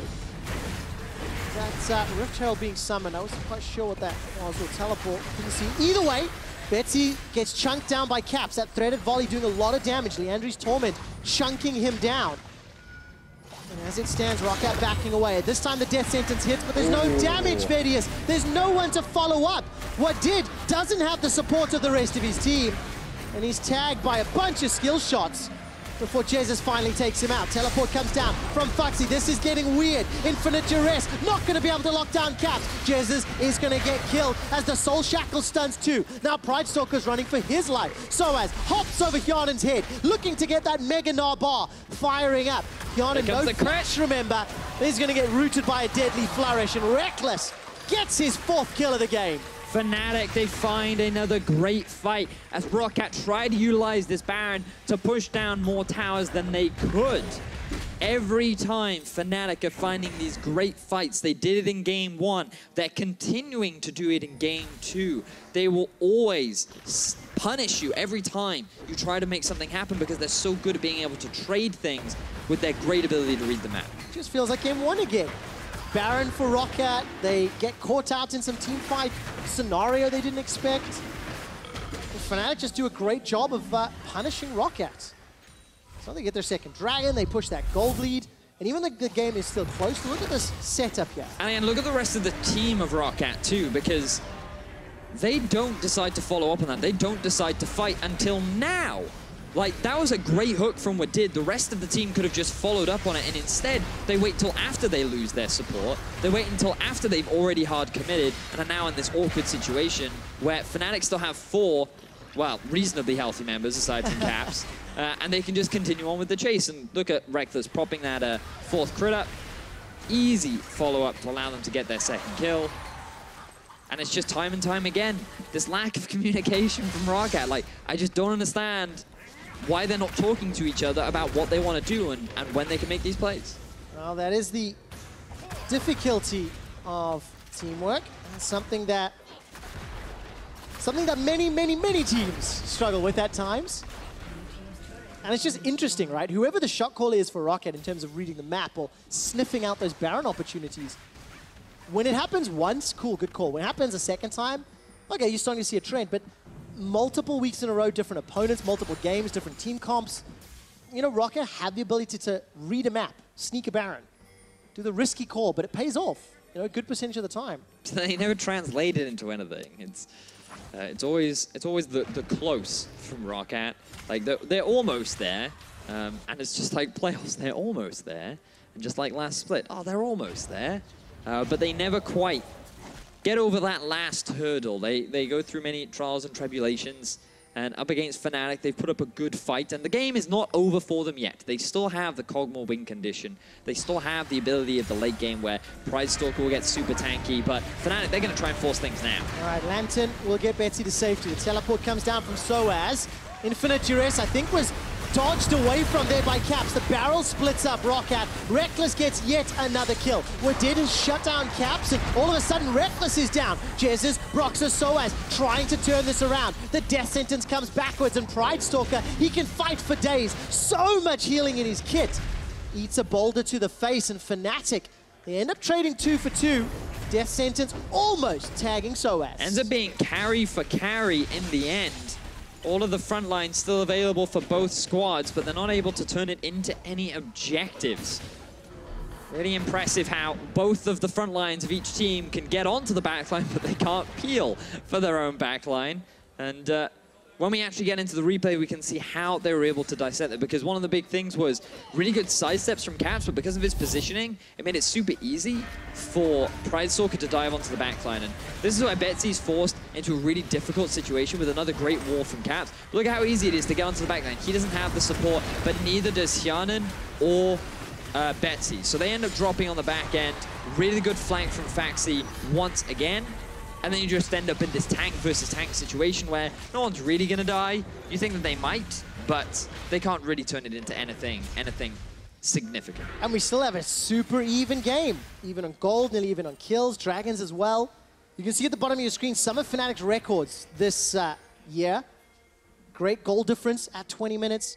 Ridiculous KDA for Reckless. Another great game. He's 5-1-1 right now. Broxah is currently the First Blood King. Just huge impact.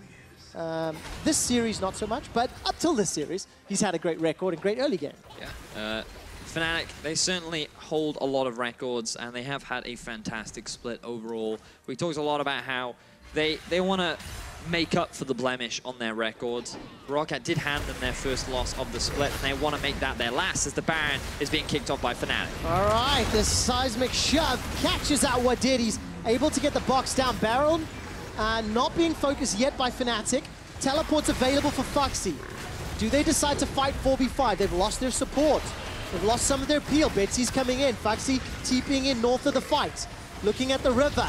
Fnatic want to try challenge. Great seismic shove. But it's Hjarnan. He's caught out, stunned out, not dead yet. Whoa! Just to take down Soaz. Hjarnan's still alive, but very, very low. Curtain is called. Foxy goes down. Second and third shot tags. Pride Stalker. Number 4 goes wide. Weaver's Wall comes out and Caps manages to find Hjarnan.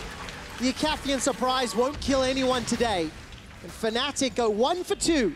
And ROCCAT looked extremely good in the second half of that fight with a multi-man stun. Faxi looked like he was going to get a great multi-man ultimate off too, but the disengage power from Fnatic's composition, the Morgana, the Talia, they're able to get the turnaround and they still end up winning the fight overall. But fortunately for ROCCAT, the Baron does not go down. They're still holding on to this relatively close gold lead and playing towards the Kog'Maw win condition. You're seeing the amount of damage that he can throw out, but you're also seeing how much damage Reckless can do when he's able to get onto these squishy targets, because Broxah knocks them in, he just shuts them down. Wadid doesn't have a huge amount of armor, and just watch how Reckless goes and pop.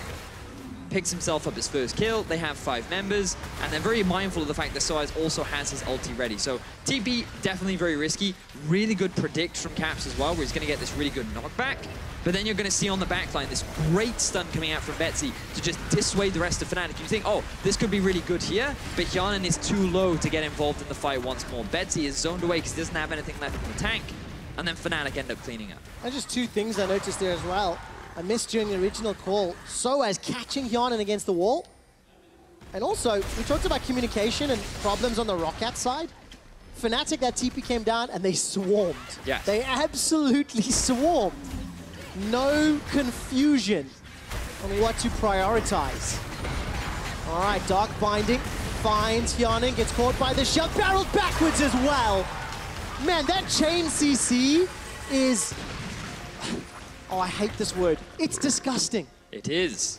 It was very well played by Fnatic. CC after CC, the setup was nice. They killed the hyper carry for ROCCAT, and now the damage is lacking. Fnatic feel confident. They're making their way over to the Baron. Faxi doesn't have TP, and there is a wall standing between ROCCAT and the Baron. So good. Pride Stalker's flashed in, not going to be able to pick it up with a smite. He managed to, or he decided to use the Infinite Duration flash combo, and Fnatic, such a genius use of that Weaver's Wall. So you can see here the pick. How does it all begin? Dark Binding. Bloop. Boom. The massive hitbox, the knockback from Talia, the follow-up chain stun from Reckless into the Gragas barrel.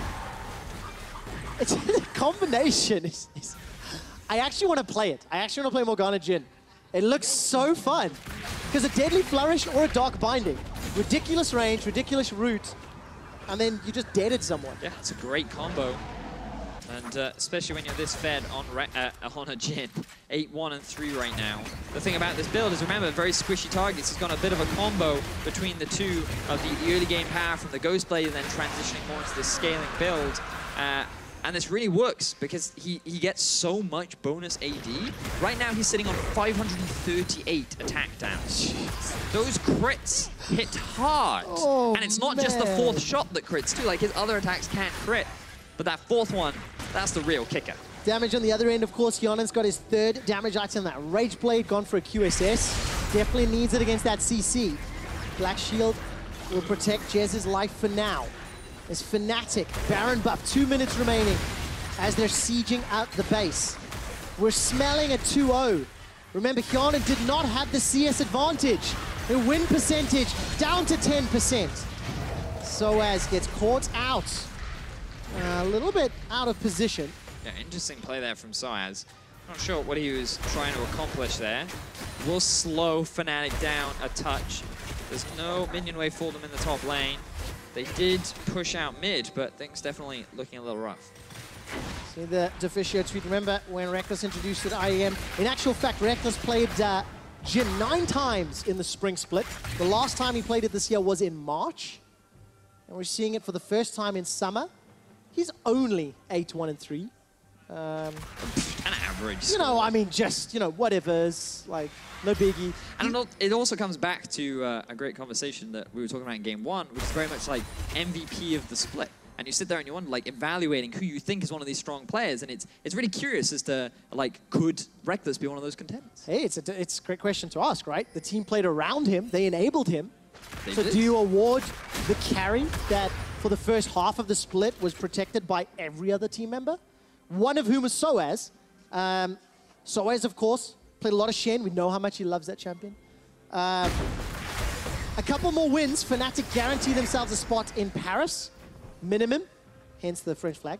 But Soaz has been one of the unsung heroes. Definitely one of the guys who has been consistent performer, reliable performer. Maybe not the most flashy. Yeah. But you can see that, like, the highest damage rating. So that means amongst all of the champions he plays, you can, on average, expect Soaz to deal 24% more damage on a respective champion than some of the opponents, sometimes a lot higher. And this guy does have a deep champion pool. He's always been praised for his ability to have such versatility. As we do see another fight potentially kicking off. All right, Seismic Shot catches out Wadid once again. Fuxy's gone all the way in. Where's the support? Pride Stalker jumps in with the infinite duress. Forced to flash away from Reckless. Reckless is in trouble. But his has gone down. Jordan is trying to bark his way down. His bite seems to hurt as well. Here comes Soaz in the back end. Yarnan's forced to use that QSS to safety. The Boomerang Blade starting to charge up the Rage Bar. Soaz about to gnaw out. He's got a flash available to him. Will he go for the engage? Gnaw's on the way. So far it's a 1-for-1, but it's a damage dealer from Fnatic down. Fnatic, they still have the pressure advantage. They have 4 members looking to siege onto this tier 2 tower. And while ROCCAT looked pretty convincing in that fight, shutting down Caps, demonstrating the late game potential of this Kog'Maw, they still end up falling short, and the gold gap gets bigger and bigger in favor of Fnatic. So here we see that ward being dropped, very quick binding coming out from Jez's. And at this point you think, oh, great engage onto Reckless, but Faxi's dropping extremely quickly. Regardless, the follow-up is so good from ROCCAT. A 3-man play from Wadid, a hook onto Reckless, and you think Yarnan's gonna clean up. But because of a great barrel from Roxa and the arrival of Soaz, ROCCAT are forced to disengage, and they cannot get any more from the fight. Man, just ridiculous damage from Hyanan. The moment that BioArcane Barrage timed out and he had to run forward, you can see it dropping off, but he was shredding Broxah. Oh, he was. Sorry. Sorry. Sorry. Vedis tried to talk, but he hit his mute button while he was trying to drink some water. So that was why it's kind of that awkward caster interaction. But anyways, Hyanan on that Kog'Maw. Can I have a drink now? Are you You're allowed to. No, okay, you go. fine. I got you, right? Hyanan on Kog'Maw, he really wants Fnatic to be kind of jumping on him, because what you saw with Fuxy engaging means Hyanan needs to run forward. And while Kog'Maw's running forward, the amount of damage he can deal is reduced. Ideally, he wants to kite back a little bit, right? I mean, ideally he wants to stand still and just be a little turret, right? But they're never going to let him do that, especially when there's so much like CC and displacement on the side of Fnatic. But it's exciting. It means that these later game teamfights are going to get closer and closer. The Scimitar now picked up for Hyanan as well will definitely help him a lot. Give him that extra bit of mobility. If he gets caught by a Dark Binding, he's less likely to die than what he was before. I am glad you bring up some of the items, Vedius, because I've not mentioned them in a while, and it's kind of my responsibility. It's all right. Adaptive Helm for Soaz. I don't really know how long Caps has had that Magi Soul Stealer. Currently on 2 stacks. Not gonna lie, I didn't see it myself. The Weaver's Wall comes down. Hyanan has Flash available. Dark Binding catches down onto Wadid, followed up as well by another route. Pride Stalker, where's the Infinite Duress? Needs to find a target to lock down. Soaz about to gnaw out. The goal difference at this stage means nothing. And we have to track Summoner spells as well as HP on Hyanan, Reckless, and Cap, some of the primary damage dealers. I mean, we also have to track the engages from Faxi, because that was bad. He went over the wall, but no one could follow him. He used his ulti onto a Gnar, and then he just jumped out. So now, Baron gonna be spawning, Elder Drake already alive. Question is, can ROCCAT clear this fast enough and make their way up to the Baron fast enough to challenge Fnatic? Oh, Elder Dragon's going to get secured by ROCCAT. Remember, Fnatic, not exactly the fastest of Baron teams, but they've got more than enough time.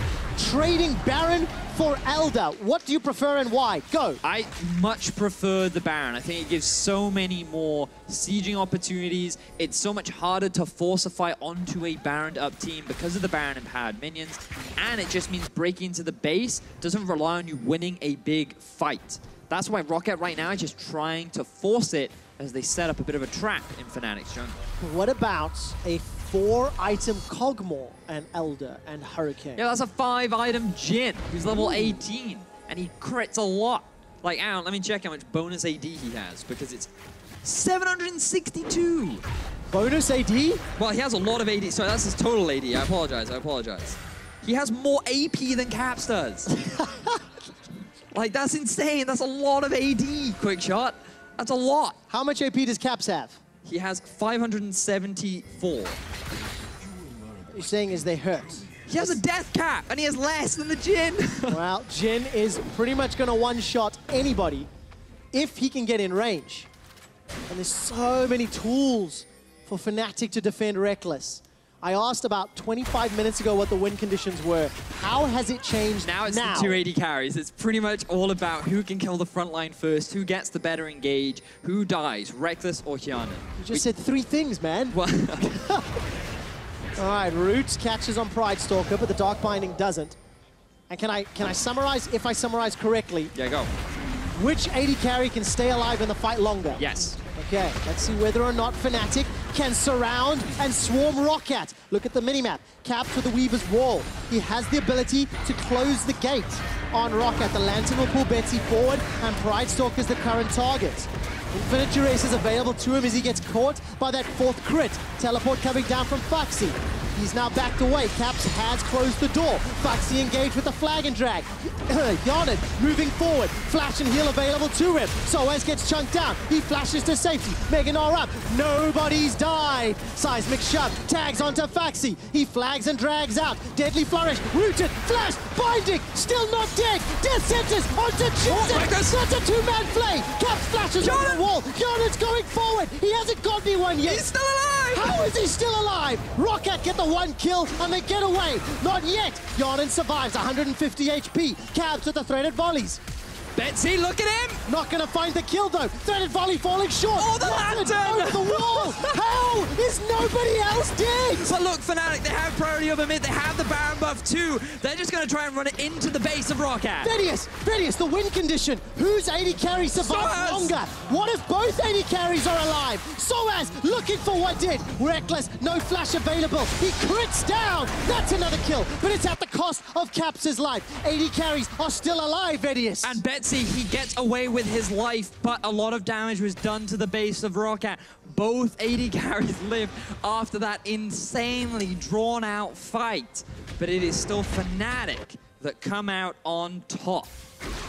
I don't know how I'm meant to play, but play fights like that. There are too many things to talk about. You talk, and then you breathe, and then you talk, and then you breathe, and then it's my job to figure out how either team wins the next fight. Vedius, on both sides of the rift, teams have 1 summoner spell. Exhaust for Chezzes and Smite for Pride Stalker. Everything else was used. Yeah, let's look at where everything was used, right? So Reckless very early uses ulti to allow both Caps and Soaz to join the fight.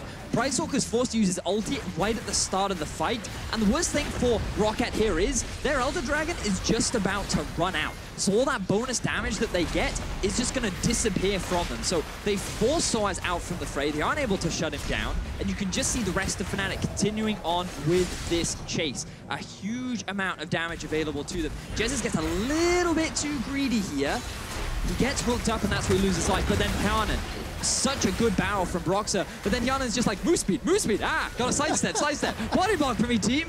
And then he's able to get away with his life. But then, like, so many clutch CCs land time and time again that forces either side to just make a clutch play to get away with it. And look at that, Betsy just missing his skill shot along with the added mobility of Caps.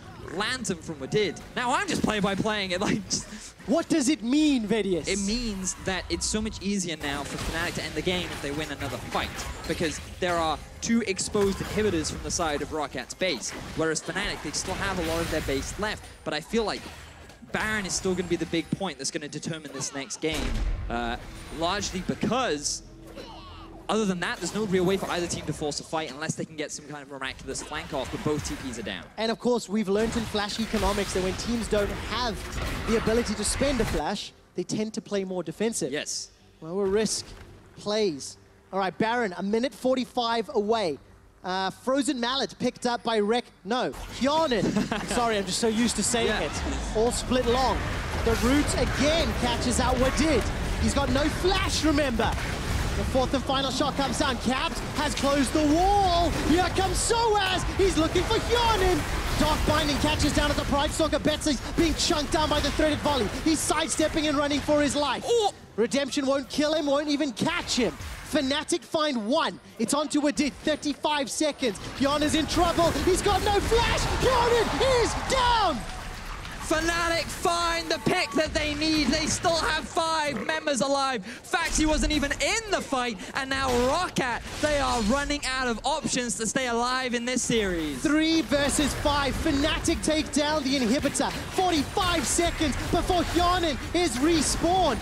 Fnatic, they're pushing in for the final fight, Vedius. Fnatic, 5 members strong. I don't know if ROCCAT can answer. They're gonna try. All right, Cataclysm comes down. Dark Binding prevents any further follow-up.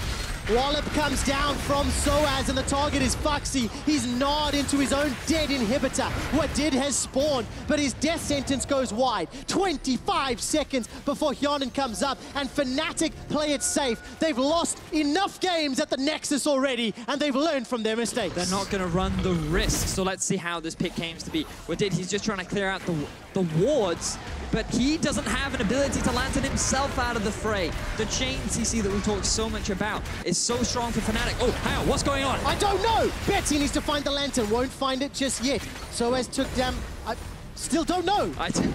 Nobody is dead. Faxi, he's still dead from the last fight, so no one knew is dead, is what I actually mean. TP is still available. And now they're making their way towards the Baron. It's still alive. 18 seconds on Faxi. If you're a believer in quick stats, there's only a 10% chance that ROCCAT can turn this around, but it would need to start now. 45 minutes in. Redemption's being thrown down into the base. Wadid finds a death sentence. Hjarnan is going to look for Soaz. He avoids the Gnaw. He's pounding away, but that's a good barrel. Hjarnan stays alive. So is Reckless. Stun catches 2. Brox has run for his life. Here comes Foxy. He dunks down onto Reckless. The Cataclysm, but Reckless flashes for his life. Baron even gets an auto in there. But ROCCAT, they're somehow winning this fight. Hjarnan, he doesn't have any mana, but if they get the kill onto Soaz, they could get so much from this. They've taken down Soaz. 63-second death timer. How is this happening? Both 80 carries stayed alive, and ROCCAT, they're on Baron. They are indeed, Quickshot. They're looking to silence the haters. They want to remain as the Kingslayers as they take down the Baron, and they are still in this game against Fnatic. This is ridiculous. ROCCAT and Fnatic showing up once again. Now remember, this is only the 2nd game. If ROCCAT win this, we have another game to play. The audience certainly excited about this series. So let's have a look here. The biggest thing to note is Soaz misses the ulti onto Hjarnan. He such a good flay from Wadid to just get him out of range. The barrel, even though it knocks him in, Hjarnan, he has his flash back up, he can get out of it. And now Reckless, he just cannot get involved in the fight whatsoever. The front line of Broxah is gone, and Reckless, his flash drops too. Fnatic, they have to separate, they have to disperse, and then ROCCAT go on the chase. They get the kill, they translate that into the Baron, and now they are the ones in control. And we need to remind everybody of what is at stake here. ROCCAT are chasing a playoff spot. If they win out and Misfits lose out, ROCCAT take 3rd, they go to playoffs. If you're a member of the G2 army, you want Fnatic to lose to either ROCCAT or NIP. And then if G2 beat Fnatic, that's a fight for first. But this game is not over yet. No, it's not. Look at Caps. He decided to go for the inhibitor and bot, but there are 5 members of ROCCAT in the top lane. They could just force a fight right now, and they're guaranteed to win. They have a minion wave. Are they going to gamble? Are they going to try and end? Oh, looks to be the case. That's a stun onto Soaz. He's able to get out of it just in time to hop to safety. Baron empowered minions now going to start dealing with the Fnatic supers in 2 lanes. ROCCAT fancy their chances. Death Sentence finds nobody, and look at the CC. What did is down. Here comes Soaz. Nods against the wall. Follow Garden on the left. He's melting Soaz's HP. By Arcane Barrage starting to slowly time out. Heal is available, and that's Soaz down. Now Pridestalker is the next target. They've traded 1 for 1. Hjarnan forced to use the Mercurial Scimitar, and Reckless gets another. Pridestalker and Faxi's GA. Weaver's Wall comes out. Look at the seismic shove, as well as the minefield. That's going to pop backwards. Hjarnan's in trouble. Dark Binding finds him. A deadly flourish for Reckless. Betsy's now the target. He gets taken down by Caps, and this feels like game. It certainly does, Quick Chop. Fnatic, they find an exquisite fight in their own base, keeping the series in their favor. They shut down ROCCAT, and now there is nothing standing in their way to get themselves the 2-0. Fnatic are pouring down the middle lane. 10 seconds for Wadid to respawn. The players are already celebrating as Nexus turret number 1 falls. Nexus turret number 2 falls. The Nexus of the Kingslayers ROCCAT is being crushed. Crushed is a strong word. Broxer, come on, bro, you can take it down. The rest of Fnatic are hunting Wadid. The Winions are pouring through. And after a delayed finish, Fnatic exact their revenge on ROCCAT. The look of relief on Fnatic's face. When that Baron went down, it looked bleak. But they get that final fight right at the end of the game, where you'd expect the final fight. But but they made it work so superbly. 15-1-4 on Reckless. This man was a machine in the late game on that Jhin. And what a tense series, though. That could have gone either way. That gun may be called Whisper, but Reckless was screaming from the rafters, enabled by all of Fnatic, and Broxer, time and time again, those barrels. You know what? Let me step back. I shouldn't say that. So often, Fnatic chained their CC flawlessly. They did. And that, to me, felt like the pivotal, like the game changer. Every time one CC landed, it never felt like someone got away. But also, it became extremely difficult for ROCCAT to really ever kill a single member of Fnatic and then turn that into a multi-team kill. Like, just bear in mind, the overall kill score of that game at the very end of it was 23 for Fnatic and 13 for ROCCAT. They never really got a full 5v5 team win. They never really were able to shut down all the members of Fnatic, and it was just thanks to their composition, the Morgana, the Talia, the Gragas, so many disengage tools that made it incredibly difficult for ROCCAT to just keep chasing with the comp that they had. Heartbreaking scene there as Wadid put on his hoodie and walked away. You think about ROCCAT this series, they fought hard. They did. They could have, maybe should have, won game 1. They had opportunities in game 2. A 22-minute Baron. A 46-minute Baron. And there's just something in that last gear, something in that last step that is not clicking for ROCCAT. Nope. A part of me thinks it's experience. A part of me thinks that it's just coordination. Yep. This team just can't seem to click. And it is unfortunate because I'm sure the fans, they always get extremely excited when they see these glimmers of hope. But then when it actually comes down to it, when that final decision has to be made, they crumble. They can't execute. They cannot make it happen, and they don't translate it into a win. And something you kept saying throughout the series, communication seems to be one of the big, one of the big blockers. Yeah. Blocker's a good word. Whereas for Fnatic, on the other hand, just really good coordination, like the chain CC, the rallying around the TP is one of the most visual explanations of clear, calm communication. Yeah. Who would you vote for player of the series? Player of the series? It was, I don't know. I was asked in the game, and I was like... I actually swore at production. I was like, no, can't ask me this right now. But we did have to vote. Who did you vote for? I think I voted for Reckless. You did? Well, fantastic, because he's actually the player of the series. Reckless, of course, managed to have great performances. That Jin pulled it up for the first time in Summer. 26, 4, and 8. Man, who has him on fantasy? Well done on your win this week. That's pretty much what it boils down to. Oh, yeah. You get bonus points for getting 10 kills in a game, right? You do indeed. That's pretty nice. And only dying once in that game, a 48-minute game. It's insane. Caps and Brox are busy getting their microphones as we speak. So congratulations to Fnatic. They keep that first place seed almost guaranteed because they need to lose to both G2 and NiP in order to lose first. And remember, NiP beat ROCCAT, so it only gets harder from here for Fnatic. If you believe Radiance. Fnatic got the win after a crazy end to the series. Let's head over to Pyra, who's talking to the jungler and mid laner.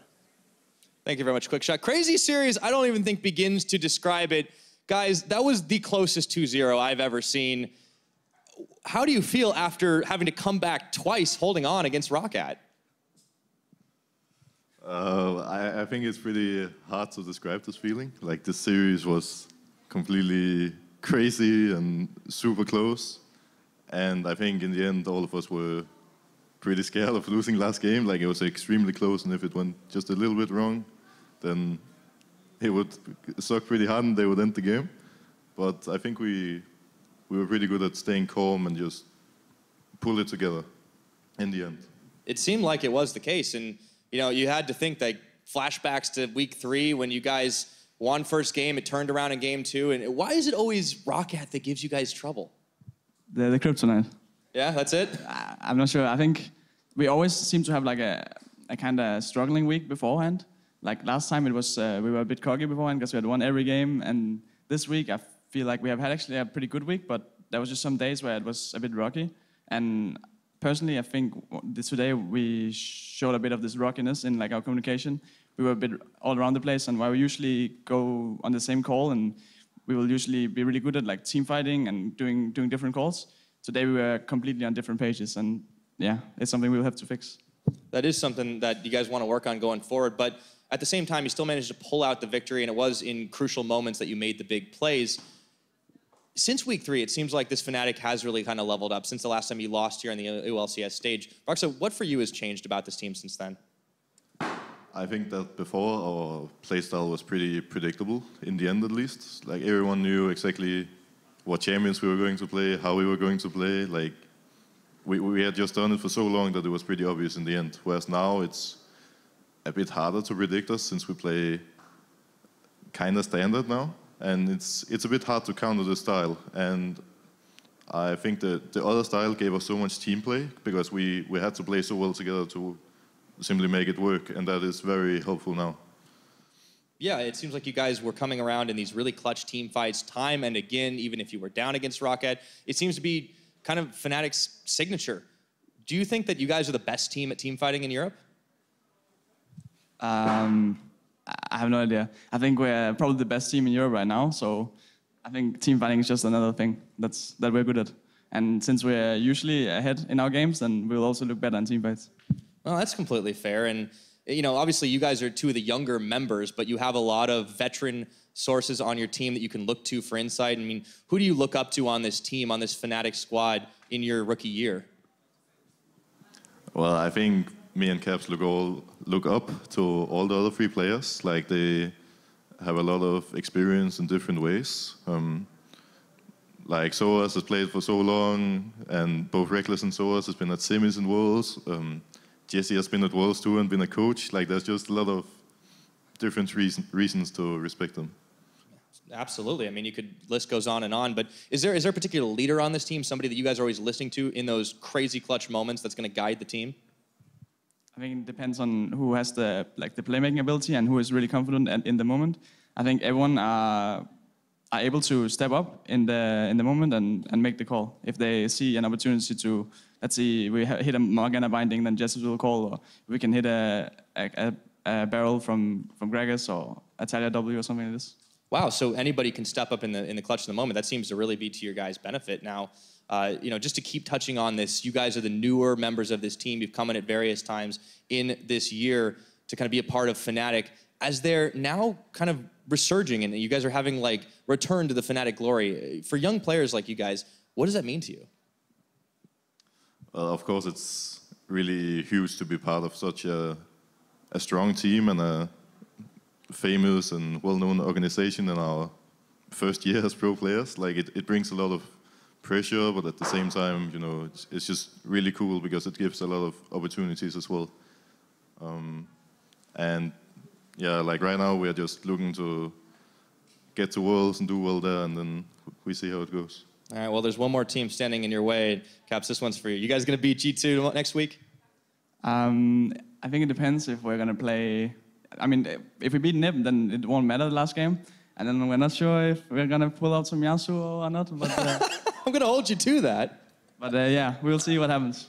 All right, I'm looking forward to it. Well, congratulations, guys. Eyes on the prize going ahead. Go ahead and take it away at the analyst desk. All right, thank you, Alfred. Enjoy your trip back to the Batcave. Well, as you just saw, Fnatic got their revenge on ROCCAT. The younger players, the lineup growing immensely, the team getting better. But it was so close. I mean, look, I can't take it with Fnatic game one. I feel like they were always out team fighting consistently, and it was kind of a slow grind. Fnatic found some opportunities back. But Vedius, I want to go to you first now that you're joining us on the desk.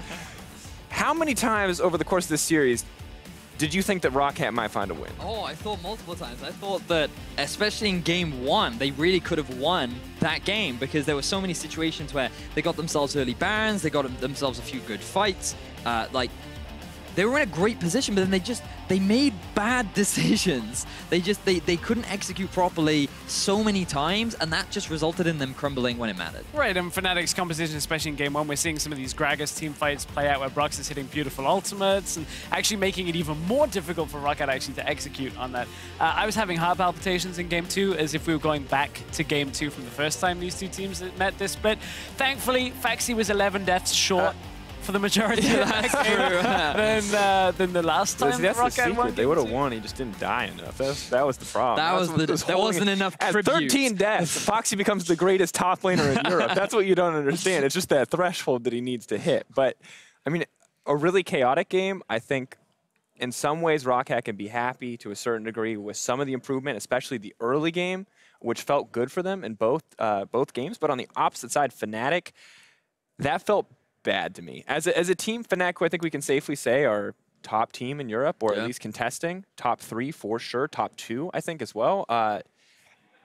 Dropping games like that, playing sloppy like that, that's not what we want, what they want to be seeing, and not what we want to be seeing either as we get closer. So I challenge that a little bit, only because in game one, I think that composition didn't involve any sort of early game advantages, and ROCCAT played really well. They did. They utilized the Talia really well. Their Kha'Zix game was impressive. I thought that the ROCCAT overall played the early portions effectively. But then when the mid game came, we saw that Fnatic were the better team fighters. They utilized their composition the way it was supposed to be. And I think that overall, the better team came out on top in game one. Game two, I think a lot of the early deficit just came from Caps.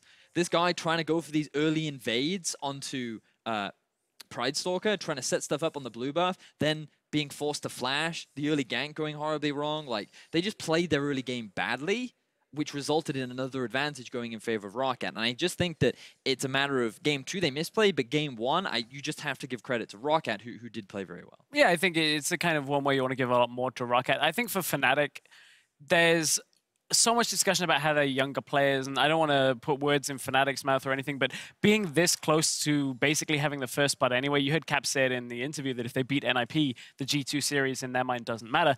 I wonder how much of that weighs on them, that they're so far ahead right now that you come into a series against ROCCAT and you're like, oh, okay, let's try and push the envelope a little bit, let's play a little more loose. I don't want to say that's what happened, but certainly for Caps, when you say he's trying these risky plays, that may be an attribute to that. Yeah, interesting to try to keep that discipline as we move forward. Well, earlier today we introduced damage rating as a stat. Now keep in mind this is pretty much an update to damage per minute, taking out a lot of the variables and biases that damage per minute has. It accounts for champion pool. It accounts for how often people are actually in range to fight with each other as well.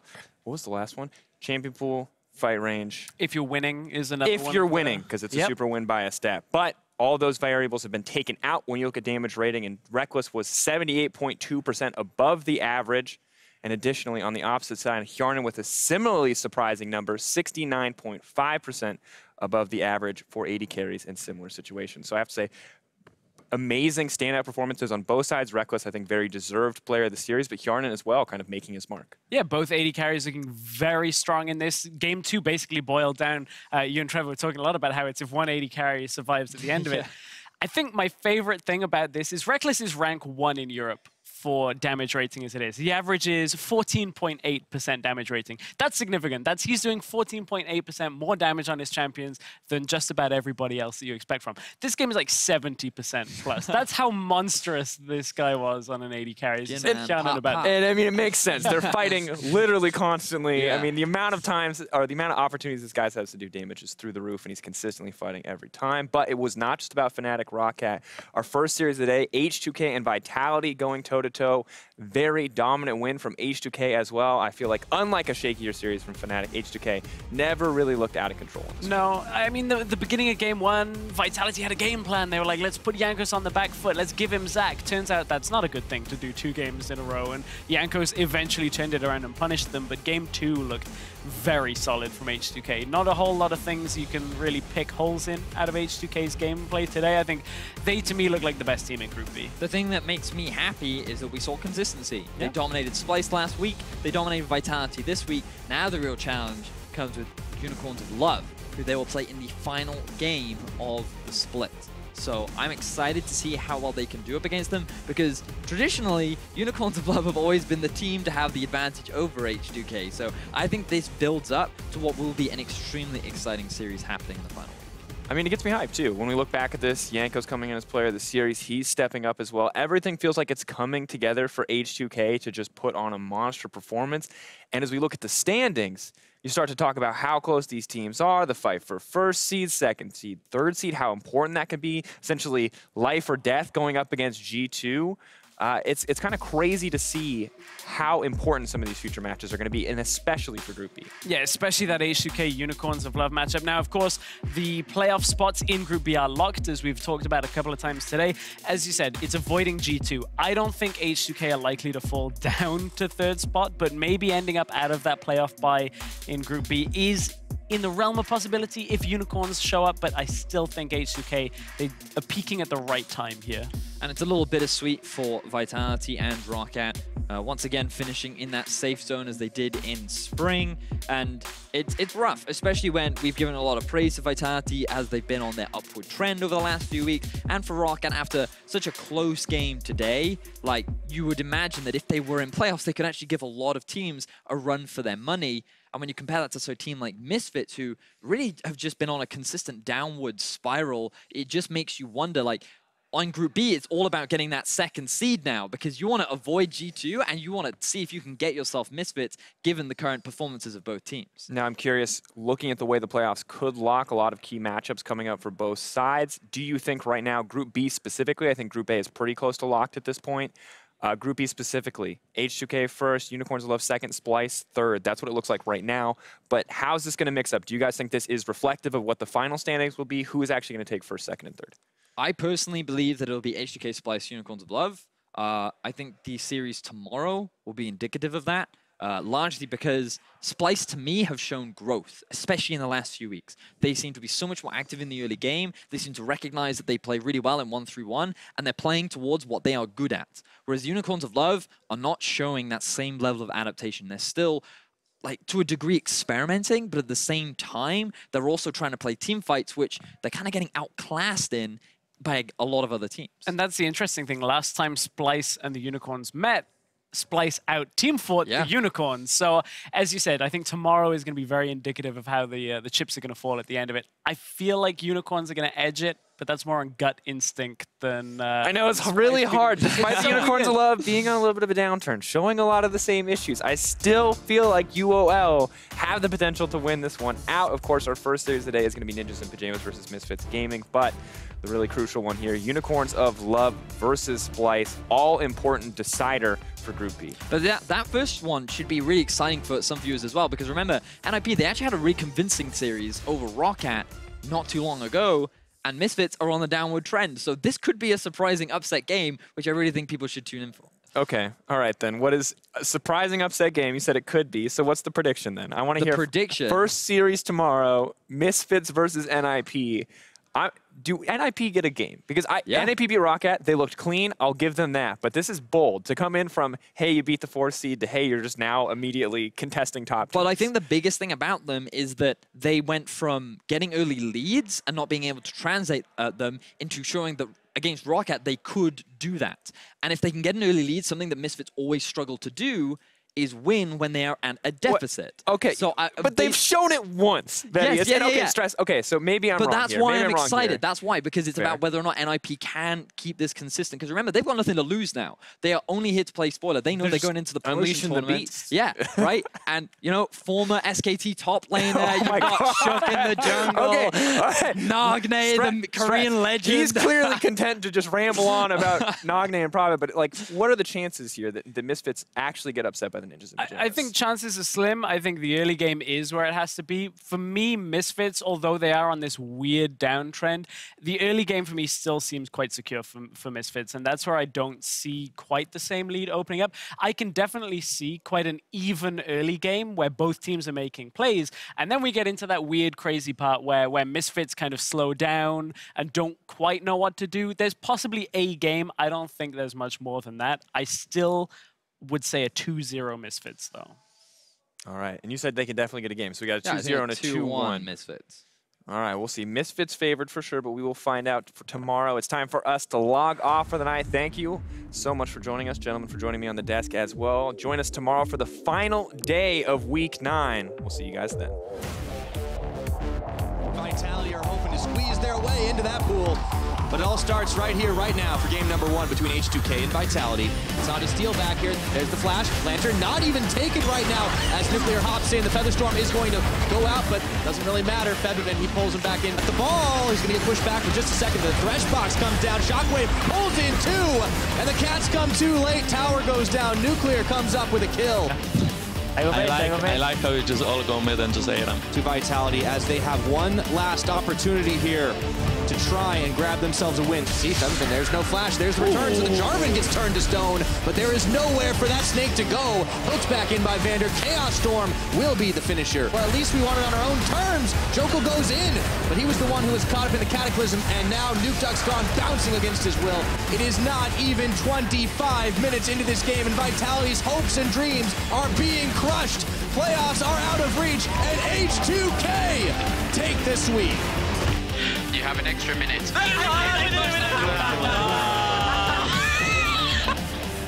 Torres continues to take tower damage, forced to flash away. Oh! Reckless isolated by Brightstalker. The dude's going for the solo kill, and he gets it. Nope, there's a support from Gjarnin. Jesus is caught out as well, and Fnatic are completely undone. It's fine, guys. We just placed safe now and we stole the game. We win later. Reckless continues to wail away. ROCCAT now routed, running for their lives. Caps has killed Foxy, and that's 2 for Fnatic. Pokemon is low, but look at Betsy. Well, Dark Binding catches him. Summoning heal by some time. Reckless just delaying that shot. Look at this guy. Morgana. Look for Morgana. No flash. We're freaking. Okay. Betsy, look at him! Not gonna find the kill though. Threaded volley falling short. Oh, the lantern! Over the wall! How is nobody else dead? It's so strong for Fnatic. Oh, how? What's going on? I don't know. Betsy needs to find the lantern. Won't find it just yet. Soez took down. I still don't know. ROCCAT, come on, bro. You can take it down. The rest of Fnatic are hunting Wadid. The Winions are pouring through. And after a delayed finish, Fnatic exact their revenge on ROCCAT.